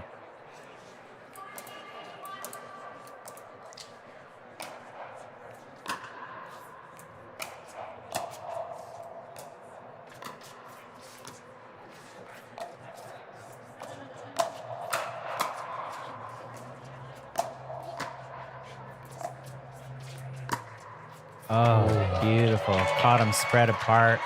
Put it right down the middle. Pretty dominant win by the girls in this matchup. The guys had a similar dominant on the other side. So going 1-1 into mixed doubles. It'll be interesting to see how this plays out. Yeah, it's fascinating. Just the different combinations of players, mixed gender doubles, how it creates completely different results. Looks like the Fireballs have to declare their mixed team first, and then top seed will be able to respond. It looks like Josh just threw his paddle down. Lauren ran over to play with the babies. That's a good, intermission activity. Play with the baby. That's right. Let's get some baby love. I like it. I don't see Will at all. Here he comes. Let's see. Josh is like, you're up. Yeah, that's what it looked like. I think that was just a tag in. I like it. Hopefully, either Will fresh just picked up his paddle, so I think Will's going in. Getting some hydration.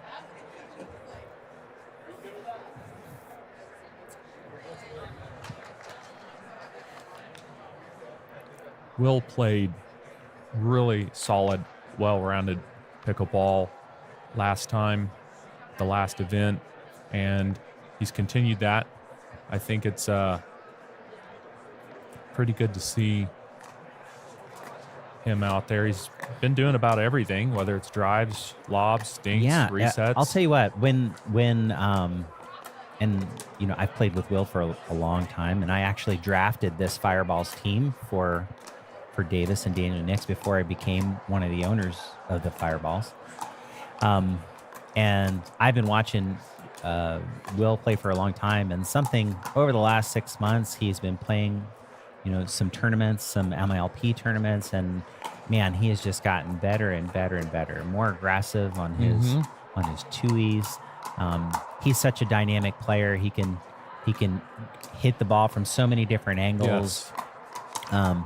But yeah, I was like, when I saw that he was still on the board in that position, he was a logical pick. I think he's been playing great pickleball, the best pickleball I've seen him play. So, yeah, I agree. I think the cool thing is since he's so well-rounded, he could play with anyone, Yeah, he creates opportunities just with his interesting hits from interesting angles, and he can read the game really well. He knows where to attack.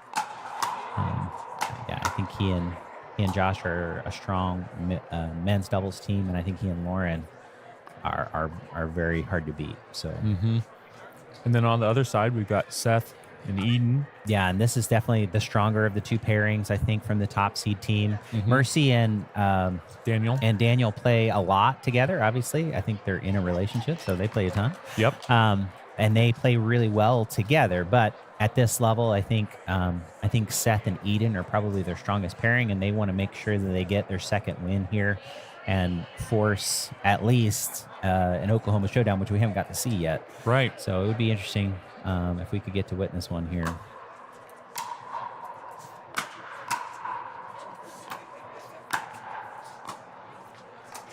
Ooh. Seth going for the outside, but just not quite getting it over the net.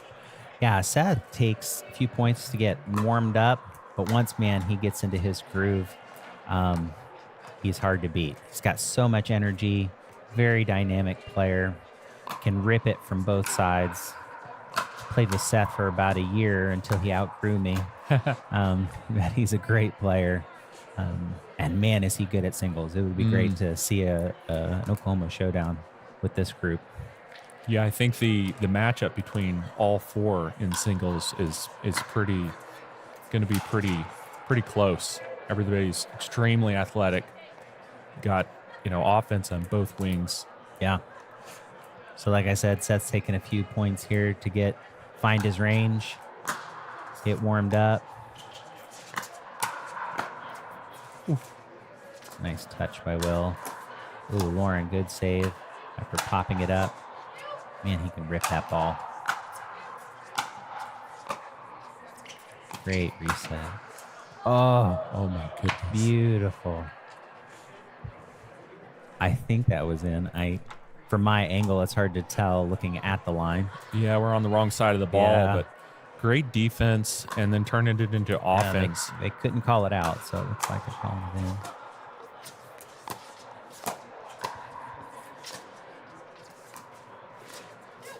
Ooh.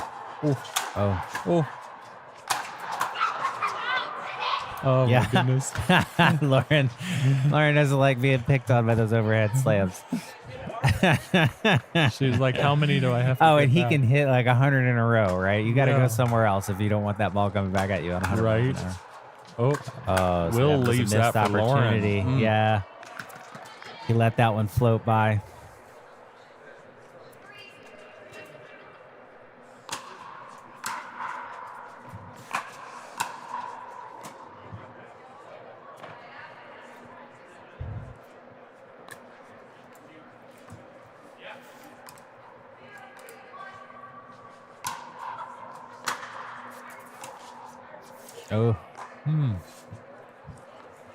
They don't switch. The fireballs don't switch. They respect the drives of Seth and Eden.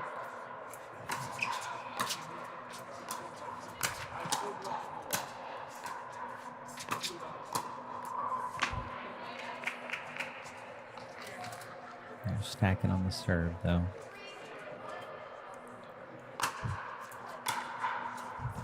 Lauren feels more comfortable on that left side.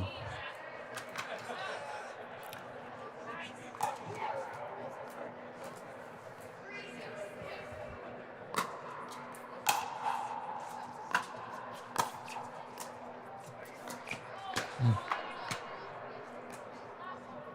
4-0, which sounds like a dominant lead, but two of those are just kind of, getting into the groove. Yeah, unforced and errors. They are unforced errors. That's primary what's on the board right now. Long balls, net balls.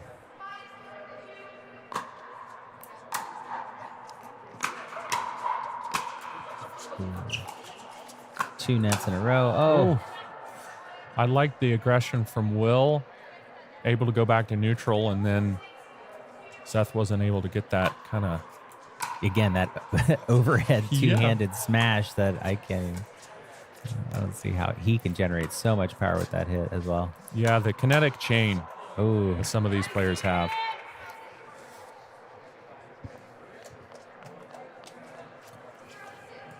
All right, well, top seed down 0-6. See if they can put some points on the board and get a little momentum their way. Awesome.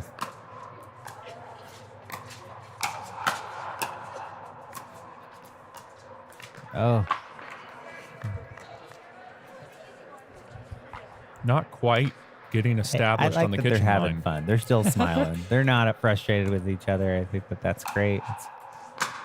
Yeah, and in other scenarios, I'd advise calling a timeout, but I really don't think that there's it's just unforced errors. They're smiling. Well, they'll get there. Well, there's 2 points to the side change at this point. I wouldn't make, I think Eden wanted a piece of that, but that was definitely Seth's finish. 7-0. Oh, Oh, did he touch it? He Yeah, he touched did. it. Oh, man. It's definitely going long. Well, hopefully they can take advantage of this, side change. They'll have some time. Again, they're not being dominated. They're not being outplayed. They're just making errors at this point. I think that's holding them back. yeah. They're playing a pretty even game, as we see on the screen. They got a drive rate of 40%. The top seed Titans with a drop 60. They're trying to get to the kitchen line. Just fireballs bring in the heat. Yeah, a little bit more, right? They're putting them in. I think that's That's true. That's true. You hit the balls in, and you give yourself another ball. Pickleball 101. from Exactly. Mr. Soto is Keep your balls in. That's right. You forgot to sign the waiver again, did you? Don't take those out. That's not good. At all times. At all times. That's right. This is a family sport. That's right. Here we go again. Oh, nice love. Ooh. Okay. And Nipper working overtime over here, getting the ball back. That's the most athletic thing I've seen Nipper do all day.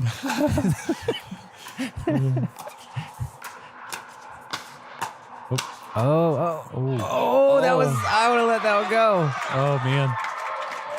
There's the backhand overhead.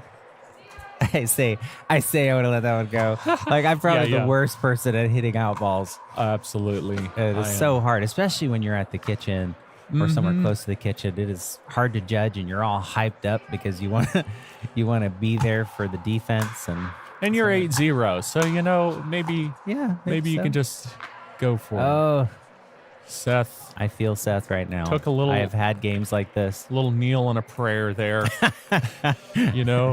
Offered it up to the gods. That's right. See if okay, guys. pickleball gods. I swear I play better than this right now.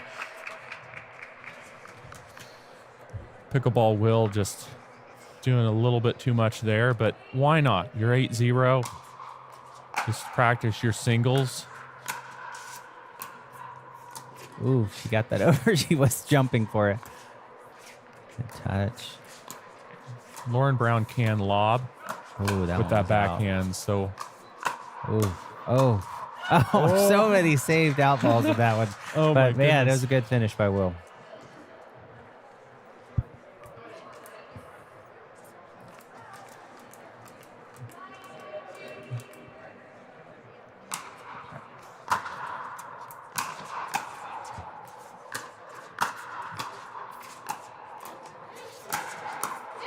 This is not where Lauren wants to be, returning all of these aggressive hits. There it is. He's doing it again. Oh, he's switching. Oh, Will gets it back. Great save. Oh, no. There it is again. good Nice play. put away. So much defense. That save by Will was fantastic. Yeah, it was. Thought it was over. And Seth's, aiming for those outside lines as he should.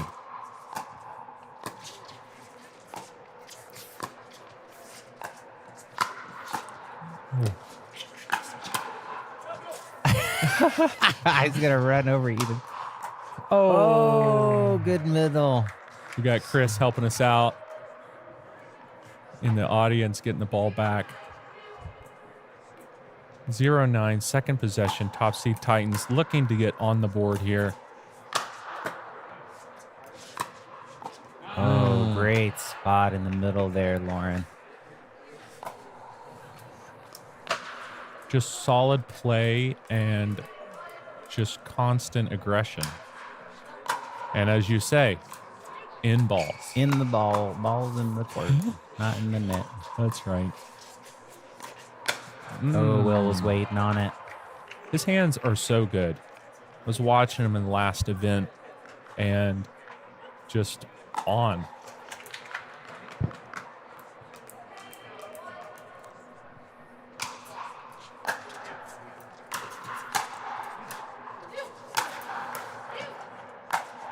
Oh, see, beautiful change up to the two-y backhand.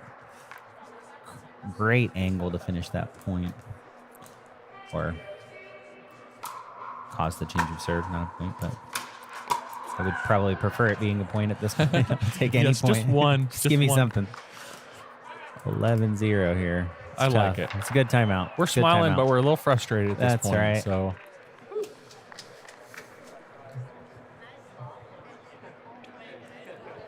So, thoughts?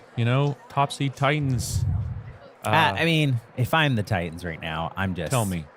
I'm going to keep letting it all out. I'm going to keep playing aggressive. I'm going to keep hitting them until they start going in. I mean, they're not going to, soft play their way back into these points. That's true. They're going to have to just, at this point, there's no turning back. They've just got to play strong, play aggressive, try to hit those hits, gain some momentum, and start building some points here. I mean, I know that they couldn't keep the ball in or over the net previously, but you got to hit your way out of a slump, and I think right now that's really their only choice. I don't think they're going to conservative play their way back into this game. So I say keep swinging. That's what I would say. Yeah. Like, I know that you're feeling tentative because you aren't executing well, and then you hit that next hit and it goes in and you start feeling it, right? Yeah. Yeah, absolutely. Just get 4 or 5, bring some honor to the family, and see what happens. Lauren wants that one back. It was close. Okay, 0-11.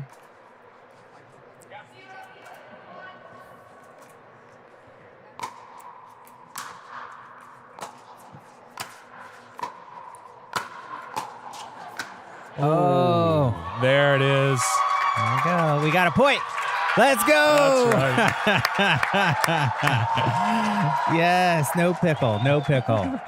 Although they did hit 11-0, so it would be a standard pickle, but not an OPPL Don't pickle. tell them that. Don't tell them that. Oh, my goodness. We'll see if that changes the momentum here. See, I would just rip them.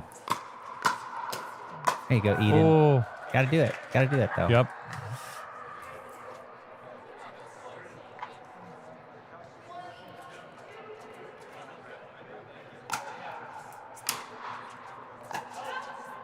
Oh, that was close. Shauna had a pretty good look at it. I think she's making Good, sure. she affirmed it. Yeah. Well, only if they look to the ref and ask for her opinion will she give it. She'll trust the call on the court. And this is what we teach our teammates is, hey, look, if you question a call, always look to the ref. Did you see it? If she doesn't see it, she won't change any calls or have an opinion. But if she's got a good look at it, that's your best bet. So And it's free. It's free. Might as well ask for it because otherwise she will not volunteer it. Yep. She's good about that. She actually reffed a PPA event that I competed in. And I was playing 4-5 singles. And after the match, she came up to me. She's like, Aaron, you have to ask me if I saw those. He called 3 or 4 balls in that were out. You could have won that last match. Oh, my goodness. And yeah, so that was a hard lesson learned. I think Good finish by Eden. we are getting a little bit of a momentum Look at her. change. It's amazing what a couple points will do. And this is the first possession. I think 3 in a row. Ooh, good angle. Love it. Oh, it's okay. See? Still, they got... Lauren points Brown more. is playing lights out. I don't know if it's a viable strategy, but maybe seeing, sending some balls towards Pickleball Will a little bit when they're up at the kitchen line. Like you said, sometimes it's good to play or, target the more, aggressive player or better player. Will is intimidating at the line because he will create the strangest attack angles. Like, you don't ever know where it's coming from half the time. And so I can see why they avoid him. Yeah. He's a little unpredictable. But yeah, I think you're right. Lauren is so stable, so strong. Her angles are great. Nice overhead.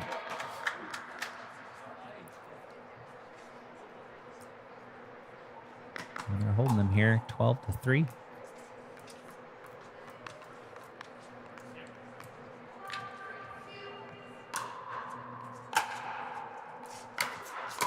Oh, great drive. I couldn't tell if it was going over. I see I caught Eden by surprise. Yeah.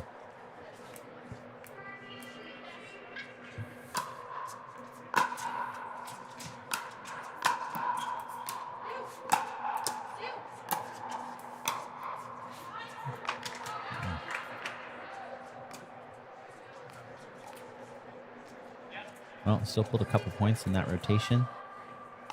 2 away. Oh, see, beautiful. I mean, to change body position and attack that just as if it was his forehand, that's a great hit. And then same guy. Flew a little close to the sun, I guess. It was just too good of a shot. He should have flubbed it a little bit, but still got it, and then he would have got that one. Great serve from Eden. Oh, there we go. All right, let's put another one on the board. She put that on the far outside, you know. Great return.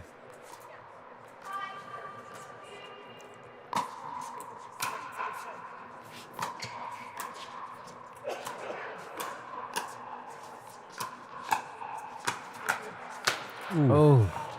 Seth wants that one back. I feel like, yeah, Will imposed his will on that. No pun intended.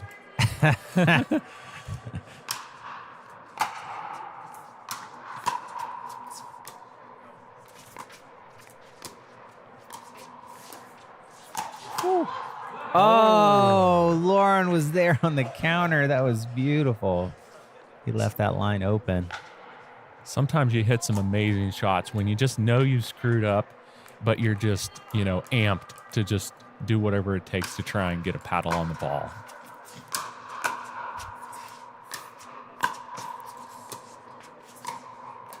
Oh. Push-ups, Lauren. I want to see some push-ups. That's right. You've got about 60 that you're probably going to have to do after this is all done with. Oh, did she hit that? Oh, that was pretty. What a way to It's tough when you cheat so far to the middle to play dominant, you'll leave those lines open. She exploited that line. That was a beautiful hit. Good stuff. And it looks like we have Josh and Lena from the Fireballs playing against Daniel and Eden. Talk to me about Daniel. So Daniel is extremely athletic. He has an unorthodox hold. Like if you look at the way that he holds his pickleball paddle, he holds it a lot like a ping pong paddle. It's choked up on the throat. He's got a finger on the paddle itself a lot of time. He loves to hit misdirection. So he hits a lot of inside out balls, a lot of fade balls. You can hear the dampening noise on his paddle because he's absorbing a lot of that vibration with his hand hold. So it's just really unorthodox. It gives him an advantage, especially at the line. He's got quick hands and he can hit some interesting angles. It's a little bit of a disadvantage from a power perspective because it takes away the leverage of that longer paddle handle. I mean, he's hitting I think it's a 16 millimeter Agassi, which is actually great power paddle. Right. But he's taking away a lot of that power with his grip. Not as much whip. Right, exactly. But he hits a lot of unexpected hits, especially at the line. He does a lot of head misdirections where he's looking one way, swinging the other. And he does a lot of like ping pong type spins, like fades off the surface. See, look at the way he holds his wrist and hand hold. So he is their backup player. He's a great player. He plays a lot of MILPs, 18s and 20s, typically, on the left-hand side. So, or I guess it would be the right-hand side with his left-hand dominance. Yeah.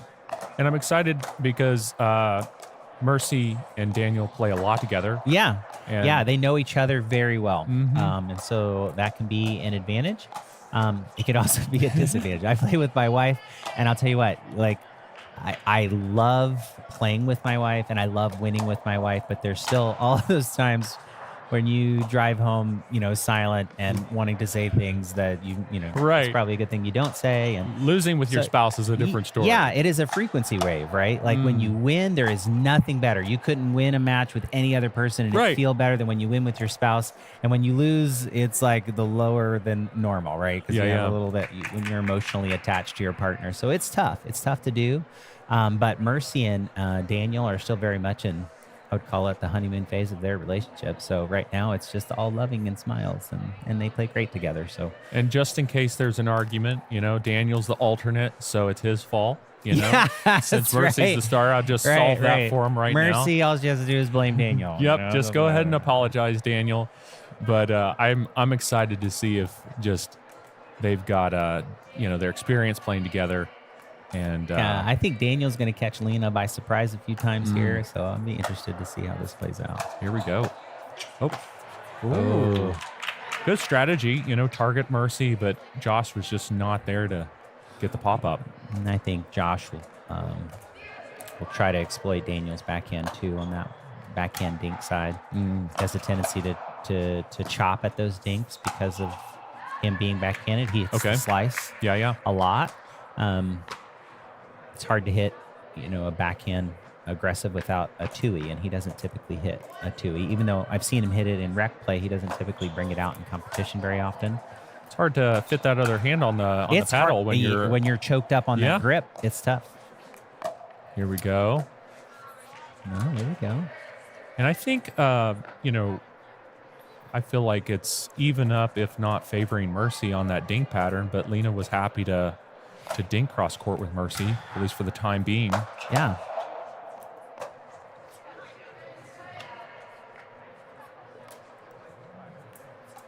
Yeah, I think Daniel's athleticism too is kind of tricky. He can come flying out of nowhere for some of these poaches that you don't think he's going to be there to get. He could be really dynamic in that way.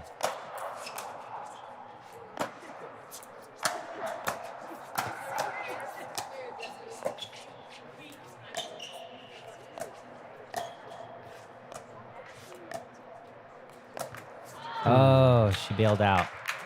She kept it safe, and then Pickleball Will, who was just yes. Have you talked about Will's an influencer. He's been playing this game a long time. He's played against tons of pros, and if you train with Will, and I do train with Will, he says you can judge the skill level of a player by how many times they can dink in a row without trying to attack.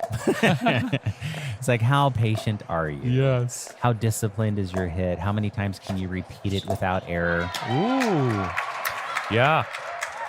I think we're 1-1 on cross-court dinks between Mercy and Lena. Yeah, so far. Yeah, I would not rank very high in pickleballs. The pickleball Will's skill matrix. I would not rank very high myself. So especially from my backhand side, I'll try to bail out as well, just because I know that on the forehand side I'm a lot better.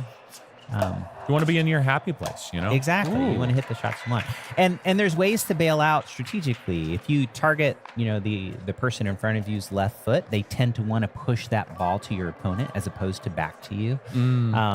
So you can hit the ball such that encourages them to go cross court and get your teammate back in the point, which is part of the strategy in mixed. The women. Oh, good eye, good leave there, and Dylan for the third time, just really. Oh, it's behind you. We've lost the ball here for the third time, just being more than a videographer back here. Yeah, sending the ball back. But yeah, it's a strategy for the female player to try and get their male partner involved, right? So you're playing, returning, putting the ball, dinking, everything is just trying to get your partner involved. It was two good attacks by Daniel, but they defended well. And Daniel smiling. Yeah, I think he's talking to Josh about how they don't know how Josh got those balls back. But yeah, I know he's got great hands. So.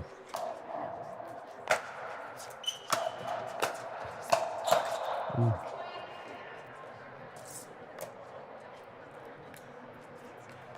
All this work, and we're 2-1. So. I know. This feels like a long game already. Yeah. Great deep return. Ooh, nice drop. Ooh, nice. I think that's one thing that a lot of players have not been doing tonight against Lena and all of her partners, because they've been playing a power forward strategy, is drop the ball as effectively as Daniel just did. Yes. Eric Bunch is a great proponent of that. He hits that shot a lot. But yeah, dropping the ball right on the other side of the net, making him run for it. You're right. We have not seen that hit very often, and it's very effective. Especially the taller you are, the bigger you are, the harder it is to break inertia and get momentum. Yep. Get moving forward. It's tough. And the older you are, I in my head, I move a lot faster than I do in real life. So. Right. Thank goodness for the reach, right? That's right. That's right. I try. I do end up on the court for some reason a lot. Nice drop by Mercy. All right, here we go. Let's see who bails out first. Oh, look at this. Patience is good. Good discipline. Oh, pop that one up. Oh, and it was attackable. That was the right one to attack, but Lena thinking that, two of those were out, but they were all in, but not able to get the speed up. she left a little yellow ball in the middle. It was, oh, that one's, oh my gosh, he didn't call that out. Oh, wow. Did he call that one out? He's looking at us. Son. Josh is looking at me. I'm not giving anything away. Nope. It was like a foot out, but we're not saying anything. That's right. We have a fiduciary responsibility to all parties here. That's right. But he should look at the ref. I mean, Yeah. come on. This is exactly why you look at the ref and you be like, did you see it? Oh, okay. Hands. Oh. Oh, see that misdirect? That was great. Oh, Struff. He just hit the ref. I think they should lose a point for that. Lose a point. That's right. Deduct a point for assaulting the ref. That's right. Assault of the ref here at Forest Ridge.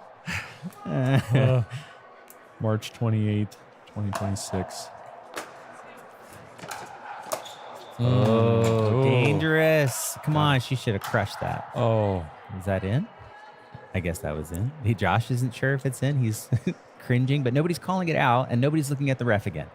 All of you listeners who are watching this pickleball match, please Utilize your ref. Look to your ref. Use it. That's why she's there, to help. Make I feel sure like Daniel and Mercy, gave him, 3 putaways in that, and they're just kind of, okay, we're done with this play. One thing that I haven't seen a single call on yet is a foot fault, which There was 2 early on. did they call them? They did call them. Oh, okay. I wasn't paying attention. I guess. But other than very that, it's been infrequent. very clean. Yeah, that's impressive. Yeah. Because it happens way more than people think. Yeah, when you play so much rec play. Oh, that's true. Definitely in rec play. But yeah, you get used to being sloppy because in rec play nobody's calling anything. And Yep. Ooh. Oh, look at that, Lena. So right now, I think it's about 2-2 between Lena and Mercy on the backhand. I think so. Dink battles. One thing that I haven't seen Lena do when in that pattern when it hasn't worked is run around her backhand, because she has Josh to cover the middle as a lefty, and she doesn't run around and do that cross court forehand ding. Yeah. I know. I hear what you're saying, and Josh can cover a lot of courts. You're right. She might be able to trust him to do that if she wanted to. If there was an advantage to running around it, which there not always is. But. Only if, there's been at least one instance where she's been outmatched on that backhand cross-court dink. I see what you're saying. And in that scenario, changing it up. Right now, we've got it even up, so no change needed. But see, that was a yellow ball. That's a yellow ball. Ooh.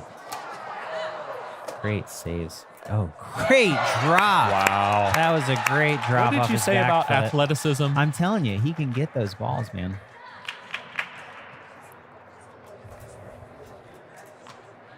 And we've got 2-6 serving on first possession here.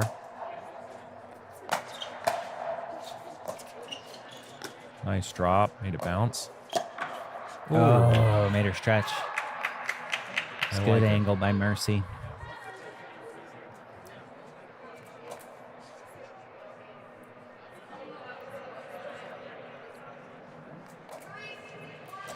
Lena's got such long reach. When she gets those feet planted, she can pretty much get every ball in the court, but it also makes you get a little, planted in that position. Yes. She ran around it that time. Did you see that? Good stuff. And she got the she missed hit dink. to the middle, which when she's swinging her backhand slice, it always goes far left. Right. She ran around it and hit middle, and it generated a new opportunity for her.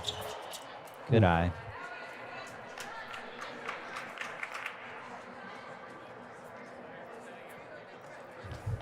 Yeah, as a taller player, planted feet are probably my worst enemy. Yes. It's When you hard can, to stay light on your feet. And when you can get to the ball, you don't start out by prioritizing footwork, Agreed. And it's such a key element to hitting the right ball in the right way.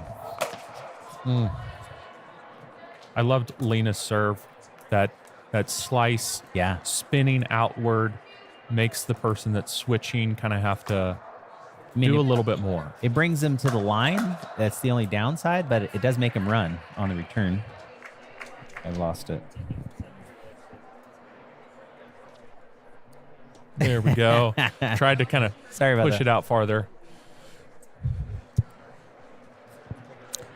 All right, 8-3 for the Fireballs in a nice dominant position here at the switch.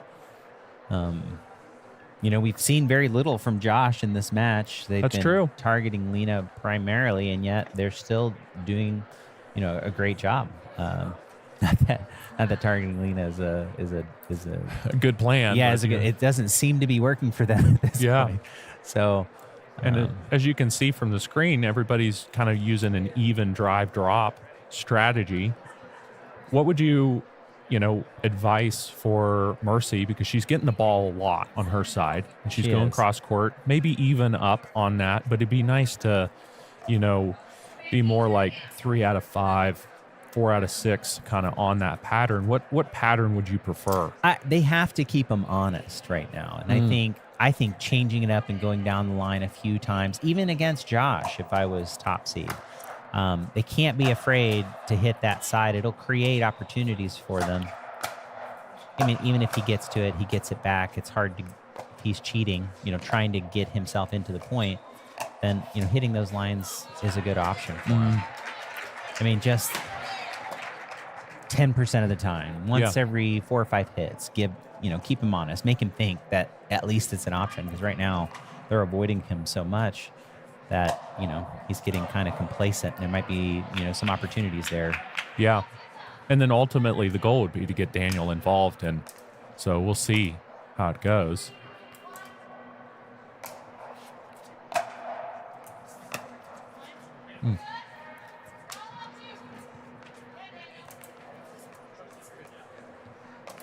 I like it, Daniel being a supportive partner. Yeah, he was good. It's okay. You're doing great. All the right words. That's a hard one to get back. Yeah. Yeah. Smoke down. Yep.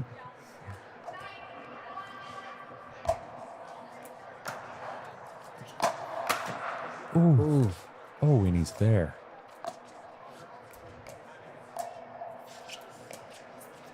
There he is. Go to Josh. Oh, she had it. I mean, it was there. It was below the net, so it would have been a roll. But yeah, I tell myself less flick, more roll when I miss those shots. But I don't fault trying to change something up. Yeah, you have to mix it up. You can't keep giving them the same looks. You can't be predictable.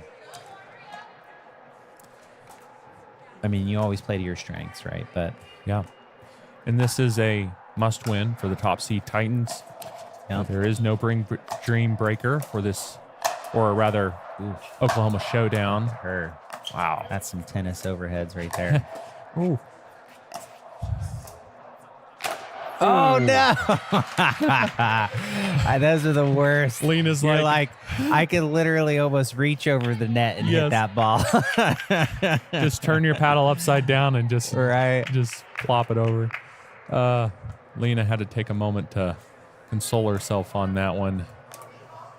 Yeah, she wants that one back.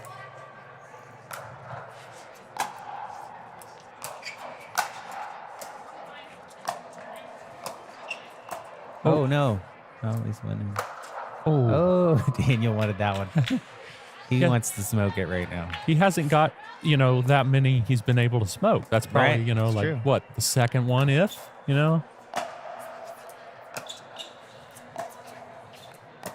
Oh, see what I'm talking about, though? That line it. was open. Mm-hmm. She needs to keep him honest.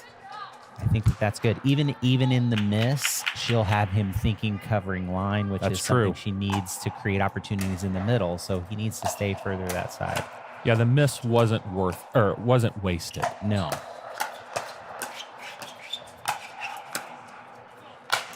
Oof. That ball kind of died. It like deflated. It did. If that was a new ball, it would have come with a lot more pace and bounce, but it just kind of hit it hit the surface and just died. The wrist lag on that was, reminiscent of Matt Malden earlier. A lot of wrist lag, that overhead. Yeah.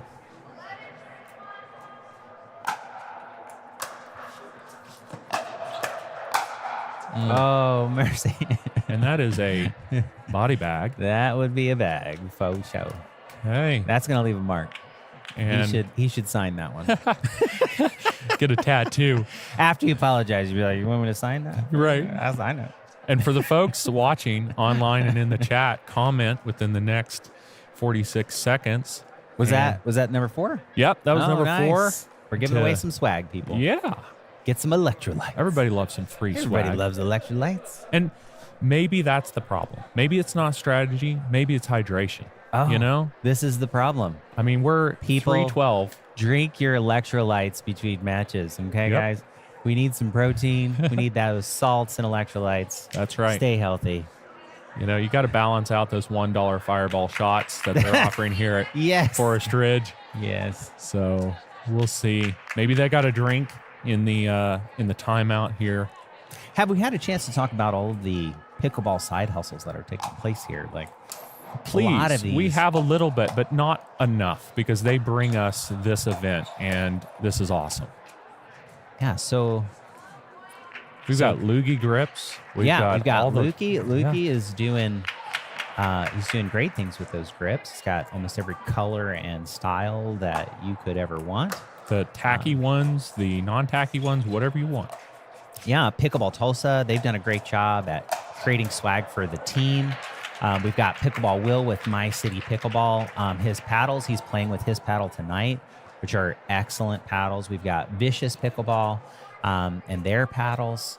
So we've got a lot of real business entrepreneurs that not just play in this space, but work in this space, and they just put this one to bed pretty easily. That is match point, and looks like that is the last 15 to 3. I'm sorry, I was talking and making that very anticlimactic, but nice win for the Fireballs. Good stuff. Man, we have not seen one Oklahoma Showdown yet. Was looking forward to seeing some singles. I think Seth and Daniel would have been fun to watch in that way. With all of their athleticism. Eden's a great singles player as well. That would have been exciting. And in the previous matchup, we had Manfred and Kendall Hunt, 2 amazing single players. Would have loved to see them out there. That would have been fun, too. So really good matchups. I think we've got one more match. Is that right? I think this is it, actually. We had 4. I've lost count at this point, honestly. Yeah, so that was 3. So Pickleball Tulsa has one more. My team has one more match. You should know, So Manfred and Mo are headed back out with Emily and Lily. And I think they're going to be playing the top seed. So top seed is going to have another opportunity to get back into this game. Great job, Fireballs. Great job, Titans.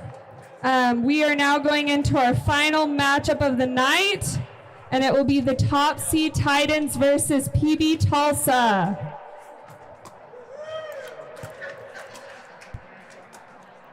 Boom. There we go.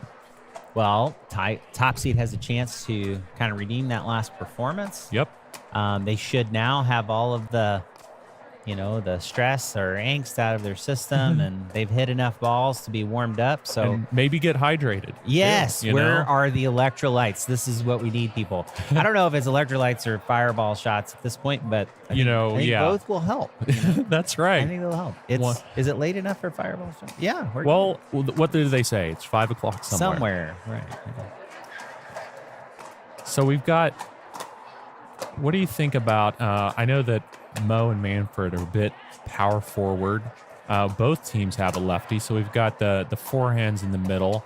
What is your just overall take about the initial strategies that you expect to see, and what might come of that? Well, you have the lefty on either side, so they both have similar strategies. You have similar dynamics, too. I think Seth and Manfred are both powerful players. They can hit from both sides. Mm-hmm. And Mo and Daniel have similar strengths.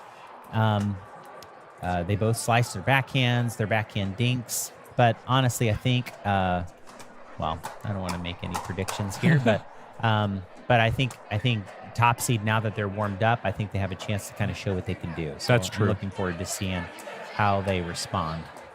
Yeah, and Katie mentioned that, Seth is a player that, takes a little bit to warm up.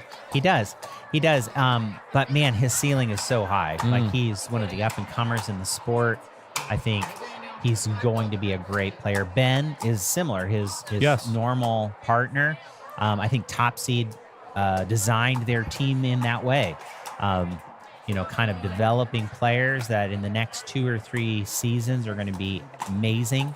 They're already great and they're already winning matches, but the sky's the limit for the top side of their skill set. So this is a keeper league. I don't know if we've talked about that at all, but this season was the first time that we had keepers in the OPPL. And so top seed, Eden was their keeper. But as it is a keeper league, and there's been some discussions in the OPPL as to how that's going to play out in subsequent years, there may be more than one keeper in next season. And if that's the case, then and you're making an investment in these younger players, then it makes a lot of sense. You're not betting on this year as much as you're betting on the next, couple years, assuming that these players stick with this, this format. So I can understand the strategy. I think top seed's kind of got the long game in mind. Yeah. And then you have just Manfred, who shows up with his, semi-pro or pro tennis pedigree and is a 5-0 player in the first couple months that he starts playing, just because he can, right? Yeah, just because he can. Yeah, I think, it's like fantasy football or anything like that. You got the trades for your players. There's a lot of strategy in the asset management side of any team ownership. And I think watching the players play and develop, and these players, I'd say many of them aren't the same player that they were 12 months ago. You talked about Pickleball Will and just some of the no-brainer reasons why you drafted him. Longer than almost everybody out here. Pickleball Will's been playing a long time, and he's still getting better and better. And I think what I've noticed in the difference between Will and historically and Will in the last year is he's been putting in a lot of time doing the drilling. He's been teaching a lot, which is also giving him repetitions and drilling. And man, it does show. Eden, another great example. Yes. She is one of the few players that does it right, in that I believe she drilled more than she played for the last 2 or 3 years, and it just shows in her game.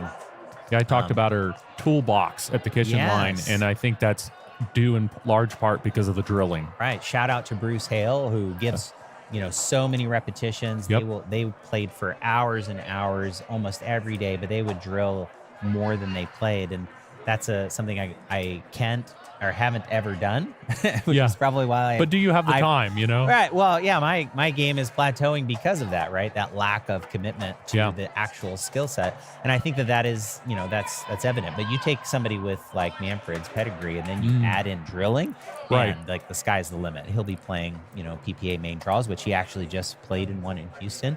And he won some matches there.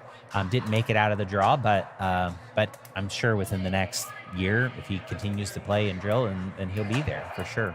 And it should be mentioned that here we go for this first game, but it should be mentioned that each year it seems like one player goes on to play professionally in the PPA. We've got Chris Hayworth in the first season of OPPL, and then we've got Tom Prozac. Yeah.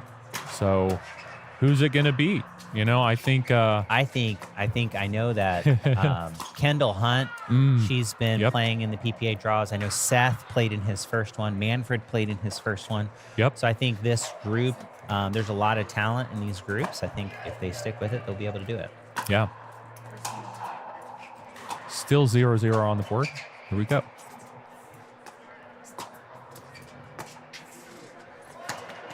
I like the strategy of going to Manfred's backhand.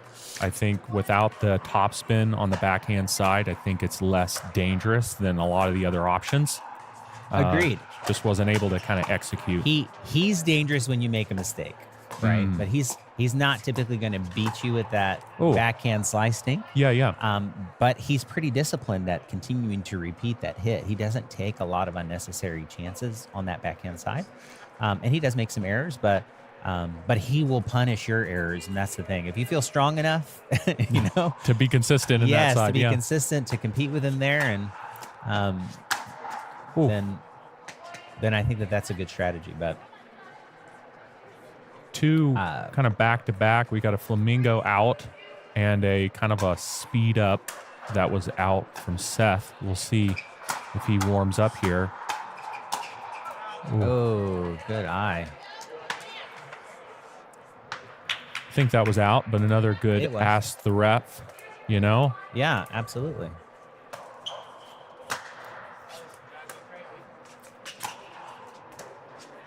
Oh. Stepped forward a little after that last return and then stepped back on the next ball. And it's always harder when you're moving backwards. Yep. Ooh. Oh. Got the drive, got the net love on the drive there.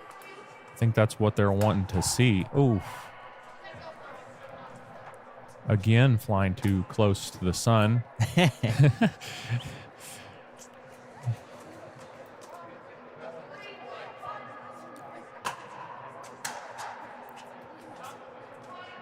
His mechanics are so good. Like his body position, the way that he twists his body through his shots to generate power. It's like, I wish I had those body mechanics or those hit mechanics. I just don't have that flow. But again, it's just consistency. And I think that just comes from drilling, really. Like I'd love to see Seth hit thousands of balls with a ball machine with those mechanics. Right. I think that would really just, his game would take off. It's about getting good at the same thing, not trying to get good at 1,000 different things, because if you have different mechanics for the same shot, you're just trying to get good at multiple different shots, and it's just not worth it, Keep the same mechanics, same forehand. He has great habits. Like already he's got great habits. He started with great habits, right, in this sport. And I mean, I think half of us that are trying to get better are trying to unlearn all of the bad habits of our game. It's like golf, develop his body mechanics or his swing mechanics.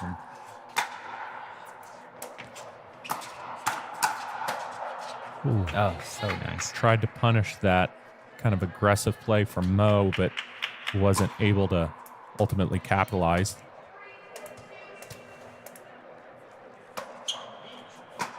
They are coming back, though, so... Ooh, great touch. Ooh. Oh, Manfred tried to get sneaky. I like the runaround, though. That's the one thing that can get a lot of offense on Manfred's backhand side is, again, running around. He does run around his hits on that side when he wants to create opportunities. And Mo just needs to be cognizant to move into the middle and fill that gap when he does. Because Mo, with his left hand in the middle, he's got a very powerful put away.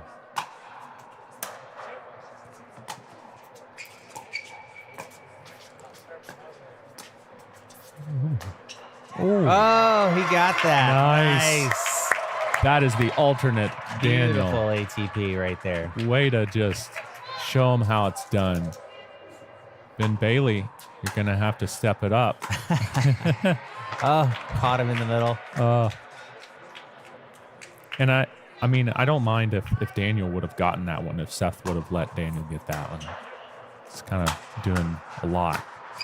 Ooh.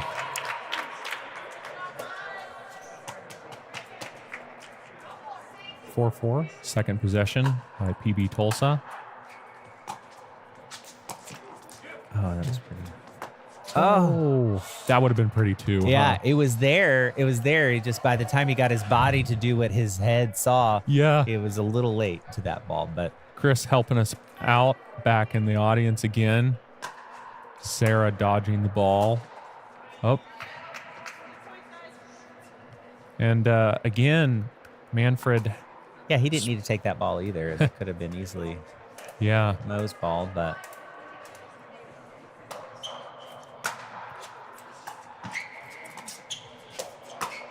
Oh, caught him by surprise. See, that was a I tricky like little- that. Yeah. It was nice. I don't see a consistent pattern of targeting one player, dropping in one spot here. Yeah, they seem to be hitting whatever is most advantageous as they There's see the it at run the around. time. Yeah, there he is. That's twice. Oh, and then Seth trying to keep Mo honest while. And that was a great attack. It Yeah. was open for him. He just executed it a little wide. Yeah. That was a great misdirect or change of direction. Good pickleball IQ. There we go. Ooh, what a return Did he call on the out? switch. It looked like Seth called out on that ball. Oh, Oh, at least he saved.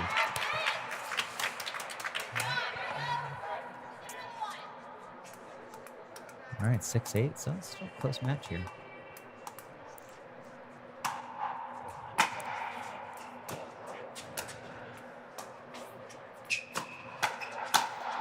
Oh, kind of a chicken wing two-y kind that of was very block. interesting.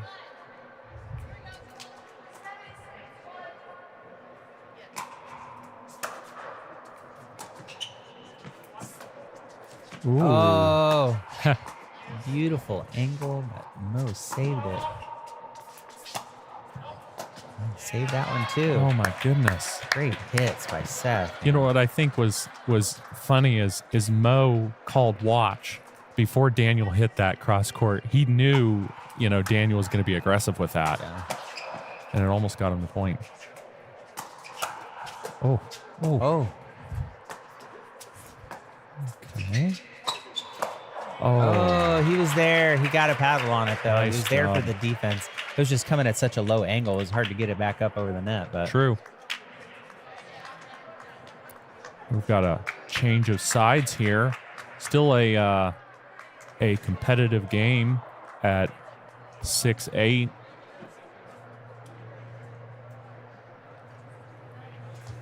And I see that we're hydrating, so that's good. Maybe we'll get some more body bags, and you'll be able to get some that's right. some swag.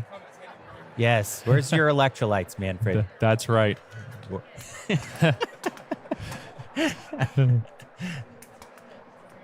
I will say it's here at Forest Ridge. We've got a beautiful air-conditioned facility, and at least you're not sweating near as much. So No, this is a great facility. Extremely well lit, too. I love the way that the lighting reflects off the ceiling. It gives you this great True. glow in the space. And as I said earlier, it's survived a tornado already, so it's Oklahoma certified. So That's nice. here we go. Second possession, lob serve by Mo. Oh, Mo was in the groove there. I love the power forward approach.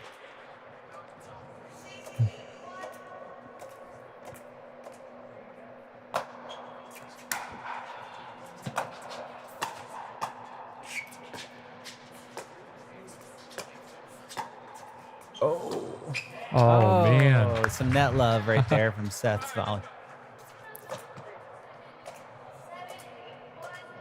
I'd say that Daniel and Seth are playing much better in this men's doubles matchup than they did the first one. Good eye by Manfred. Yes. A little bit of a jinx there, but I would agree with that course. entirely. Yeah, it's a close matchup against a really solid team. So Yeah.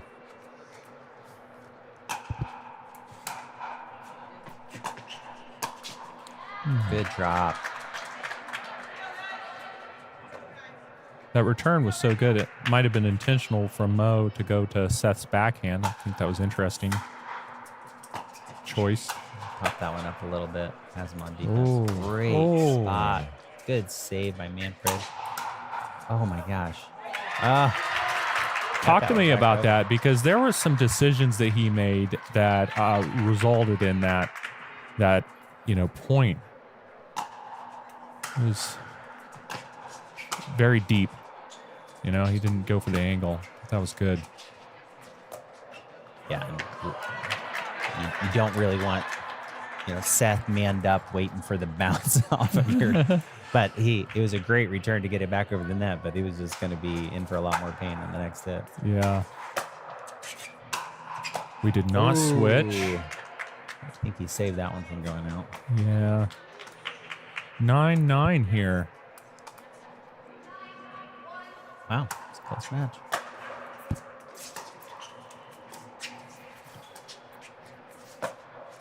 Oh, Great spot. what'd you say about tricky? You Yeah, said tricky he does. and athletic, and both have been displayed here quite clearly. I love that.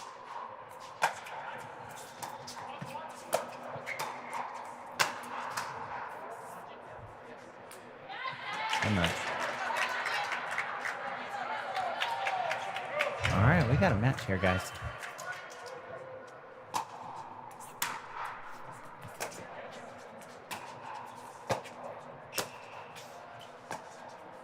Oh,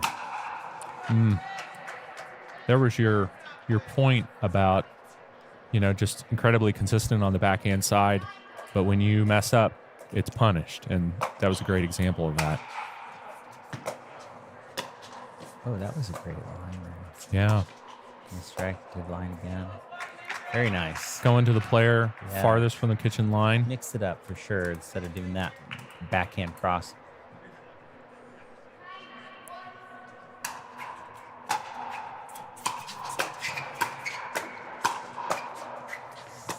Oh, beautiful. Ooh. Oh my gosh, great save. Oh, Oh, beautiful point. way to rear back and just smoke it. Great job by Seth attacking that.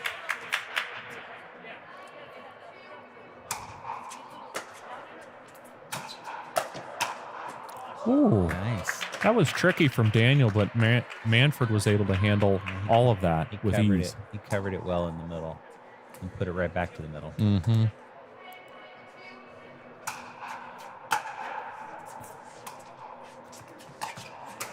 Oh, that was his backhand. I thought he was going to crush that. Yeah. I think it was a little bit too close to his body, kind of got it to that hip, and Mo wasn't able to get the forehand on it the way he wanted.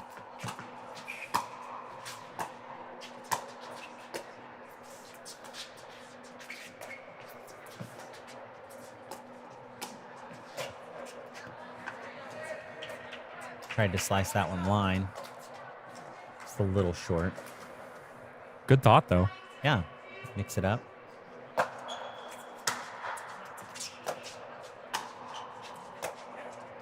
Ooh. Great cover. Great cover, Leno. Oh, Daniel there for the defensive slice. That was beautiful. Two net cords that went the Titans' way in during that, but still great play all the way around.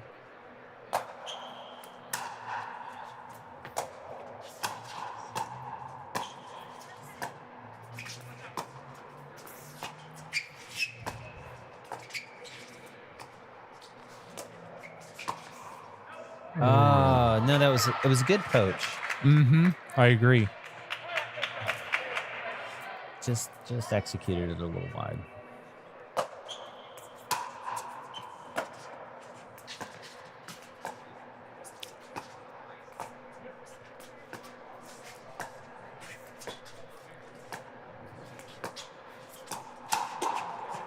Oh, pretty. Good defense by Mo on that attack. Yep. That was it was pretty sneaky forehand speed up that was going to be in. So.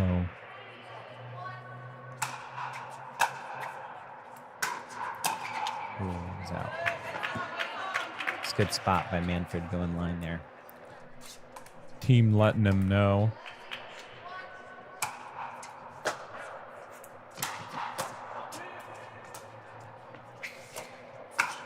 Ooh. Nice.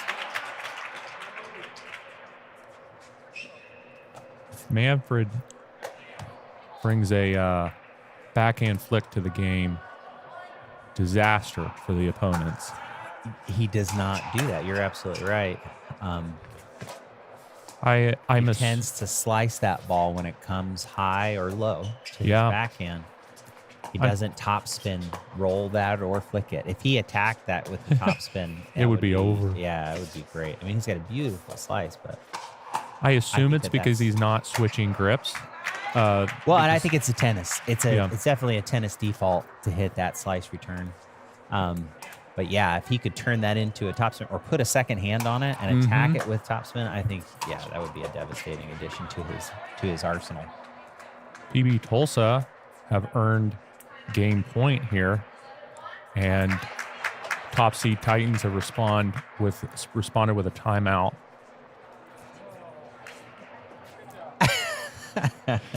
Nipper over here giving us a tutorial on backhand flicks. I would agree. He's got a pretty good one. Nipper's favorite shot. Yep. Right? He hit me, I think, 3 times in one game once. As a matter of fact, I think it was for the OPPL tryouts. We were playing against each other, and Nipper has got this great little backhand roll from below the net from any angle, and he loves hitting it right at your body. He hit me like 4 times. It was ridiculous. Or just I didn't even try to hit it. It just kept landing in every time. So it's got it from the baseline and the net. And he loves reminding me of it every time we see it. Gotta love it. Yeah. Talk to Lily or Nipper about a backhand flick.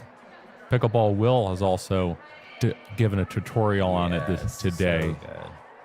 Here we go.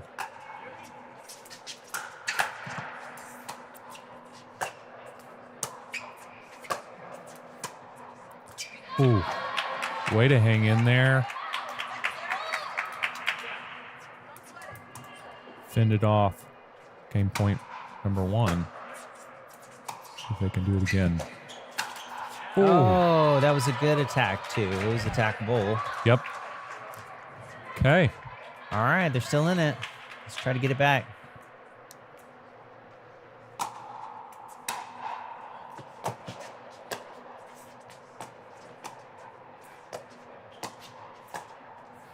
You know, it's funny that we're, I don't know, I'm not picking on Manfred in this backhand side. It's actually a beautiful hit. Ben Johns hits it almost exclusively all the time with his backhand cross-court dinks. And I don't have that hit at all. Like, it's so pretty and effortless and beautiful. Yeah. I'm just thinking, you're right. If it's like waist high to chest, if he turned that into, you know, a flick or backhand roll or put a second hand on it and attack that ball, I think it would be a great addition to his game. 100%. Good play there. Manfred tried to fill in and wasn't able to keep it down. And Seth is fully warmed up.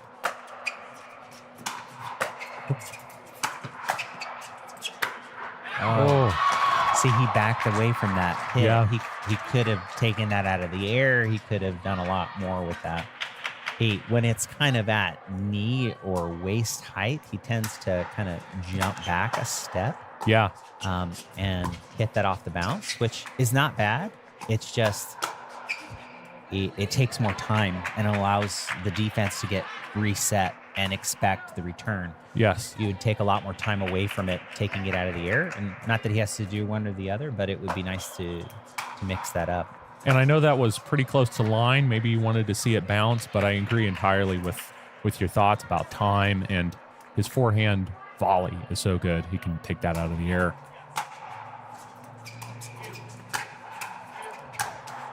Ooh. Seth Good keeping finish. the pressure. Yeah. What is that? The 6th game point defended there? Maybe 5th?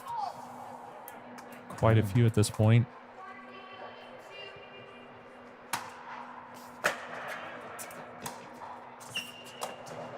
Oh. Straddling the kitchen there. Ooh. There we go. Good play all Good around. finish. Great match. It was very competitive. I mean, it wasn't until the end of the match that they kind of pulled away by 3 or 4 points. Most of the match, it was pretty close. So Absolutely. great matchup. Yeah, I agree. Definitely a sign that it's anybody's game, or anybody's match, rather, as we get ready to gear up and see the women's gender doubles here. Lily and Emily with PB Tulsa. They have already played today. If you've been with us all day, you've seen them play already, but They're probably good and cold at this point. And maybe the arthritis has set in a little, so they're going to take a moment and warm up. Emily has got one of the most interesting and dynamic forehand drives. She kind of she bends her elbow and corkscrews through the ball, throwing all of her body weight into it. She can generate so much power, and she's extremely consistent with it. It's just a little unorthodox right there. She like tucks it in and pushes, corkscrews through that hit, and she can create so much power. And then she adds this little switch step when she's close to the line or in midcourt, and man, she can generate a lot of power with that hit. Yeah, I feel like a pro player that kind of has that same shot would be like Gabe Tardio. You'll see him kind of like lift his elbow up, and it's kind of this, thing. And then Sog also has that same kind of forehand. Yeah, that's very similar. Yeah. Thanks, Lena. Have a good one. I think half the crowd's going to be gone now that Lena is leaving. I think that's she right. brought like an entourage with her today of 20 people or so. Now that she's gone, we can talk as much crap as we want. Eden is missing lobs here in the warm-up, but it's better to miss them in the warm-up than in the gameplay. Here we go. Okay. We're still working on our overheads. Yes. Yeah. Lily's going to do some lobs. She lobs very well. She used that effectively in Lily's probably matches. one of the most athletic female players here. Mm-hmm. She was, have we talked about, I don't want to repeat, commentary. No, about go. Lily, I mean, it's been, 5 hours at this point. So, I think it's a good reminder. And so, go for it. Well, Lily played, collegiate and professional basketball. And after she left her professional career, she played with the Harlem Globetrotters for a few years. So she, her entire life has been athletics. She's an extremely supportive family who's always here supporting her. You'll often see her dad running around selling her pickleball cards. He's awesome. A free for Greg $1. Thompson. Right. He'll hand you the card, and then he'll be like, oh, yeah, that's $1. Yeah, absolutely. I love it, though. We've had a lot of fun with those players' cards this season. I think, Dakota and Pickleball Tulsa did that for their team members. I have a card. It was great. Yeah, I need to get Lily to sign it. Yes. So that it'll be worth money someday, Well, if you can complete the set, I think if you sign all the player cards, or if you have a set of all the player cards with signature, Right to Rec will give you a discount at their store. Oh, I love that. Okay. Yeah. Greg did not mention that when he charged me the free for $1. This as a sale point. Yes, right? Absolutely. Promote Right to Rec. That's right. Dakota has done a great job with Pickleball Tulsa. If you notice the team, they all have matching shoes, matching outfits. This is all supported by Right to Rec and Dakota.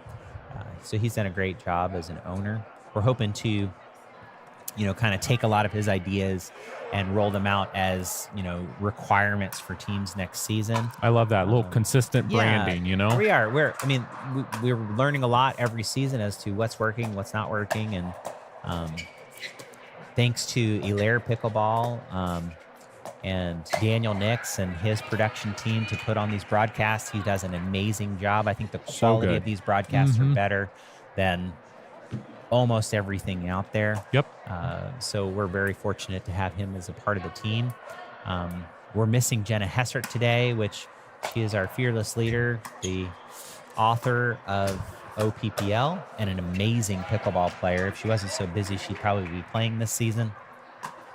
I believe she generated the most points per player out of the entire league last season. So just a force.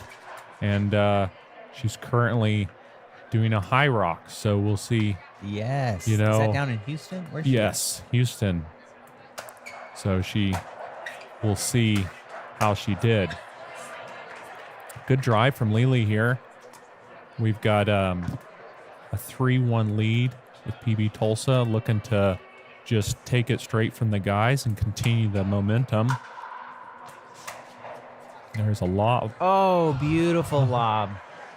Just right.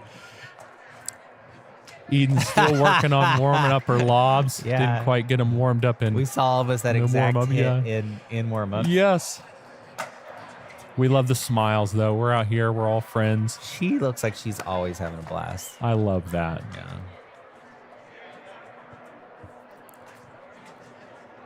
I like this matchup for Eden and Mercy, though. We're trying to decide where to put Mercy on which side. But I think that, again, nice serve from Eden. This matchup is going to allow both teams to get to the kitchen line a good bit. And I think that's going to, Eden's going to be able to use her toolbox. And then, Lily's been working on that two-handed backhand drive. It's getting better and better. She's starting to trust it, which is always hard to do when you add a new shot to your arsenal.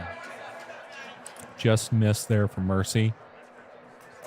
Yeah, I absolutely hate incorporating a new shot in the midst of, play. Good serve again, and this serve came from Mercy, especially a two-y. You go from a one-handed backhand to two-y. You just have to commit to it and keep hitting it until you get it, regardless on the 3-month process. Right. Oh, good fill by Mercy. Great finish. Got the pop-up. Eden did. Eden is impressive in the fact that she can speed it up from both wings out of the air, which is not entirely common. I feel like everybody has a preferred wing. Right. I mean, if you want to be a great player, you need to have both. But look at her. I love it. She's making mistakes and still having a great time. Just twirling around. What pickleball's all about. Yep. I love Emily's serve ritual. Yes. She'll hit her head with the ball. Watch. She worked. prays to the pickleball gods and then hits her head with it. Boom. I like it. She's using her head.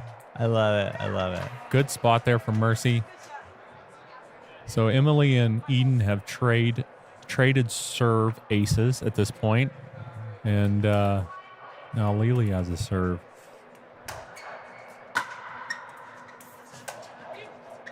That's great. Backhand slice. Good angle. Oh, good attack. There was that corkscrew drive I love. Oh. Ooh, and Eden was waiting on it. Yep. Just couldn't get it off. All smiles, though.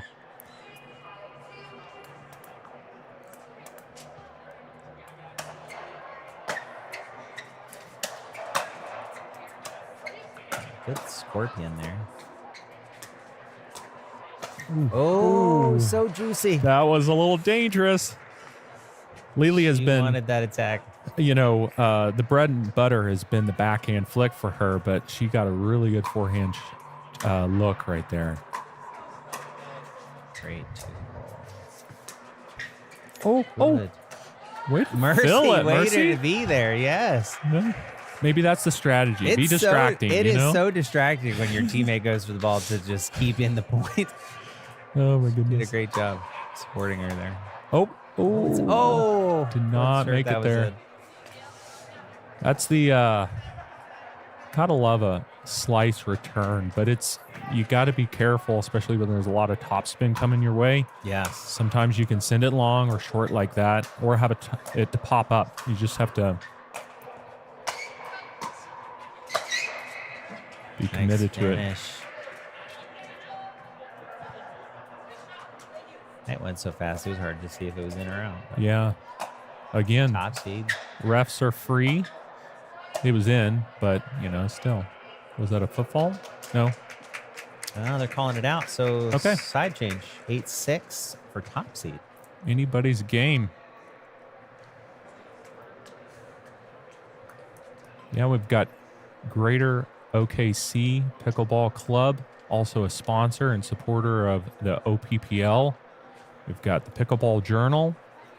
And like we've talked about earlier, Right to Rec has a great kind of paddle rental program. It's kind of hard to try out a paddle when they cost $300 a pop generally. So, checking out their paddles and like you said, their shoes. We've talked about it before, but I really like Lily and Emily's matching kind of lavender bluish shoes. Yes, they're great. And got the swagalicious out here. You gotta look good to play good, you know? This is my wife's theory for sure. I like it. Ooh, body bag. Nice. That was a great change of direction drive with the two-y backhand. And Lily kind of saw it coming. She just couldn't get out of the way. Somebody's one step closer to being hydrated. Oh, no. Oh, she got back at the point, but not quite. She jumped. She couldn't get the tweener, if that was an option. So yeah, she read the Ernie, but she didn't really do anything with it but pop it up. So true. That's what I do with Ernies. Yeah, there's no point in expending the energy if you're just gonna pop it up. Yeah. Hey, I like the all-in from Mercy there. Maybe a drop would have been better, but still. She's going to offer the ball to the gods. Yep, here we go. And we'll see if the gods have heard her prayer. Ooh, good get. Oh, and they did. It worked. That was an angel on the pickleball court. That's right. Like you said, you want to get them in. I love it. I love the ritual. Everybody has one, too, before they serve. Some kind of... Yep. Bounce the ball twice. Bounce it between your legs. Yep, a little basketball. All the people that play basketball, you can tell. Ooh. See her step into that corkscrew drive. So much topspin on that cross-court backhand dink from Eden.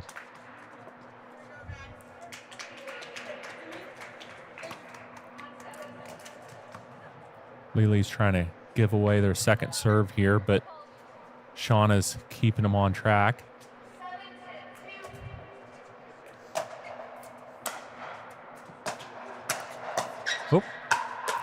Oh, she got in ready position.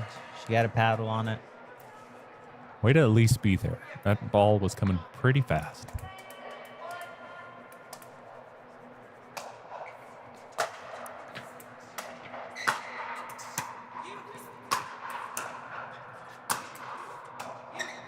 Ooh. That paddle that Emily is using is one of the most powerful paddles that you can use. It's on the power side. And it was definitely... It's the Bantam, right? I believe so. So she was using its pop and power there. Yeah, speaking of power paddles, I think Lily's sporting the boomstick. Yes.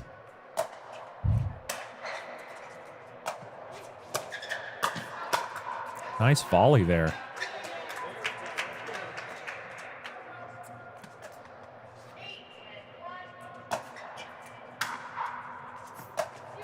Lily's one of the few that utilizes a bounce serve. Yes. Ooh, just a little bit of a reach there. There's been a lot of talk in pickleball about going to a bounce serve because it eliminates all of the Hanky-panky questionable tosses and waist-high strikes and upward motion.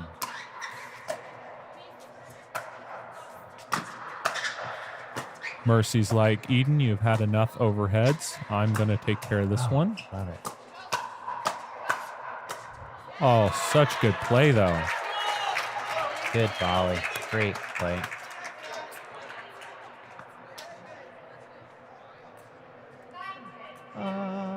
There it is.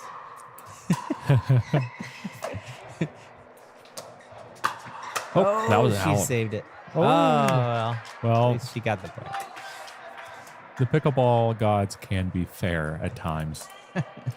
Only occasionally, though.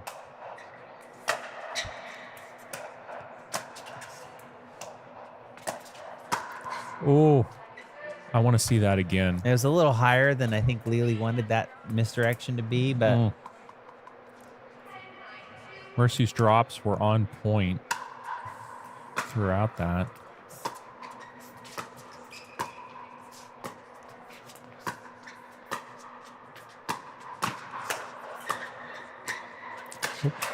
oh, great. Was that out? Oh, Thought it was a great little lob. Yeah, I think so. It's just out. But, wow. Eden hasn't lobbed a lot so far. I'm actually surprised at that.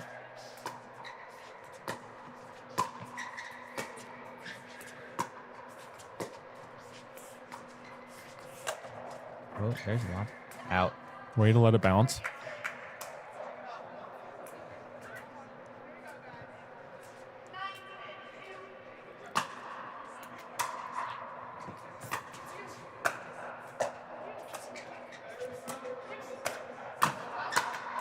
Ooh. Snaps. Like, I love it. She snaps at that ball.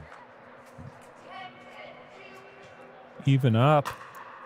That's a tough matchup. Ooh. Out. We've got a couple ace serves on both sides at this point.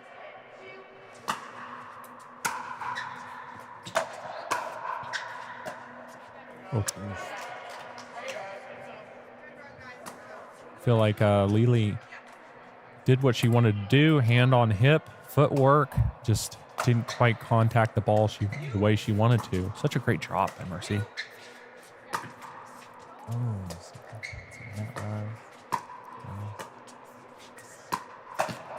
good reach in. Oh, nice.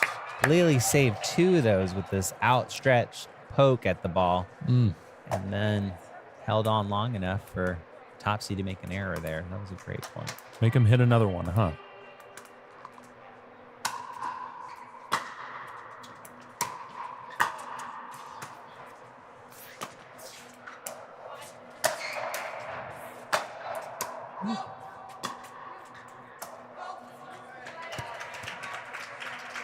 Great pressure.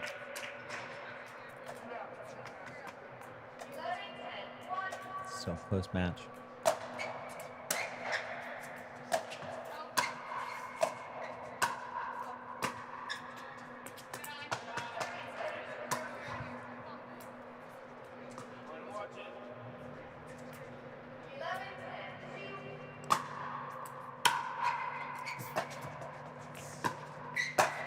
Ooh, a little too much flick. Yep. More roll, less flick. You flick too hard.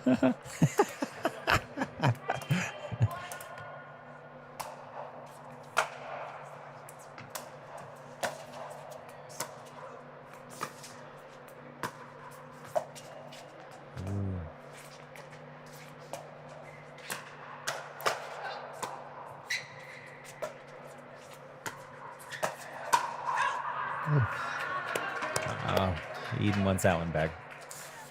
She was there. Yep.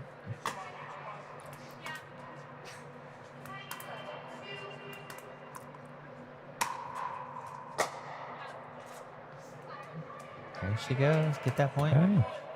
2 Tied and it up. 1 on ace serves between Eden and Emily.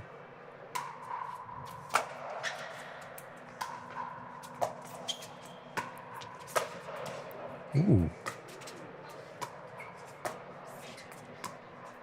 Good cover by Emily. Lily got back in the point. Nice. Oh. Nice fill. Yeah, she poached that very well. Put it in the right spot. And they played the outside with those dinks, you know, kind of spread them apart. And then when they popped it up, there was nobody in the middle.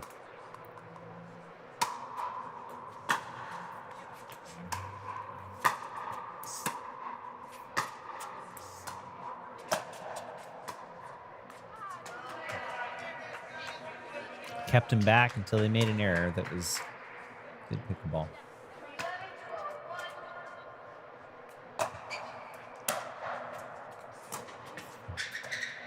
Ooh. Great return by Emily. Good position. Forced her to step back to hit that Mhm. ding. Off balance. That was a let.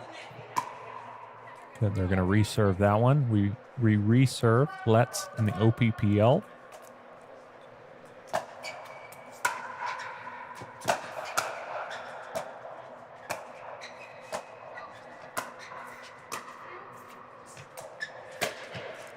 Ooh. Great attack. Got another let, but it didn't matter.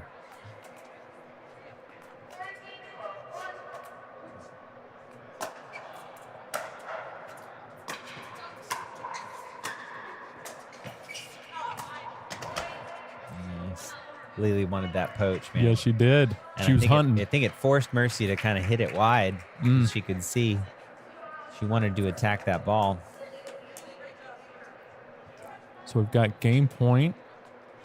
Titans may be calling the timeout. Such a competitive match. I don't see a blowout that would be a result of, some sort of weakness being just absolutely, being taken advantage of and swinging the point. It's just been really competitive, well-rounded, drops, drives. We're telling we got camera people standing up for about 5 hours. Yes, the production team here is top notch. They really do. All volunteers. Shout out shout out to the crew of Oklahoma Pickleball putting on this production. Great answer there by Eden and Mercy. One more, and they get the ball back.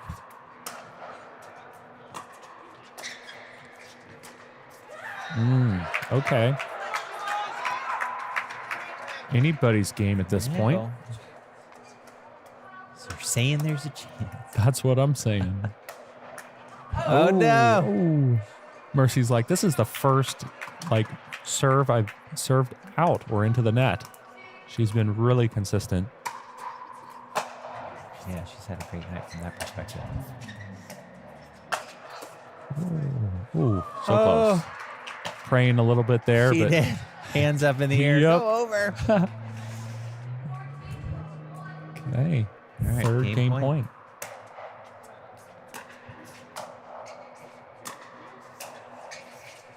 Oh, wants to dink for the win, huh? Oh. Did that hit the Good ref? attack. Maybe. No, I think it hit our head representative, Doug, over there. Okay. Assaulted Doug, not the ref this time. No. You don't get points for assaulting Doug, only Shauna. No. He might give you a T-shirt, though. Ooh, okay. I like should it. visit Doug after this match. He's got swag that he's giving out. We're all about the swag. That's right.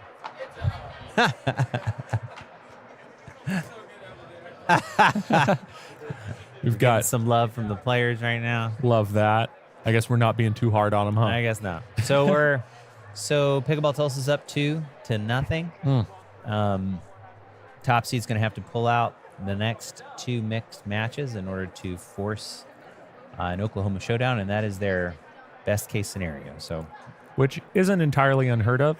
There's been multiple instances, especially in MLIP or this OPPL format, where gender doubles just do not go the way of a certain team, but then you mix it up.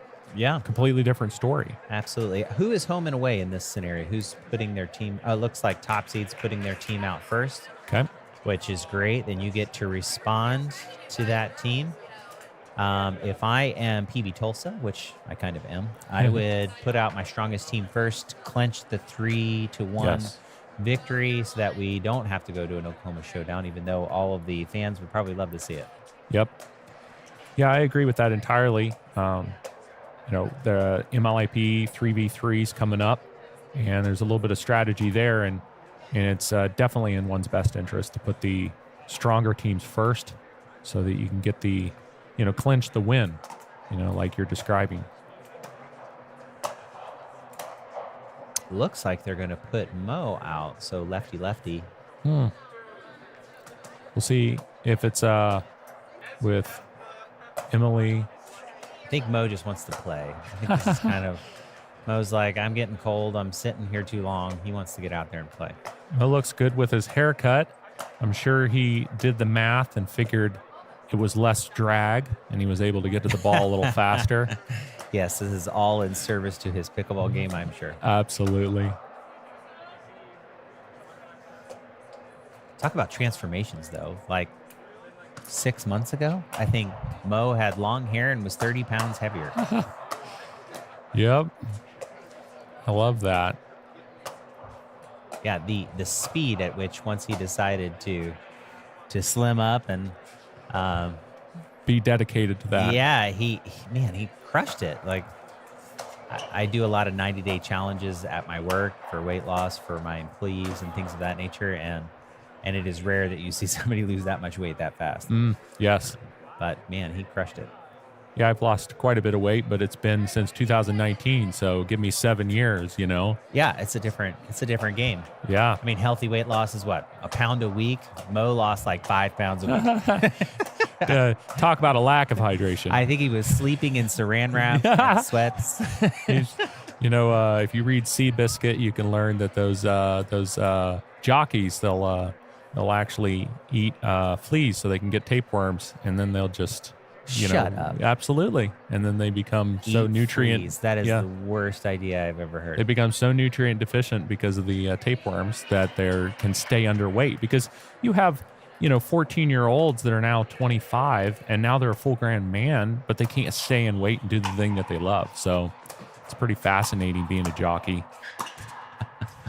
But anyways, back to pickleball, I guess. You get to name the tapeworms. Like, I got Fred. Fred is, I'm feeding Fred at the moment. I mean, if you do it on purpose, that would be a symbiotic relationship, correct? Yeah, I guess that's true. Okay, calling that out. Oh, the lobster. Mercy loves it. Spirit of Bobby Howard is with us. Yes, the lobster. Oh, way to get there, though. He was there. Risked it all out there, Daniel. Sacrifice your body, Daniel. That's right. It's the last game, you know?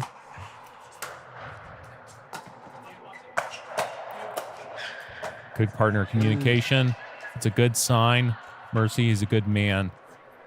Mercy's a good man? No. Mercy, he is a good man. Yes. You gotta. I get what you're saying now. Yeah.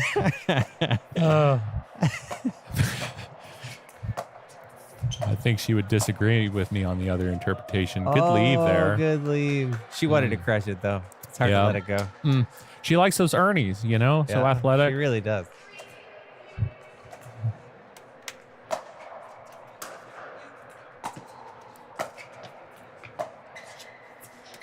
Mercy running around that. That's... Ooh, Daniel got a paddle on it.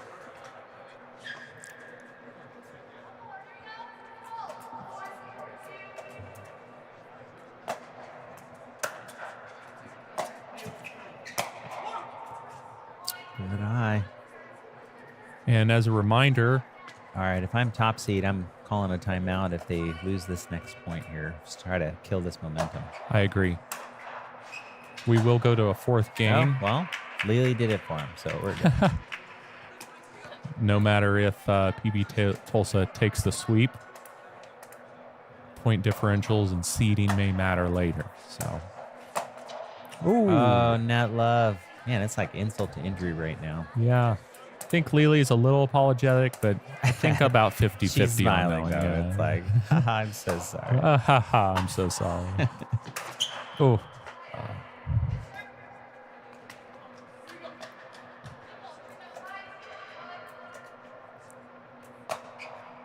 So working on finding the rhythm here with the Titans. Oh, I think Mercy just hit her man with the ball. Tell you what. He deserved it, Mercy. He deserved it. That's right. No judgment here. Ooh. Bounce. Oh, no. He let it bounce. He was disciplined. He waited for the right he hit. did the right thing. Yeah.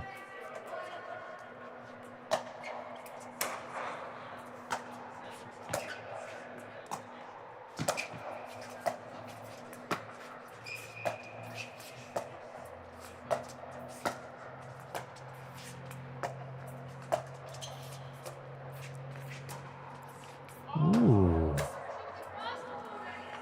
Yeah, it was out. I think Mo wanted to hit it so bad when he finally got the ball. He had I know. all this stored up energy.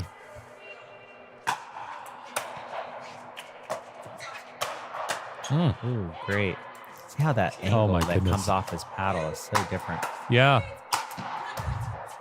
Oh, good defense, though. PB Tulsa painting the line twice.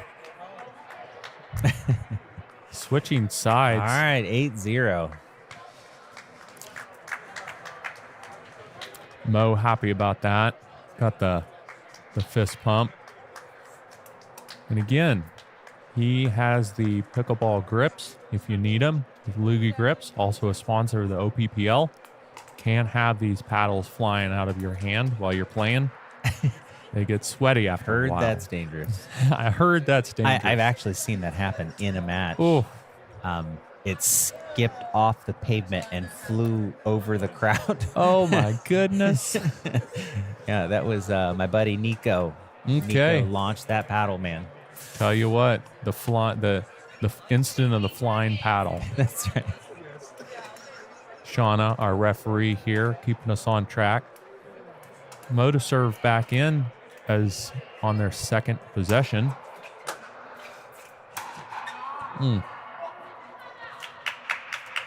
And change timeout favored the Titans.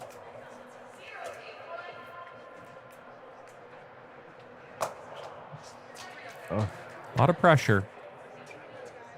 Well, I know once it's this downhill spiral too. When you're not playing well, you're frustrated with yourself. It's hard to mentally get yourself out of the funk.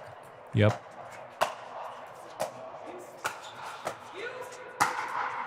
Ooh, good finish by Mo. Yep.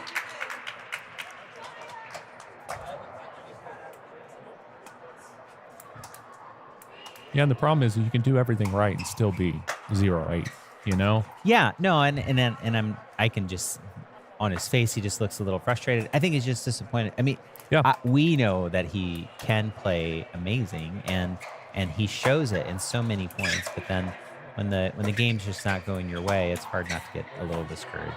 Yeah, absolutely. But again, as we talked about before, it's Daniel's fault if there's ever disagreement as the alternate. So just settling that up right now. Here we go. Second chance to get on the board. All right. Let's break this 0 bust here.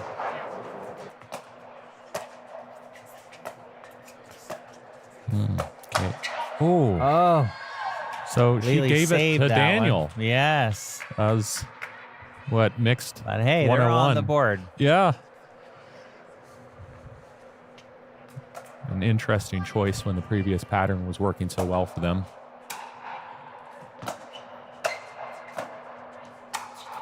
Not sure what that one was in. Oh, Great angle by Mo. you know, if he had 10 more feet to work with, maybe he would have got a paddle on it. So.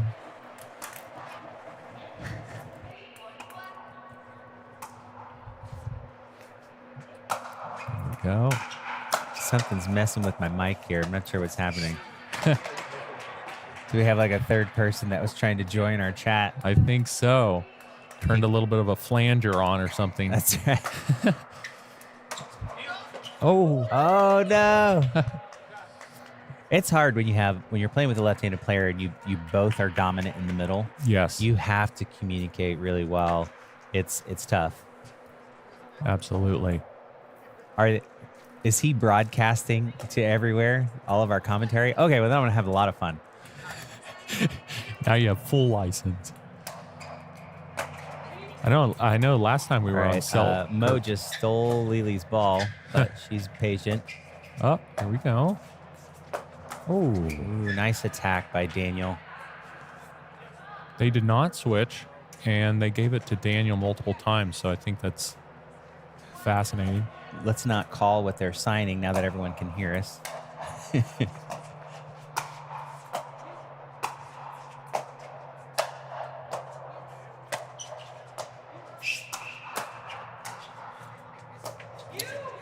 save. Ooh.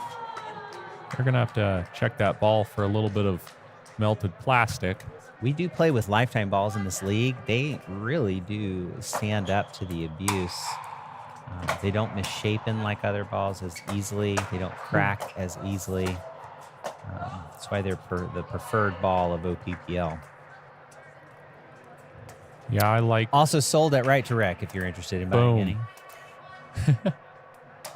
That's actually good to know because Oh, Lifetime seems to be out of stock. So Yeah, well, actually, so is Right to Rec as well. We just tried to buy some more this morning for the league today, and I think they had 500 on order, but they had none in stock.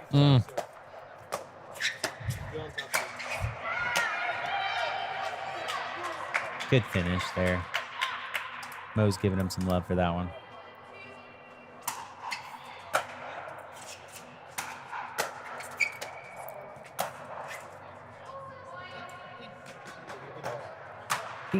Nobody has checked with the ref on these line calls. And that was a spinning look at that. Yeah, I mean, and it could have been a great call. I can't really tell from here. But, I mean, a nod to the ref is important, guys. Yep. For anyone beginning to compete in pickleball, utilizing timeouts, utilizing the ref if you have one. Ooh, Lily wants that back. Both offensive and defensive timeouts, super duper important. Maybe even lose the ball or tie a shoe every now and again. So do whatever you got to do. Whatever tactic you need to give yourself some time to drink your electrolytes. Right? Absolutely. That's all about the electrolytes. Yep. Stay hydrated out there, people. Great finish. Love that. And that's 3 on the board with Top Seed Titans. And I have not been disappointed in how they've been playing, their strategy overall. So the fact that they finally got points on the board, I'm not surprised. I think that was an accidental. Yeah, it was a little too good. Yeah. Yeah. I don't give Mo that shot. I think he made a mistake. He made a mistake. We'll give him 50% of that shot. A little overzealous. Yep. 4 points on the board, 4-11, second possession. I'm thinking Top Seed has some momentum here. I do too. Oh, was that in? It's the call. Oh, it was. Nice Way to go hit. behind. Yeah, Lily, Mercy. great position.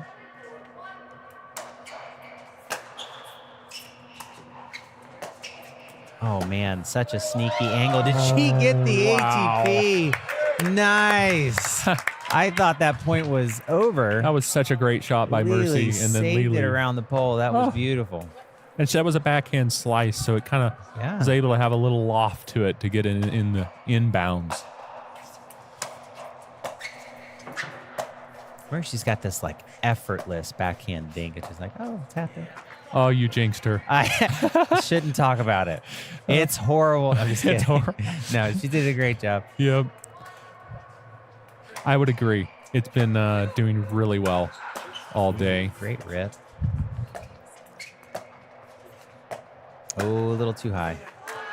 Yeah, it's like those yellow balls, right? They're not horrible pop-ups, but enough that if you have that flick or the roll, even at the top of the net, you can attack it. And Lily definitely has that shot.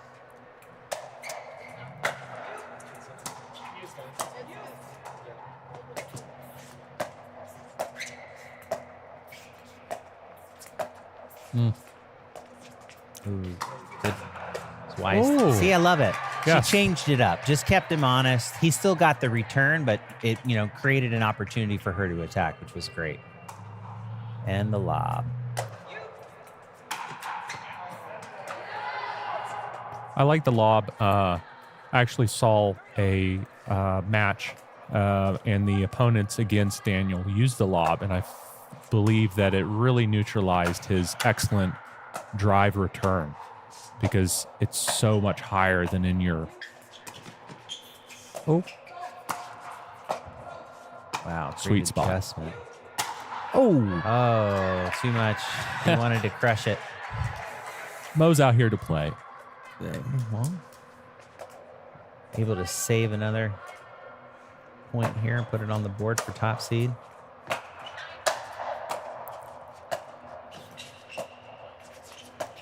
Oh, another timely lob. Oh.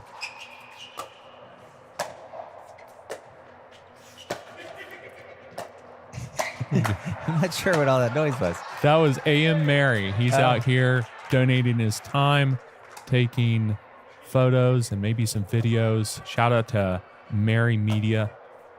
Just a happy guy smiling out here. If you need a photographer, look him up. Oh, beautiful. She had the same body position as she did the previous shot where she just kind of dinked it over and then attacked that one. It was hard to read. That was a great attack. Gotta love that.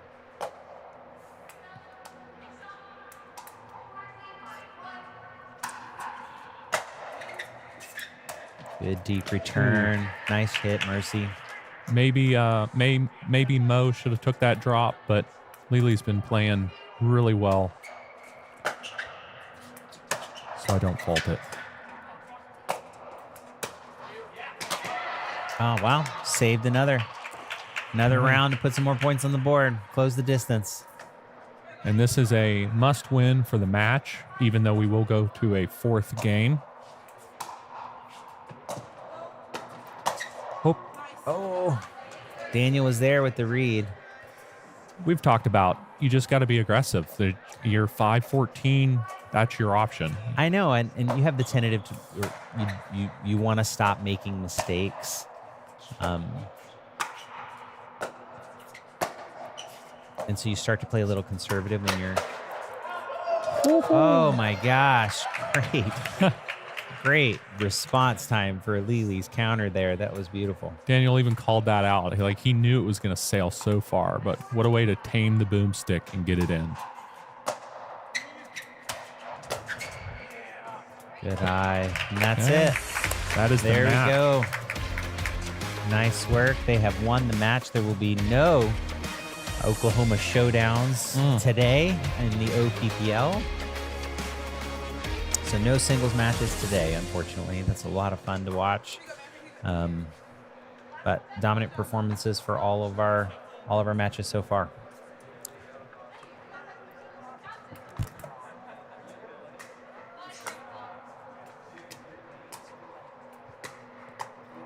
So this should be a great matchup. I'm looking forward to this. Manfred and Seth, both real athletic. Yeah. Aggressive players. Eden and Emily both can attack from both sides, both excellent counterparts. So I think this could be a competitive match all the way. Yeah, absolutely. I think that it's definitely probably some of their stronger players on the teams. And I think that they each player complements their partner, and you're playing for some distant future point differential. It sounds like a good time to me, Yeah. No pressure. And, I think Top Seed had a good performance the week 1. Is that right? Do you remember how that turned out? Top Seed did well. They actually took women's. And I'm pretty sure that they did win the matchup too. And they did. Ben Bailey absolutely played lights out. He played lights out. It was I saw insane. some of those highlight reel shots. I think they won women's gender doubles in at least Ben Bailey's match, if not Seth's match. I think they may have lost the men's because I think Spike and James took men's to start, but then they swept them the rest of the way. Matt was out that week. Yep. He was drinking butterbeer at Disneyland. Yeah. Spike is such a great sub,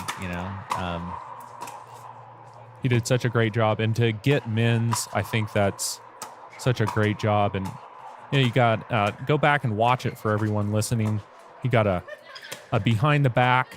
Another, I think he had a tweener in there. Yeah. So and full entertainment. 50 overhead slams. Yes. So really good stuff. It was actually interesting. I feel like Spike liked a little more of the kind of drive the third, maybe even poach every now and again, which worked well with James. But when Matt came back, we had a lot more dink-centric play. Oh, yeah. Matt is such a disciplined player. Yes. He studies the sport. He knows the right hits to make, and he can execute them. Methodical, patient. Hand on the hip. You know, Right. hitting the dink the same way every time. Really balanced, good footwork. Yeah, I would agree.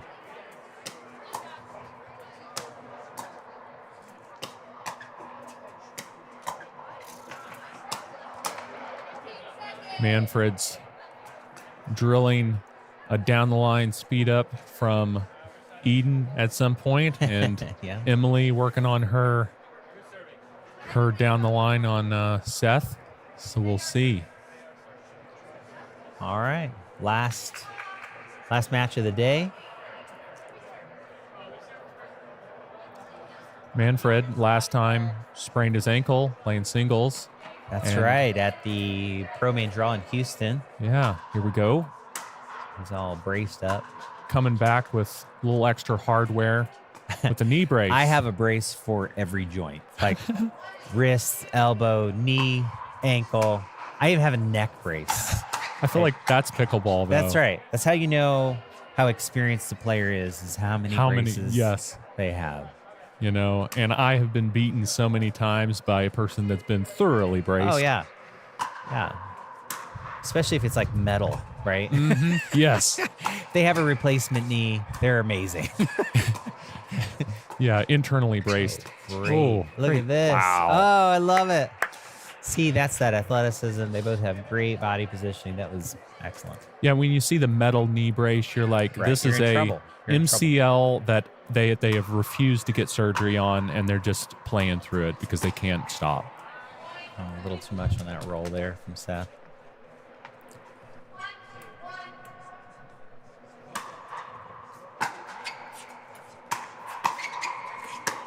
Ooh.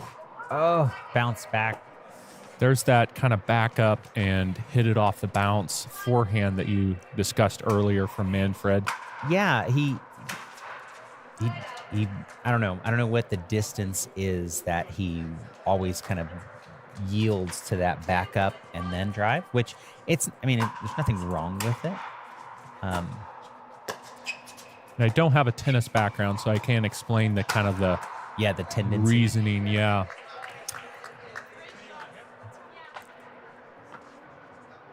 I mean, he can hit a great slice, right? So if he backs up and either attacks that ball or hits the slice, he can still do extremely well. It's just when he's closer to the net, like when he's at the line, that's when you kind of want to stay engaged, stay forward, take away time from your opponents. Yeah, one thing that a lot of these tennis players sometimes don't have is just a mid-court short hop. Just kind of puts it into the kitchen. Manfred talking to Manfred there a little bit.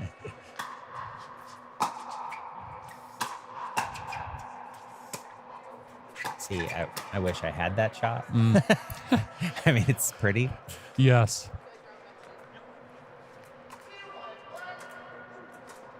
Yeah, we both come from a ping pong background, so that's not a natural shot. No. So we've got... No, you don't see that in ping pong as well. Both men here maybe doing a little bit too much at different times. We'll see if we settle down.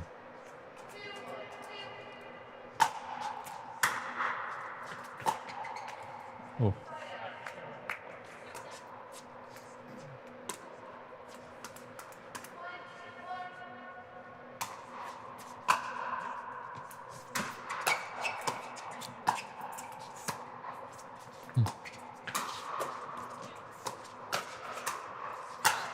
Oh, great finish by Seth. Excellent point.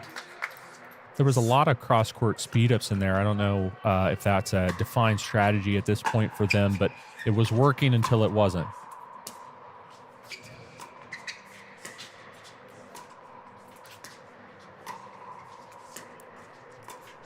I love Emily's cross-court dinking. Ooh. Seth switching it up. Oh, she gave him the shot he wanted and shanked it. Both Emily and Eden's cross-court forehand dinks are so aggressive, and they were just they going can at push it. you so far out. Good finish by Seth.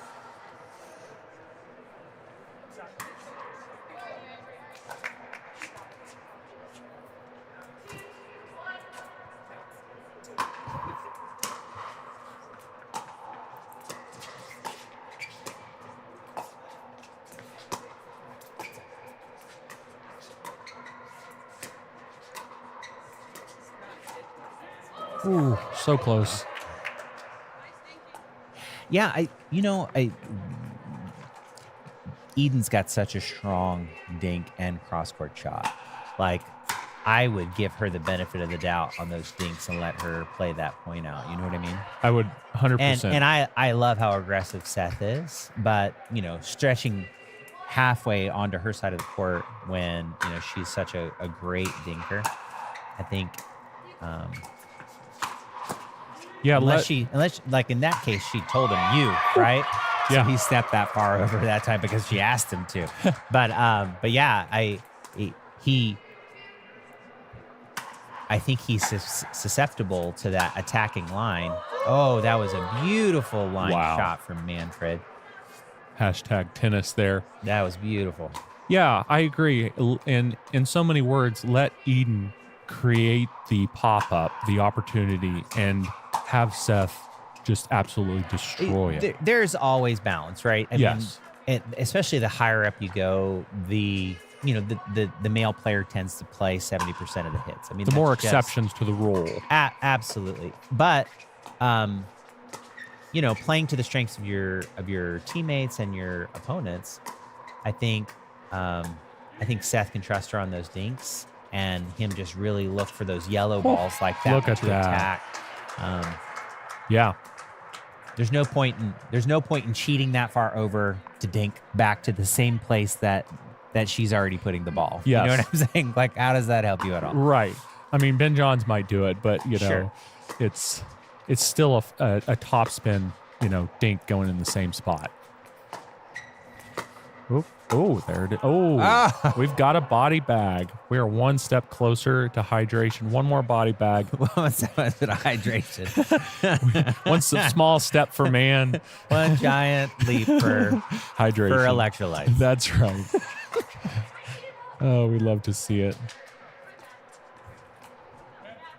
Okay. And all that work, and we're pretty much even up at 4-3. I know, it seems so long. Like this, They're working so hard out there. they really are. Ooh, that was close. Oh, okay. Manfred Yeah, calling that out. yeah. So I mean, again, I'm looking towards the line here, so it's hard to call from where we sit. But it definitely looked out to me too. I don't know if we'll ever perfect pickleball because of this. Oh, Wow. Did she get that? That was a great angle. Yeah, second. Oh, Did they let the ref make the call? Did that just happen? Oh, it was a little off speed there. Manfred working his magic.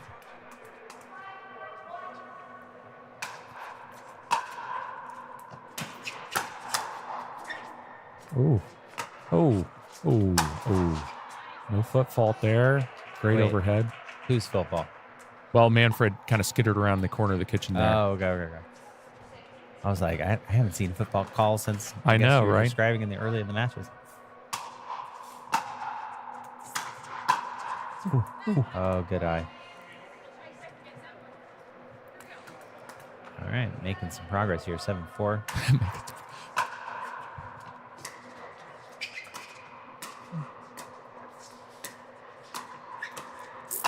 There it That is. was Oh, great. Oh no! I think they're having a bit of a discussion about that. No, but that was that's- definitely her ball. Yeah. I mean, it basically hit her. But it was such a good ball from Emily, like back it was. over the It was net. a great. One of great those balls reset. you watch it come towards you and you're like, that's got to be in the net. That's got to be in the net. It's over the net. Oh my God, it's on my feet. Yeah, she didn't expect it to hit where it hit, and so No. I think So- she tried to get out of the way. Then Seth waving his paddle around there a little bit. you Yeah. know. But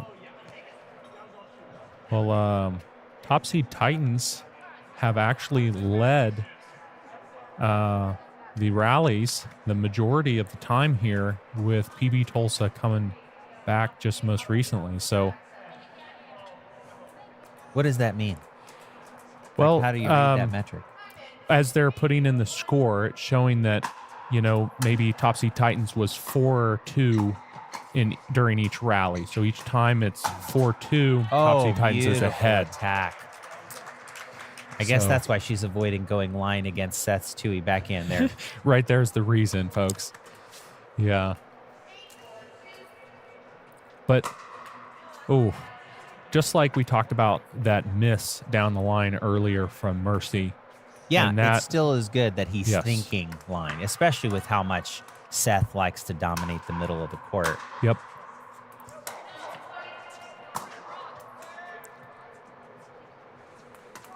Emily staying locked in there despite the miss.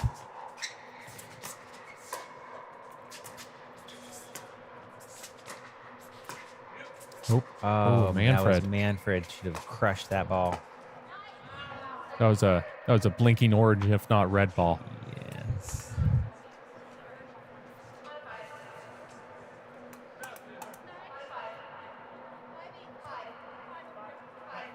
All right. Side discussion here. Shauna keeping them straight.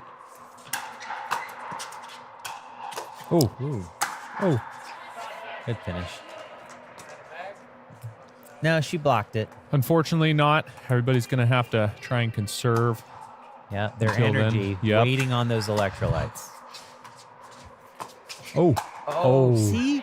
Like, the way that he was able to contort his body to attack that with the Tui backhand is amazing. I would need to go to the chiropractor to be able to twist that much midair.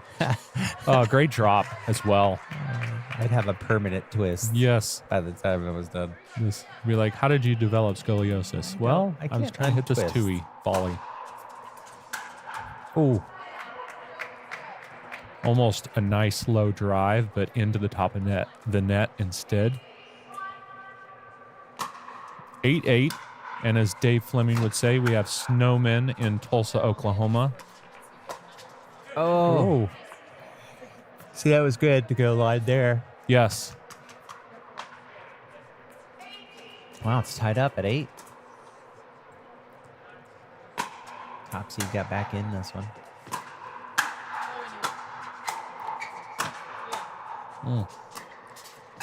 See, look at Seth. He's everywhere. Emily desperately trying to get it away from Seth. Oh, beautiful. Such good stuff. Again, adjustment to the Tui down the line. That was a beautiful shot. Could not get it to Eden. Seth was too aggressive.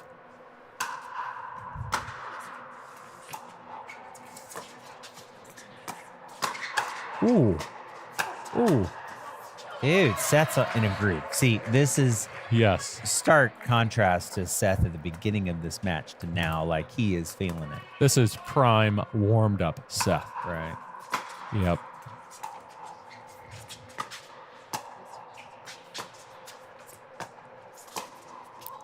Oh my God. Manfred. Did he hit that? He did. That was beautiful shot, folks. Just touched it right over her shoulder and kissed the corner. That was beautiful. And that wasn't. You hate to do that after your partner hits such a good shot before that, but it is the way it is. Nice drop to Manfred's backhand, and it's out. See? That's the second time she's caught him on the backhand, going straight ahead. Topsy taking the lead, 11-8. They are targeting Eden, it appears, but oh, great. Oh, Eden, counter. Oh my goodness. Great. She is happy about that. Let's go. She deserves some cheers. That was a beautiful rally. Emily just blistered that across court. Oh, look at this. Pickleball Tulsa down 4, calling the timeout to break the momentum. As an affiliate, I think that you would support that timeout. We've got some momentum going on here. Great time for it, for sure. And they're back, in the lead of the rally.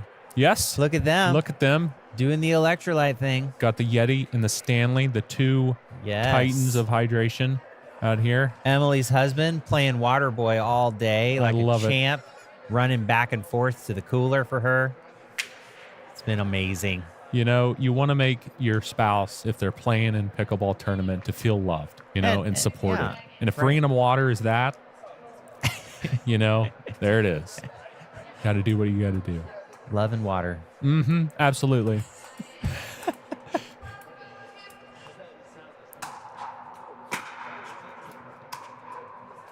Oh, look at that. She's targeting that. She's targeting that line straight ahead to Manfred. I like it. And he ran around it to try and kind of mitigate that pressure, but yeah, so he's not reaching for that backhand, but she Did not sees work. it. That's great. Ooh. Oh, my goodness. look at that. And he countered like 2 really great drives, and then he still was able to recoil and get a third. Yeah. Way to go. Oh, he caught her down the line this time. Return the favor. She's thinking about it right now. Here we go.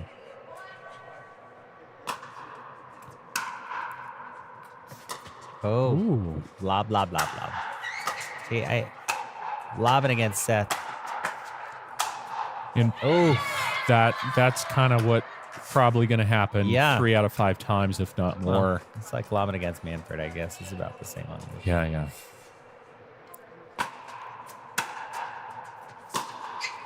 Oh, he went line 2. Look at this. I like it. Tried to go back to the well there. He's like, hey, you want to play this game? This is game point here, 14-8. Wow, 14-8. What a great Man. win this will be for top seed. At least they're growing out.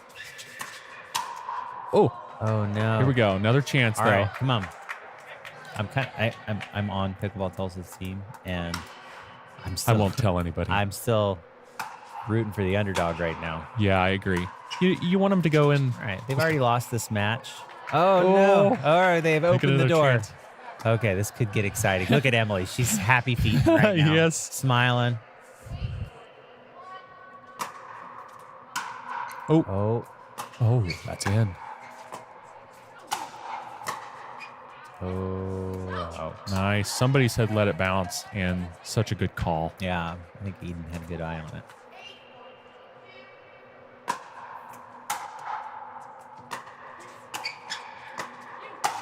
Ooh. Oh. He brought out the 1-y instead of the 2-y. The 2-y has been money. And added, a lot of velocity to it. But And height, about 5 feet there. Oh, Eden. good adjustment from Eden. Oh, great. Great, Chewy. I love Eden clearly communicating for Seth to get that forehand, but he couldn't quite get back. All right, that's 2. 10, Yep. 14.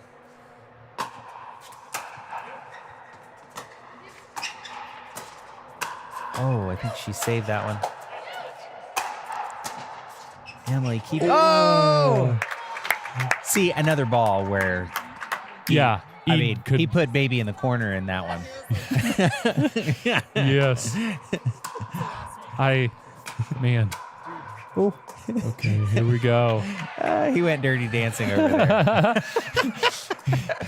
Hand got caught in the cookie jar.